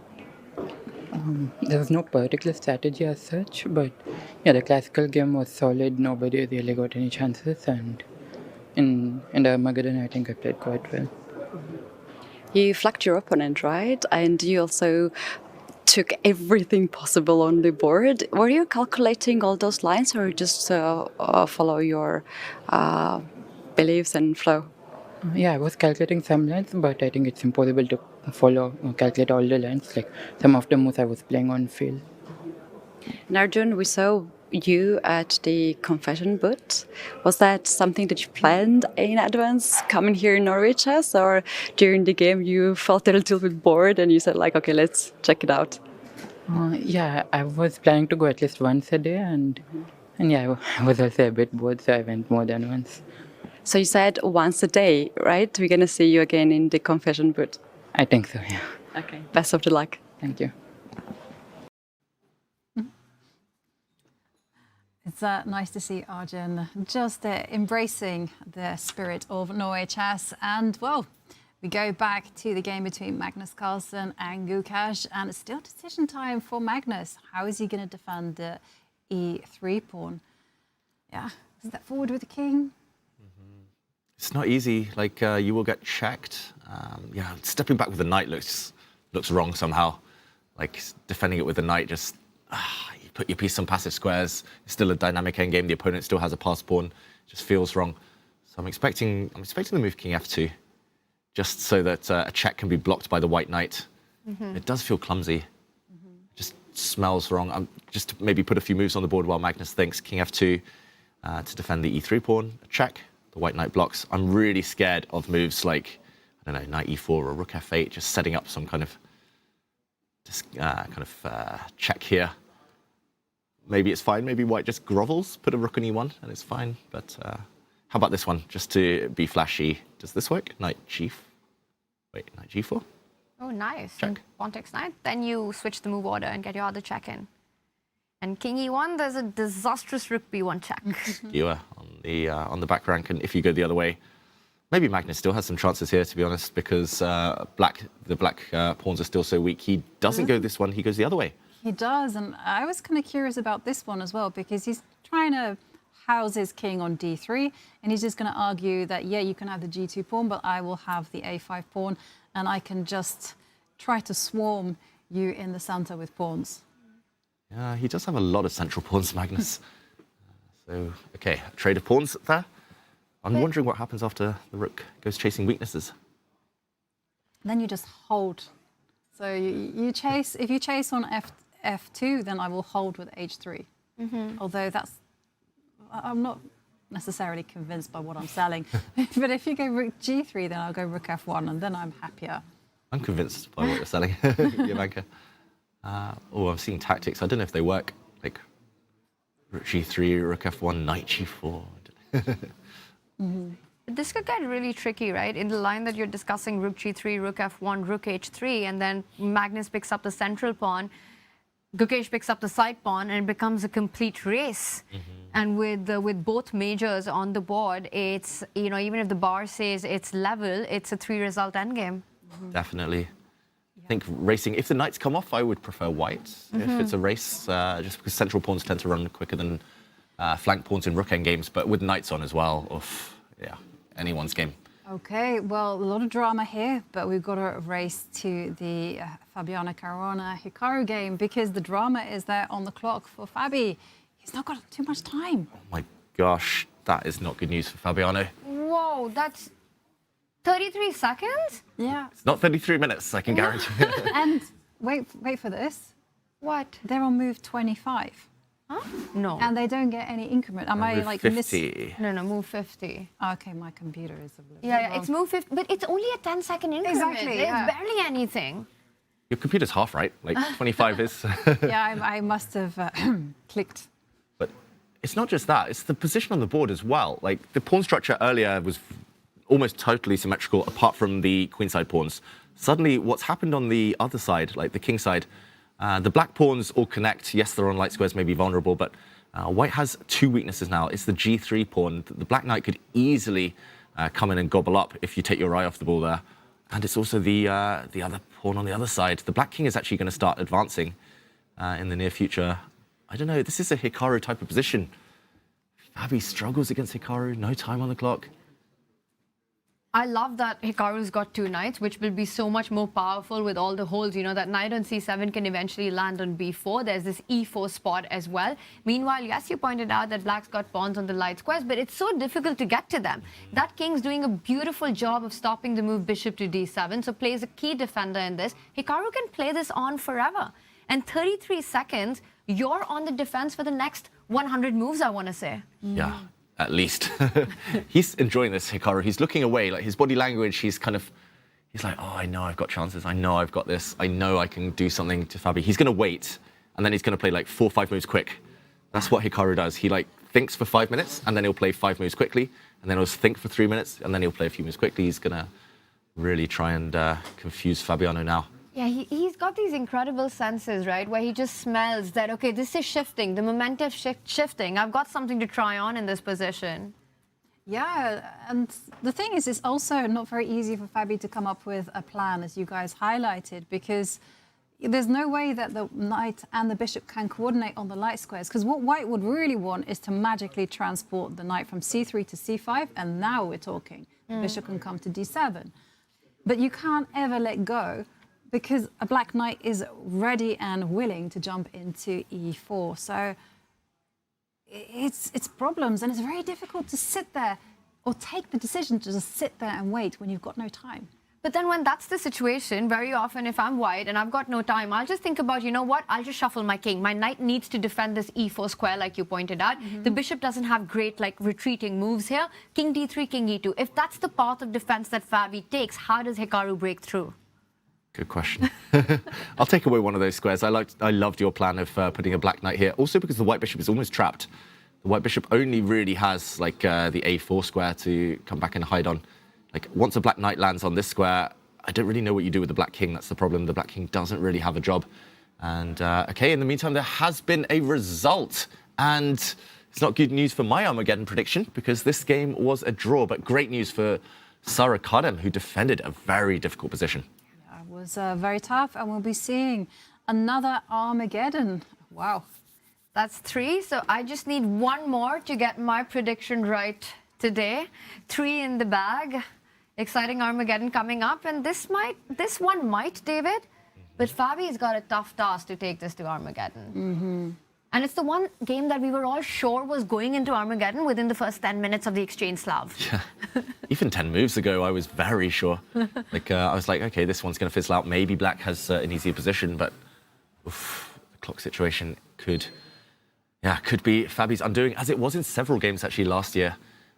In this tournament, he lost, I remember, to Magnus in very, very close endgame, and lost to Prague, I think, in an endgame as well, just because of the clock situation. Yeah, somehow that loss to Magnus last year really affected him because he didn't quite manage to recover. But here he's going to have to play on instinct. He's going to have to make those quick decisions. How can he hold his position? It's such a difficult question, you know, because you've got no time on the clock. And if you just keep passing the move, as you suggested, you allow black to make those incremental improvements. Is it really as easy as we're talking about this? Because yes, you take away that square of d3, you know, but I'm just wondering if the white king keeps moving around. I've got enough options, right? I've got the d2 square, the f2 square, the f1 square. I keep my bishop as is or move it back to a4, and I just say I've got a fortress. You know, you don't have an e5 break. Your king has to be there to stop bishop d7 at any point, picking up those pawns. Does Hikaru have more than the clock advantage to say that, you know what, I'm actually pushing for a win here? Well, he can do things gradually, right? And so first up, he can just take away the d7 square from the bishop. He can then try and snake his king on the dark squares, you know, try and get it into the dream that is b4. You know, I'm visualizing a future now. This might be wishful thinking, I admit that. But, you know, the knight can come to h5 to attack the g3 pawn. Wow, that is an idea. It might be wishful thinking because the knight currently is a very bad circuit for that square. But it's there. It's there. So you're saying, okay, does this go into an Armageddon or not, Yobi? Yes or no? Unlikely. Yes. I can't afford any more Armageddons. I've already reached 3. Of course it's going to be decisive. So you guys think this gets decided in the classical? I'll say this goes to Armageddon. Fabi holds this. Fabi hold. We'll find out, right? Well, we also have the Armageddon between Lei Ting-jae and Ju Jun starting very shortly. So and then we're going to be seeing Anna Muzichuk against Sara Kadem. They have some time to relax, to reset, and then they will be back on the board. And meanwhile, well, what do we have here then? Wow. Whoa, some big moves being made on the Magnus board. Gukesh finding a very concrete way of trying to deal with his issues. His central pawn being attacked, he's trying to counterattack on the king side. The Armageddon about to begin, but just to mention that Gukesh defending very actively, but also very accurately. And it still looks like the eval bar planted in the middle, both sides at 8 minutes. Magnus trades a set of pawns. We'll update everyone there. But maybe that game going to Armageddon, that only means more chess for us. That would be a fun one to watch. World #1 versus world champion in Armageddon chess.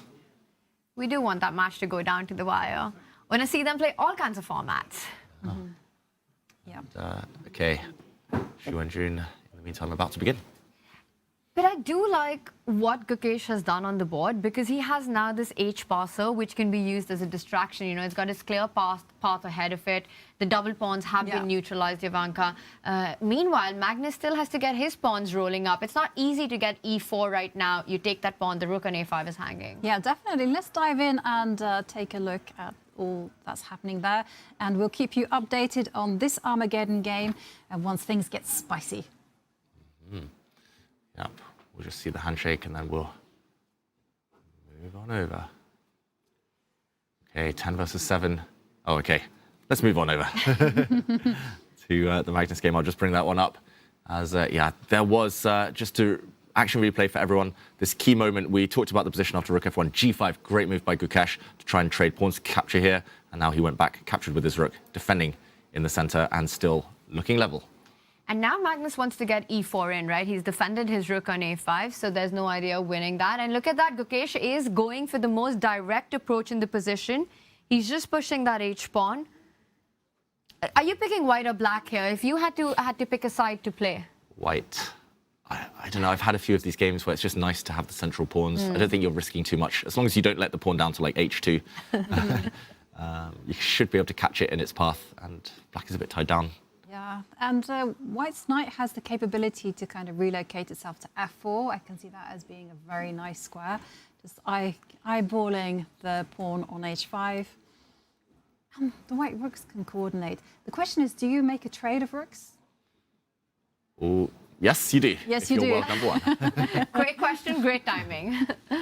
Yeah, I think maybe the one downside to Magnus's position is that his pawns were vulnerable, so by trading rooks, he makes them less vulnerable.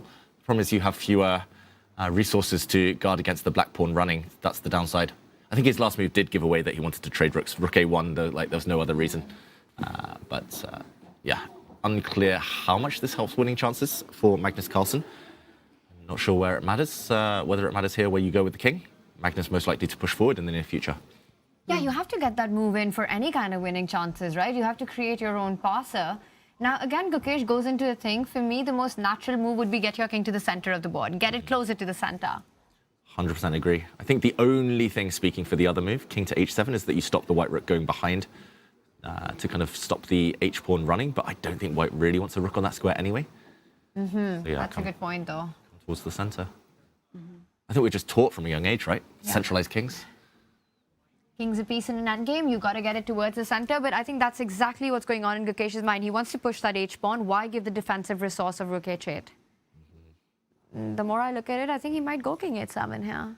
Yeah, I wouldn't. It kind of makes sense, right, from pushing He pawns. does! Who cares about endgame rules? You're the world champion, you can do what you want. And yeah, I mean, I think they were of equal merit, those two king moves. So, okay, we'll see the h-pawn rush down the board. That's more exciting for us. Yeah, and every tempo counts. Okay, does Magnus push now? You got to do it, I feel. The more we look at it, e4, it has to happen. e4, I'm a bit scared of rook to g3, but then oh, it gets so Five. complicated. e5. Takes pawn? Rook takes Also, pawn, could you king c2. just go on the run with the h-pawn immediately? Yeah, Oh, make me gosh. calculate, Ivanka. Yeah, I know. It's literally a race now. Depends how much risk Magnus wants to take. If he wants to bail out, probably he can maybe just bring his rook back and just sit and then go e4 at the right time, and it should fizzle out. But Also, shout out to Gukesh's clock management. You know, usually he's the one who's behind on the clock and struggles with it, but right now he's got that extra minute in a very critical position. e4 has happened. This is an all-out race now. yeah, engine might say level 0.00, but 3 results all still possible. Yep, definitely. And the one move that I would be reluctant to play as black would be to capture the pawn on e4, because then you're literally helping white make a second pass pawn. So either go rook g3, go on the offensive, I like your calculate idea. Push that h5, pawn. Push him, baby. Get h4 in. Yeah. It's the logical continuation of his last move. Like, if you put the king on h7, which isn't going to participate in any defense against the white pawns now, then you stop the white rook going behind, so why not just commit to the plan? h4 also creates a nice square for the black knight to come to, if need be. After h4, if white was to go e5, do you just ignore it and keep pushing? Yeah, I think so. Oh my goodness. That would be crazy if that's the way forward. It looks like it's too much, though. Although, yeah, maybe white just takes the knight. Oh, gosh. So let's just do it with arrows. h4, h4, e5, h3, takes, h2, f7, queen. queen, queen. Whoa. Yeah, but the knight is the king's best Knight is friend. the king's best friend. I only have like one check. There's only one check on f1 and the white. Let's put it on the board Okay, let's do it. until Gukesh makes a move. h4, e5. When's the bar going to move? h3. Oh, already does. Oh, he makes the move just to show this variation to everyone. There would have been queens, and white is actually winning as the king will hide. But let's go back to the game. E4 met by a capture. That's brave by Gukesh, allowing connected pass pawns. Right, and that was commentator's curse because it was like the one move I was not going to be advocating for. But you know, Gukesh is the player. He just sits and calculates his way through. And I think he's seen the resource. He's seen the way forward here. And I'm expecting him to show us the way. Is it h4? Does he throw in a check? We should mention Magnus. If he wanted to draw, he would have taken that pawn back with the knight, trade of knights, like rook f5, the knights go, and that would have been a dead draw. So, yeah, Magnus wants to win. That is clear. Oh, it's got to be h4. It's got to be h4. You've committed. You can't have an objective evaluation. Both players don't know what this position is, right? It could be just anyone could be better. Anyone could be winning here. It's going to be emotion as well. It's like, I want to win. That's going to be Magnus's kind of deciding factor between two level-looking moves. If you want to play the safe one and go for a draw, fine. But if you want to win, you have to take a risk. Yeah, you have to play the more and I'm ambitious. suspecting that Gukesh, he has no ambitions to win this. I suspect that he just wants to liquidate. So maybe he's going to throw in a check on g3 and then think about ways of sacrificing the knight to get those two pawns. And then you get yourself into a rook versus a rook and knight. And that is just a theoretical draw. Yeah, like, for example, if you move... I like your move as well, a check. But you could move your knight hoping for the e-pawn to step forward and then give up your knight in the center for those two pawns. There's lots of candidate moves. He does start to look a bit nervous, though, Gukesh, I feel. And the clock is finally playing a bit of a role, down under 4 minutes. And this is crazy, this endgame. It's insane. The ending is crazy, right? And it's also just 10 seconds increment, even if you reach move 40. And it's at least another 15 moves that these players have to be very careful with. Okay, maybe not 15, but the next 10 moves. Definitely. Probably in 15 moves, they've both got queens, and it's going to be a totally different endgame. Oh my gosh, imagine playing with just 10 seconds on the clock in that position. Not going to be easy. It still feels like Magnus's position is easier to handle. You just push pawns. Speaking of pushing pawns, Gukesh can do that as well. Is h4 a possibility, or does that just lose on the spot? I think it's definitely a possibility. It's the move I would play if I was playing this in blitz. Okay, I'll turn on the engine and check. I don't normally like to, but it is the best move. h4, pawn to h4, then e5, then h3, and... What's the difference? There's a difference, apparently. The difference is the black rook can also start giving checks. Okay, I'm going to quickly put this on the board while Gukesh thinks. h4, e5, this is what he's calculating. Pawn takes knight, pawn down to h2, f7, queen, queen. This is actually relevant. At the very end, rook g3, only move to draw. And now you can't go forward because the black queen comes back. The white queen blocks, the rook hangs. h4 on the board. This is happening. Has he calculated everything? Of course, it's Gukesh. Oh my gosh. Moment of truth. Will we see the queens on the board? That is a crazy endgame. That's a crazy line. Magnus is going for it. And like, you're pretty much all in, actually, with Gukesh. Like, e5, I think you just have to push. Magnus reaching out. And such a key difference, right? To take that pawn first before you start pushing h4. How important is that? So important. And, h3. It's about to happen, guys. Moment of truth. Gukesh is going for h3. He is going to sacrifice this knight. Maybe you could give a check first, but apparently you have to play h3 anyway at some point. But is it the only move, or are there other moves to hold here? There are other moves. Knight to h5 also possible, but... Yeah, I was going to say, can you just kind of go away with a knight and then try to use the knight to retreat back to a square when white advances? Yeah. I mean, the thing is, though, white is advancing with two pawns. Black is just advancing with that one. So you're always going to have at the back of your mind that Magnus can just drop back with the rook and maybe just fend off and slow down the advanced h-pawn. Yeah, normally one does run quicker than two. Like, one is so fast you just push it down the board, but you have to push it. Look at the tension there. Look at Gukesh. His chair is moving faster than he needs to right now, but he has to bring on the pace. He has to make a decision. He's under 2 minutes. Feeling the nerves. h3, will he go for this direct line? Has Gukesh stuck to his biggest strength and calculated his way through? This is crazy. h3. If not, you can move the knight. The white rook will come back and start guarding the pawn, and it's a totally different type of game. But that one, you need to be accurate for another 10, 15 moves. Here, if he's accurate... Oh, look at him. He's definitely calculating this line. He's going to play it. It's happening. Yeah. I think it's happening. If I had to bet, Gukesh goes for h3. It's the direct calculation, and this is what he does best. Oh, he's reaching the 1 minute mark, though. Make a move, make a move. Oh, he has to have a clear head. You know, just to give you an update, meanwhile, it looks like the world champion could be in trouble. The women's world champion is definitely in trouble in the Armageddon. He goes for it. He does it. Oh my God. Brilliantly calculated. And Tanya, I can feel the tension from here. Yeah, the Indian spirit now coming out, willing Gukesh to play that move, and he does play that move. This is going to get dramatic either way. We might see the birth of new queens on the board.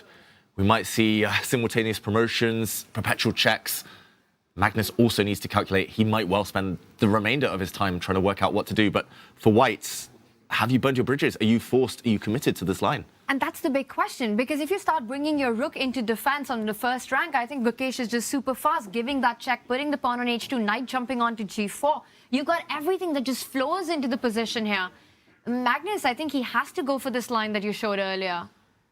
And that one, we should mention, at best play is a draw because black gives a check to the rook, to the king with his rook, and because the king is forced onto squares, it will continue getting checked.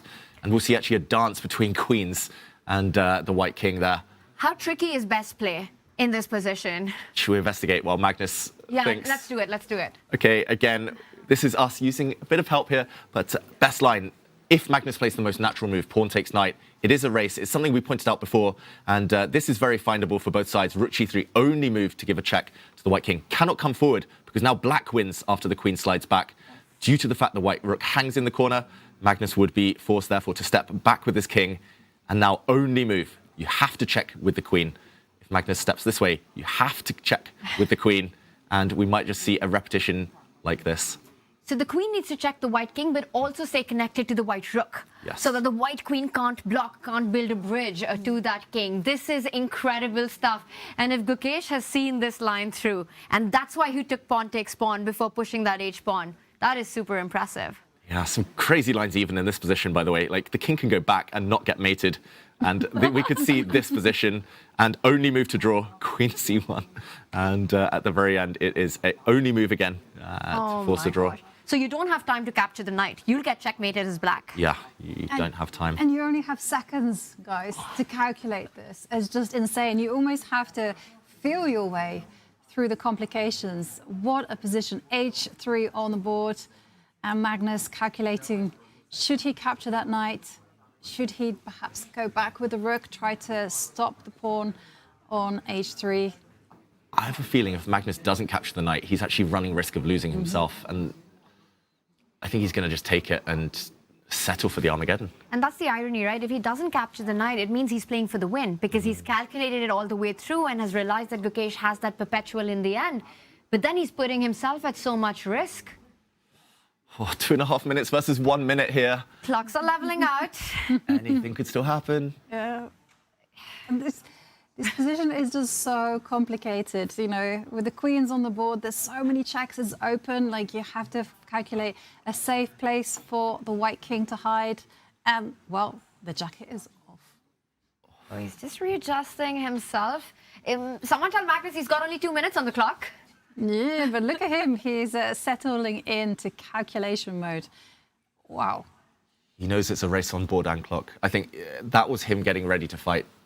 That's not the look of, or the action of a man who's about to bail out with a draw. So the players do get a 10-second increment now. We have crossed move 40, but again, 10 seconds is barely anything. And Magnus about to make a decision. He does go for the line. We will get that endgame with the queens on the board, and Gukesh will have to be precise with his checks. Yeah, absolutely. Oof. Queen's coming. Just to mention the white rook, if it drops back now, that would be met by maybe a check first, I'm not sure, but the black rook coming down to the bottom of the board and cutting the connection. So both sides are committed. They both have to make queens. And then Gukesh has to find the right checks. He loses otherwise. Yeah. Magnus Carlsen will take the win if Gukesh isn't precise.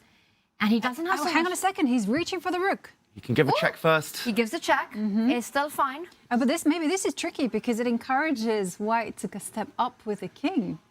And that would be a mistake. Magnus moves forward. He loses. Oof. Magnus has to go back with his king. You, of course, can't go into the center because you walk into a promotion with check, so you only have 3 safe squares. He reaches out. I think his hand movement says he's falling back with it, and he does.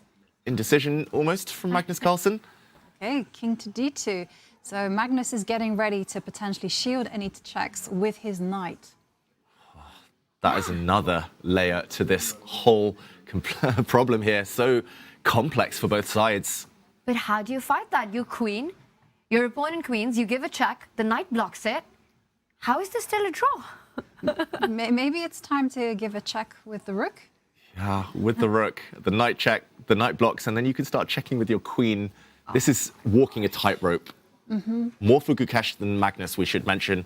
Magnus should be safe. Magnus has the opportunity to play on if he wants, but can also bail out with a draw. But here, Gukesh just needs to queen. He can also give a check with his rook, though. That gives away that is the continuation, even with queens on the board. 15 seconds. Gukesh needs to move. He picks up the queen and he goes for it. Magnus will queen as well. And now, will he find the right move? Only move. He has to check with his rook, Everything not with else his queen. loses. If he touches his queen, he loses Gukesh. Oh my gosh. Huge moment. He's down to 10 seconds. Make a move. He needs to check with the rook. Only move. 5 seconds. Oh, he checks with the queen. It's the wrong one. Oh my goodness. And the bar shoots up.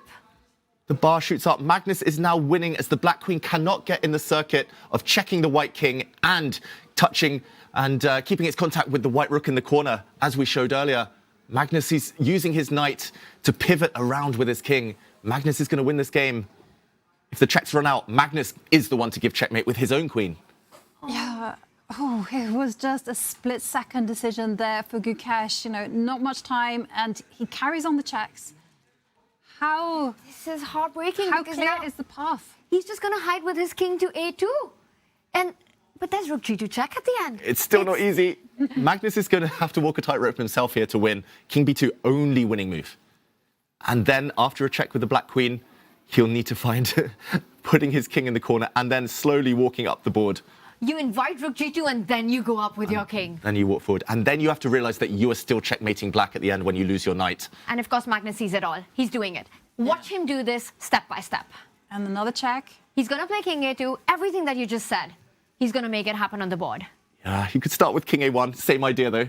You allow a rook check and then you walk up the board. But this is the only way for Magnus to win. If he moves his king back towards the center, if he slides to the right, it's a draw again. Yeah. Wow. He sees it, and he's got 30 seconds to figure this out.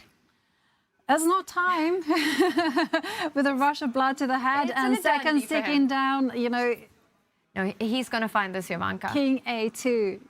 Understanding that rook takes knight is not possible. He's reaching for the king, and it looks like he's going to be shifting over to the left. He's getting nervous himself. Down to 15 seconds, Magnus. I think he's actually going the wrong way. The way he moved his hand. Oh, no. No, he's going a2. He finds it, Magnus. He spotted that even if the white knight is captured here, that it's white giving checkmate. White, it is this discovered, this diagonal check even. Sorry, queen to f5. That is the key, and the black king will not be able to hide safely. Gukesh needs to keep checking. This is amazing. And of course, he's found all of it. He's going to walk up with the king. It's incredible what Magnus does. You know, it just levels in chess. It just levels, and Magnus is on a different one. This is another level of game. The knight is taken, the checks have dried up, and now Magnus is winning if he finds the right checks himself. Black's turn is done. All the checks are gone. It's white's turn to check now. Right. And the question is where to check, because, you know, the black rook is a defender. It can block any diagonal checks. This is still incredibly complicated. It's no longer this check because the black rook has not left the G file. The rook was moving in other variations. He actually needs to check. There we go, behind. Incredible.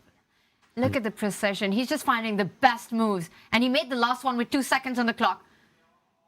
Magnus, 5 seconds. Has he just found his way to checkmate right now? Has he figured all of this out? He's finding all the best moves. He has to give a check on f8. He finds it again. And he's doing it with just, you know, seconds on the clock. I mean, it's incredible. The problem for black is if you walk into the center as you want to do, you get skewered on the long diagonal and your rook is hanging. And it's happened. Wait, This isn't even the best move. I'm wrong. Rook to e6 is the only winning move. It's the only move? Oh my gosh. What? And he's reaching out for the rook. This is masterclass in motion by Magnus Carlsen. He's found every single top move. Unbelievable. In this crazy position. And now, Gukesh, his king has been incredibly mighty in this game, but ultimately, it will not survive all on its own. I mean, I don't even know why he couldn't just pick up the rook. Were there perpetuals? It was a perpetual check. And the handshake. Magnus Carlsen does it. Gukesh resigns. What a game that was. That was game of the year so far, I'm going to say. Unbelievable. Magnus Carlsen still the boss. Wow. Absolutely. And, you know, that finish at the end, you know, first with Gukesh finding this incredible resource, you know, but then only having seconds on the clock and making the wrong turn, the wrong check. And then Magnus, the way that he played that final stage with such accuracy, with 10 seconds on the clock. That was genius. Both of them genius. Like, Gukesh went wrong just one move, but the rest of the game he was inspired himself. And it is fitting that 2 king walks decided that game because it's 2 kings of chess.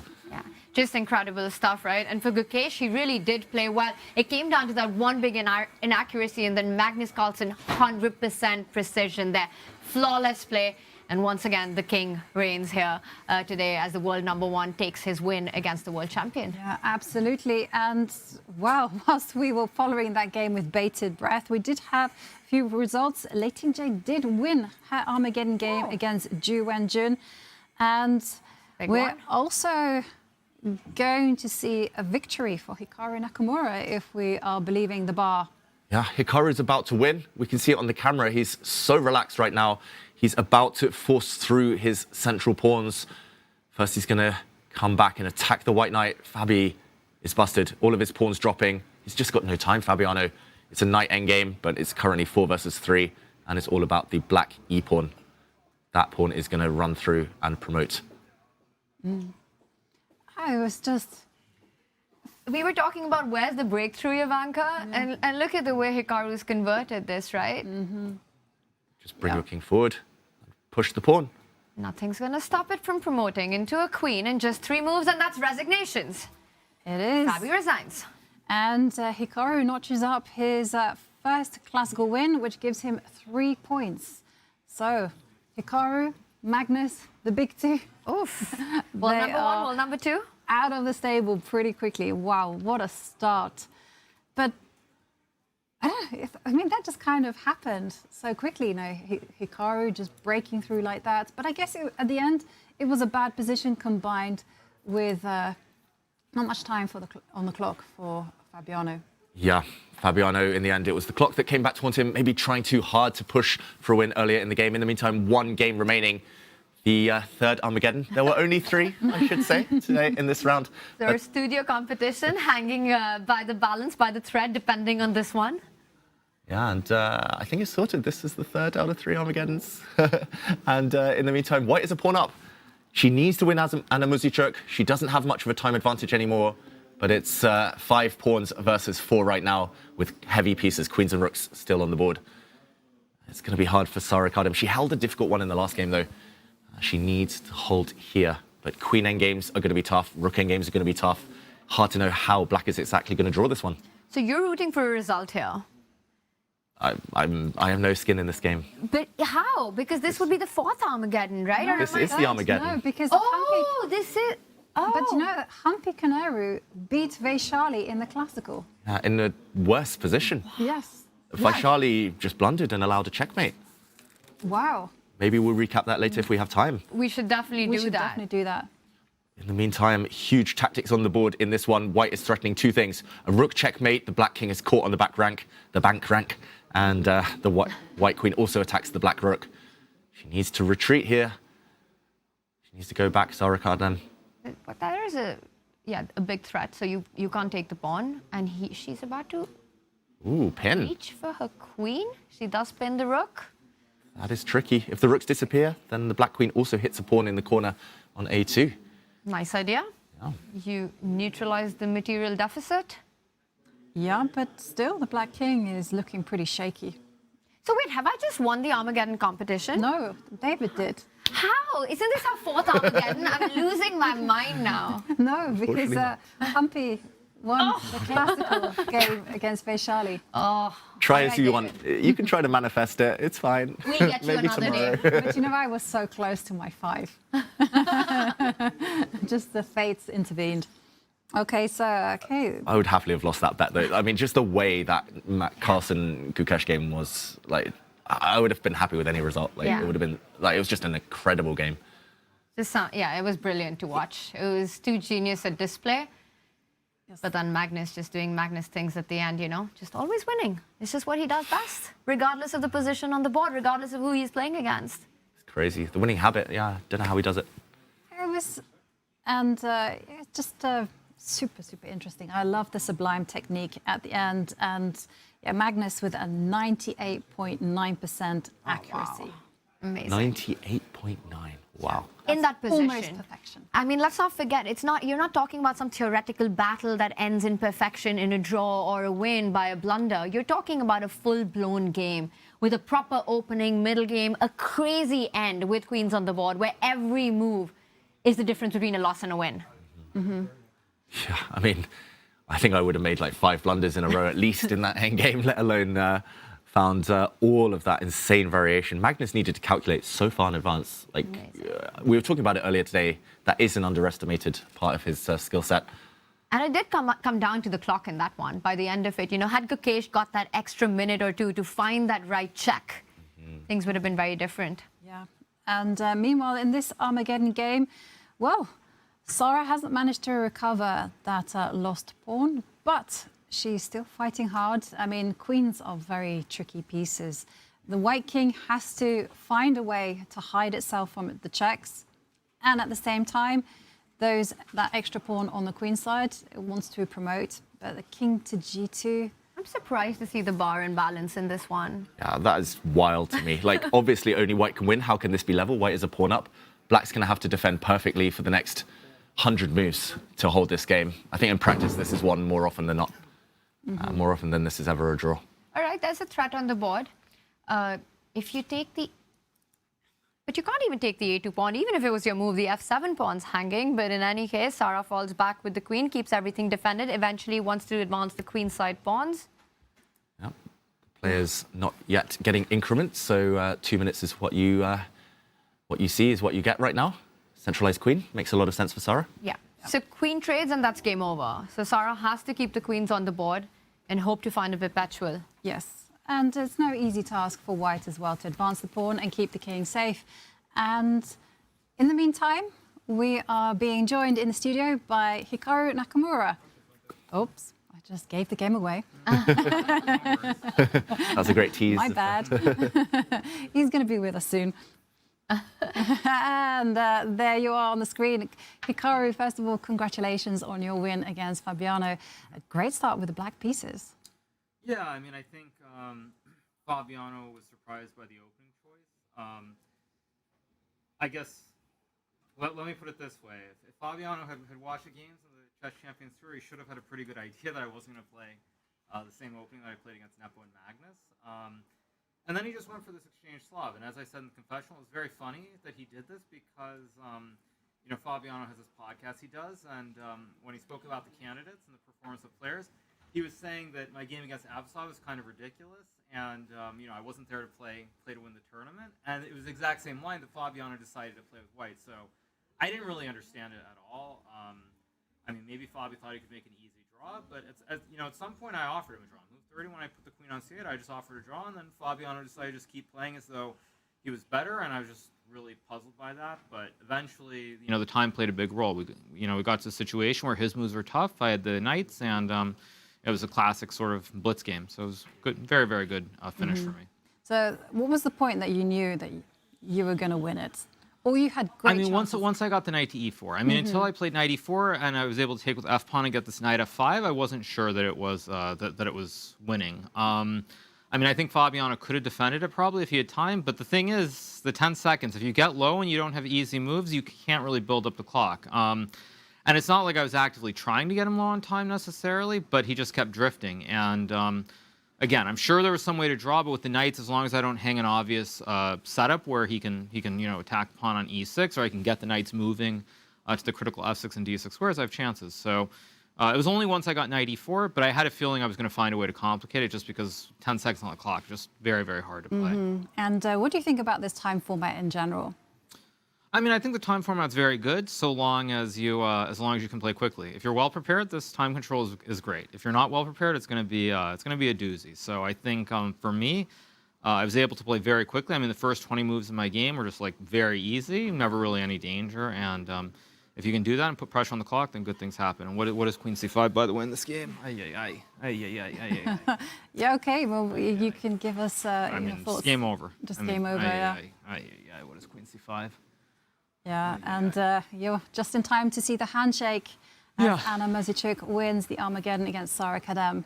Were you following? Oh, that was Armageddon. Yeah. No, so it's not a big deal. I thought that was a regular game. No, I mean I wasn't following because I mean it's like I said, at some point I had 30 minutes versus 30 seconds, and there's no reason to follow because I'm in this situation with the luxury of just sitting there forever. I mean, it kind of reminded me of this game many, many years ago. There was a game Fabiano played against Levon Aronian in the Tal Memorial. I mean, it was a little bit different in terms of the flow, but at some point, I think Levon had like an hour and Fabiano had like 30 seconds. And I mean, Levon just sat there and took all day long. So like 10 minutes on a move, 20 minutes on the next move, and Fabiano had to keep sitting there suffering. And I kind of felt like I had to do that towards the end of the game today. I was just very fortunate that it was a situation where Fabi had no easy moves, and I just maneuver, keep the game going. And this time control, I think, is very unforgiving if you get low on time. Very, very unforgiving. I mean, if you don't have a simplified position, I think it's just very hard to play. And I just played all the good practical moves, and it's very, very good start. So I'm happy. You're very happy. It was the perfect start, winning with the black pieces against Fabiano, an old rival. And what more can you ask for? But going back to a time when you had 30 minutes against 30 seconds. What were you thinking? If all you had to do was maneuver, was it just... I mean, the thing is, I wasn't sure because at the start I thought maybe I could have got the knights. I played king e7 at the start, which let Fabiano get this bishop on the a4, e8 diagonal. And as soon as he did that, had a feeling I might have made a mistake. But the great thing is I can, again, do what I did in the game. I can just put the knights all over. He has to find a setup. I mean, I think there was probably some way for him to draw once he had the bishop on a4 or c6, knight c7. I thought there was some way that he should have been able to hold it. But again, I keep maneuvering the knights. You're not sure whether you leave the bishop on the diagonal. Do you go king e2, king f2? And I eventually tricked him into a spot where he couldn't find the right solution. So, I just was thinking about options. But the most important thing is there's no risk, and I have all day. So if you have all day, I mean, you might as well use the time there. There's no reason to rush. Yeah. Really instructive, awesome endgame technique there, Hikaru, and YouTube chat went wild when you gave them a shout out in one of your confessions. And I'm just wondering, how quickly can we expect today's video? I mean, once I get back, I'll do it. But another thing I was going to say is that this endgame, it reminded me a lot of endgames that Magnus has played. He's had some endgames. It wasn't quite the same, but he had some endgame, I think, against Vidit in one of the World Rapid and Blitz, where he got the same structure. I think there were A and B pawns, but he got this e6, f5, g4 versus g3, f2, I think it was. So in my mind, even though I wasn't sure it was winning, I vaguely had this recollection of all these games Magnus has had. I mean, he had a game against Rager in the recent Title Tuesday, which was a draw, but it was a similar kind of situation. So it's not like this is the first time I've seen this setup. And then when you add in the time factor, it's really just a dream because you just play forever and hope for good things. Yeah. It's interesting you're referencing Title Tuesday games. Like when you're searching the player, when you're preparing for them, do you search absolutely everything? Well, I mean, I was watching the game live on my stream, and my game had ended quickly. I mean, this was like 2 weeks ago, so someone can easily find me covering it. But I mean, the main thing is I've seen a lot of Magnus games. A lot of games that are very similar with this pawn structure, where it's like 2 knights versus a bishop knight, or it's 2 knights versus 2 knights. A lot of these sorts of things. So it's more just obviously you follow the best endgame players, and if you see their games, you try to emulate them. And I don't know if you saw what happened in the game between Magnus and Gukesh at all, Hikaru? I assume Magnus won, right? Yeah, I did. In the classical. Yeah, I mean I don't know what was going on in the game. To me, it felt like a typical Magnus game, something where very, very tiny pull headed into an end game, and then at some point, Gukesh just went wrong. I mean, I didn't see the last 20 moves of the game because I was focused on my game, but it just felt like one of those classic Magnus situations. I think for Gukesh, he was...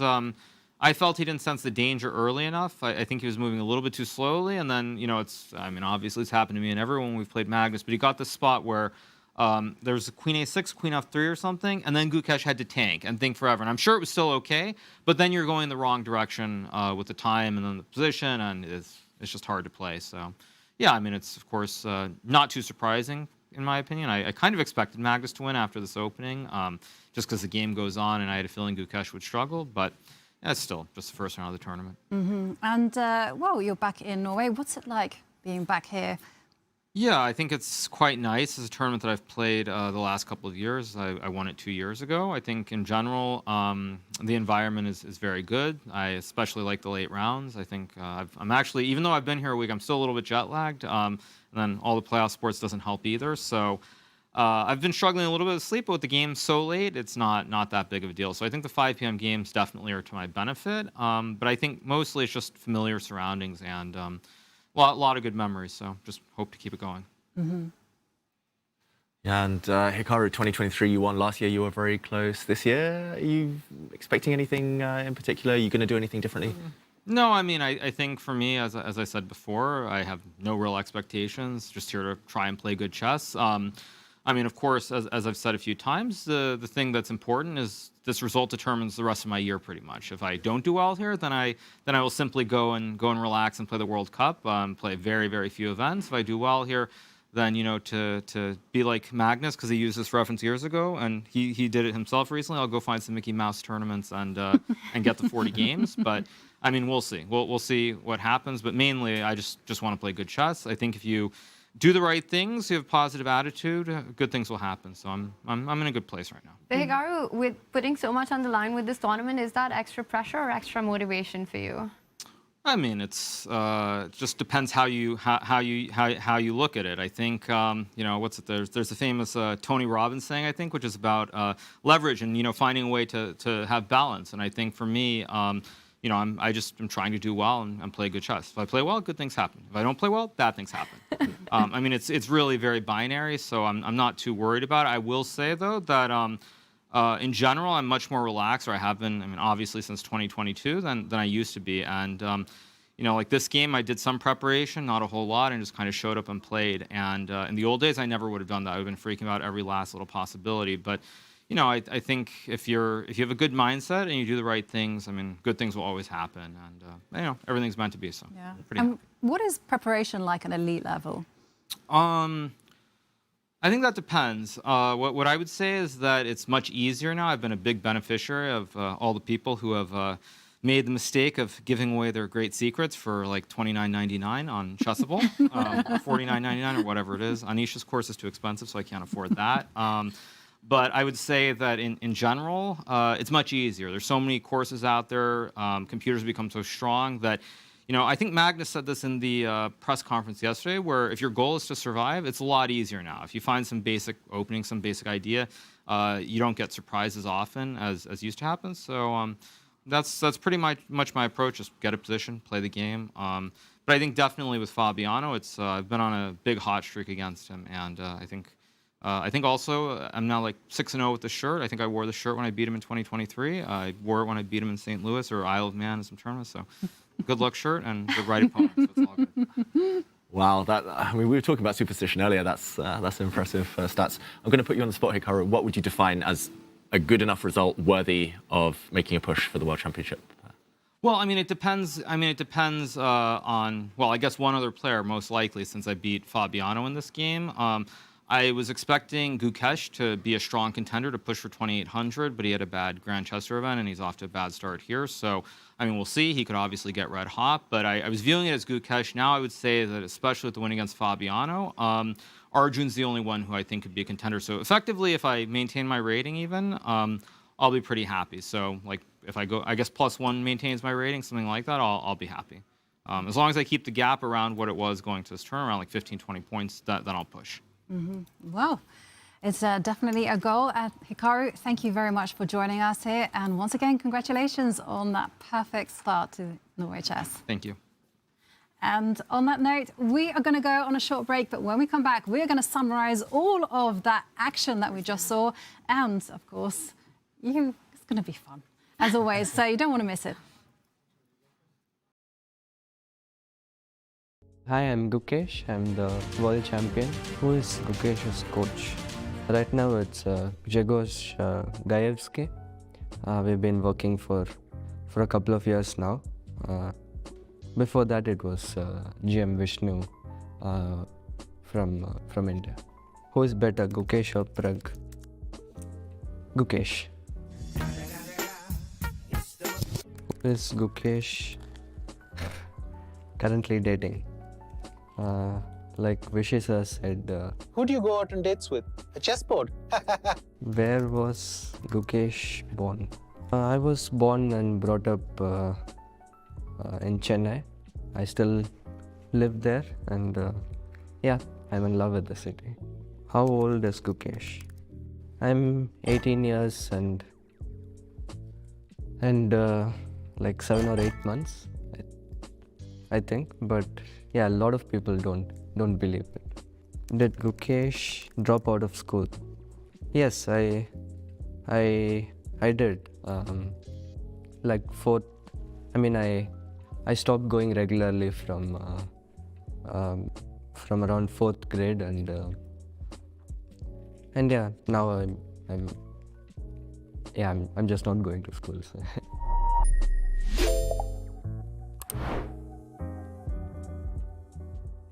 We have the freestyle drawing challenge. You can either draw your favorite chess piece, you can try and draw the country where you're from, or you can also draw something else you like.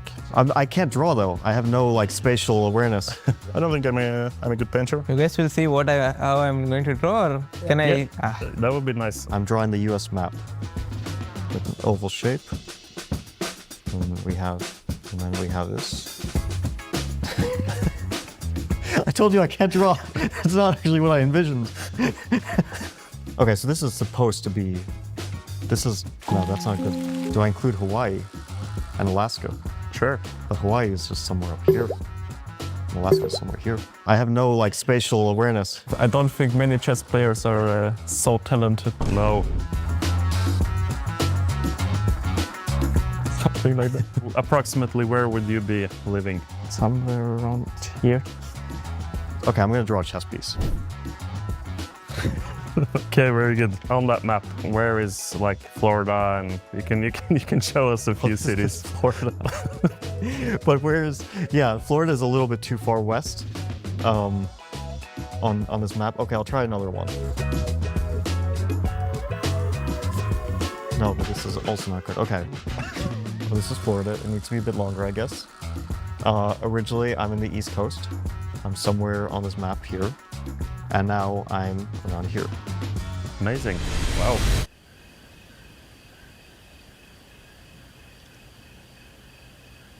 That's horrible. The map is the easiest, but it depends if I want to be artistic or not and draw like a piece. Should jut down like this. It goes over. California should be like something like this. It should go up. And then Maine should be right over here. And, okay, it's a bad drawing, but this is much closer than Fabiano for sure. Someone should still be able to tell this is the US. My thought was that he was supposed to draw France and mark Paris. Yeah, I'm not sure. I've lived here. I've lived here in Florida. I've lived somewhere up here in New York. I mean, this is terrible, but whatever. It's close enough. I lived in St. Louis, which would be somewhere in the middle, up here towards like all the Great Lakes, somewhere up here. So yeah, it's a couple of places that I've lived in the U.S. I lived in Seattle, which would be way up here. So it's not perfect, but I think someone will tell based on Florida being down here that it's the U.S. So I've lived in all these different places.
we are back, and what a day of action it has been. It's been absolutely unbelievable at times. At times we have even just waited for the moves with bated breath. It has been extraordinary.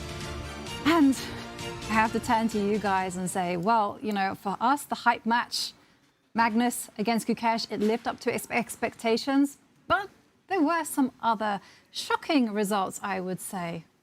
Yeah, there were some crazy moments. Of course, we had to focus on Magnus against Gukesh, but several games finished while the finale of that was unfolding. And I just wanted to take us to a classical win in Norway Chess Women, and that was by Humpy. She defeated Vachier-Lagrave in what I'm going to say is one of the most surprising ways I've seen in recent times. Of course, this was mostly due to the clock situation, but this position was just 5 moves before the end. Black, Vachier-Lagrave in this case, had full control. She can choose to trade queens. I think if she had traded these queens off and now just marched her king towards the queen side, tried to infiltrate on the light squares, she would have had a great chance of winning this game, maybe even planting the knight even further on this square. 0 chances of losing here as Black. Instead, she tried to keep the queens on. Understandable, since queen and knight normally work really well together. But here the black queen was slightly offside, unable to team up. And one of the biggest blunders I think I've seen in recent times in classical chess. Here, the white bishop has to guard its pawn, but Vachier-Lagrave took her eye off the ball, took the queen onto a bad square, double question mark, and she forgot about her own king. Her defense here, and bishop to f8 was over. Checkmate coming. This is heartbreaking, but I want to point out that 11 second on Vachier-Lagrave's clock there, and I think that had a huge role to play in this last move blunder by her, perhaps played with just 1 second on the clock. Yeah, it's the stuff of nightmares, right? You know, you're in full control in the game, and then you just take off your eye off the ball for 1 second, and that's the result. Yeah, wow. Heartbreak from Vachier-Lagrave, but Humpy, that's a godsend. 3 points in the classical when she was worse for most of the game. Great result. Huge start. And you almost feel like with a result like that, that maybe luck is on your side, right? If you can win a bad position. And she was worse pretty much from the start, you know. After the first 15 moves, Vachier-Lagrave got this stronghold in the center. That knight that we see, it kind of landed there, I think, within the first 15 moves of the game, and just sort of took this positional dominance there. But one move, and this is the brutality of chess. You play 40 incredible moves, you keep your advantage, you keep pushing, and then one mistake and it's all over. There's no coming back. Yeah, and that's why you need to keep your queen well connected to the rest of her forces. I think the one thing she forgot here, coordination is everything, especially queens need to be centralized. But that wasn't the only decisive action. In an Armageddon, we also saw Zhu Wenjun taken down, the women's world champion, losing to Lei Tingjie, her compatriot here. And I'm just going to jump in at one critical moment just to show some of the cool moves, the cool moments in that game. Lei Tingjie actually chose the same exact opening, same variation as in their classical encounter, which was a draw. Maybe her husband, doing some prep while that game was going on. And white here with 3 very strong pieces. Very ominous looking for the black king here. And already Zhu Wenjun in big trouble. She played the move f6, and now a brilliancy by Lei Tingjie. She captures this pawn, and this is a winning tactic. If the bishop were captured, retaken, the whole idea is to infiltrate on the back rank, and the black queen is actually almost trapped. She only has 1 safe square, but if you step her forward, everything wins here, including the very simple rook takes and a check. And at the very end, you don't even need to take the queen. You give checkmate. And yeah, this tactic led her to a winning advantage. There were actually some twists and turns ahead, but Lei Tingjie was always in the driver's seat. Very impressive start from Lei Tingjie. Also perhaps laying to rest some ghosts, because since the Women's World Championship 23, you know, maybe she felt some kind of pressure playing against her compatriot. And that's such an important point, because you just need that one win to break that psychological block that you have. And, you know, believing you can do it and knowing you can do it are 2 different things. And I think for Lei Tingjie finally getting this win against Wenjun in Norway Chess, a tournament where Wenjun's dominated, a huge start for her. And let's not forget, you know, last year as well, Lei Tingjie was so close. She was fighting for the title as well, which was eventually taken by Wenjun. And today, Wenjun was a favorite, but Tingjie gets the win. She does get the win, and it has been a thriller of a day. So let's take a look at the results. There were 3 classical victories, 3 decisive results, and 3 Armageddons. So we were spoilt in every sense of the word. And there you can see the big results were Hikaru Nakamura beating Caruana with the black pieces. Magnus Carlsen just taking over from Gukesh, and there also Humpy Canaru beating Vachier-Lagrave. But it was all about that hype match. It really was, and I think we will dive a little bit into that, perhaps, David, break down the last few moments, because it all happened, all the beauty happened so quickly in that. But Hikaru getting a big win in the classical as well, you know, this will go a long way, getting 3 points at the start, and that was a great interview, Yovi, you had with him there. He gave so many insights about how much this tournament means for him. I'm still very gutted that David Howell gets the prediction game of the number of Armageddons today. What can I say? It was written in the stars. I could sense it. I could feel it. And I mean, we were talking about Hikaru there. He plays Magnus tomorrow. That's going to be so much fun. Just every day is a gift here. But yeah, maybe we can show those closing moments of Magnus Carlsen against Gukesh yet again, because it was just incredible. Actually, here are the pairings first for tomorrow. Yeah, you can see, and you already spoiled us with 1 result, and that is, of course, Hikaru playing Magnus Carlsen. And for Gukesh, he starts with a double black this time. He is playing Arjun Erigaisi, and so many great matches in store. Which one catches your eye, Tanya? What catches my eye is that center line. Look at the lopsided scores that we're seeing on that first 2 boards, right? 1-14 in the favor of Magnus Carlsen and 5-0 for Arjun Erigaisi against the world champion. I mean, are we going to see some breakthroughs here, breaking that psychological barrier tomorrow? So much at stake. But David, are you as surprised as I am about the 5-0 and 1-14? Yes, Tanya. Some of those games were when they were quite young, when they were in their earlier teens. In Gukesh's, Gukesh's case, especially because he's a few years younger than Arjun. But it is very rare at this high level to see lopsided scores like 5-0 and 14-1. Oh gosh. And of course, that's a very famous one. But yeah, one last trip down memory lane today before we wrap up, and it was, I'm going to say, game of the year. Magnus Carlsen against Gukesh. And it all started here. And it was a bit of a race, Tanya, the next few moves. Yeah, great memory to go down. I mean, this is some of the best chess we've seen. David, take it away. Yeah, here Magnus has just attacked the Black Knight, and here Gukesh, with just seconds left on his clock, decided not to react. He calculated really well the early stages of this, at least. He pushed his pawn forward, h3, one of the best moves. This maintains the balance. Magnus had to call the bluff. He had to take the knight if he wants to win. Ignore these arrows from earlier, but pawn to h2. Both sides made queens, first after a check. Magnus found a great square for his king. I think this was actually the key choice here, knowing that the white knight can block some checks in a moment. We saw 2 queens appear on the board, and this was the only mistake from Gukesh in the entire game. On move 46, no time on the clock. Otherwise, a perfect game. A rook check would have saved him here if the white knight had blocked now. The black queen has just enough space to check the white king, and always will check the white king. If it steps forward, she comes back on the h-file, and anywhere the king steps, there will be checks. If she goes back, then a repetition of moves. This would have ended in a draw, most likely. Instead, right idea, wrong order. Gukesh, he brought his queen back first, and this allowed Magnus a brilliant winning sequence. First sliding his king across, and then across again, and across again. And again, ignore those arrows, but this walked into yet another scary check. But Magnus now bringing his king up the board, and the checks drying up. If this queen check now in the corner, white is winning in a variety of ways, but you can even walk your king further up the board. And this game ended after Gukesh decided to take the white knight. Magnus only, again, with a narrow path to victory. He found the winning check in the corner here. Another winning check.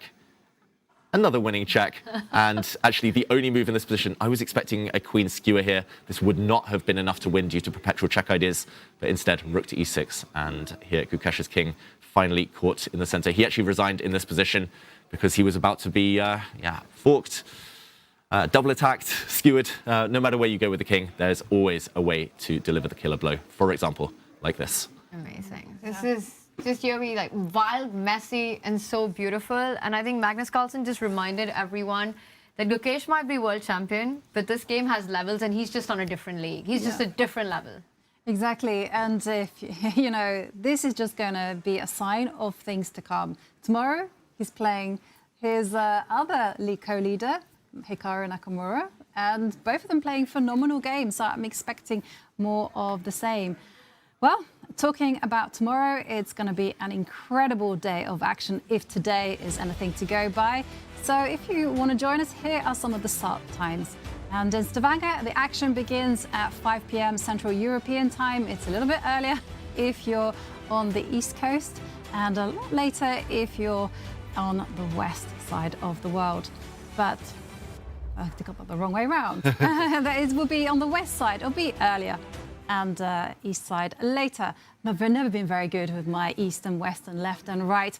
But guys, it's been a fantastic day of action.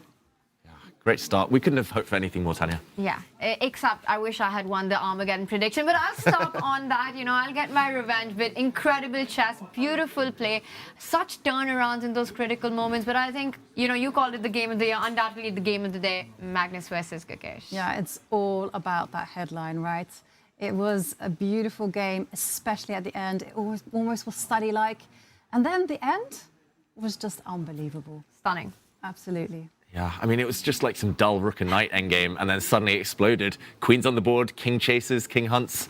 Yeah, just incredible. Yeah. It was perfect for a world #1 playing the world champion. Yeah. What a day. It was a day with all the emotion, all the feelings.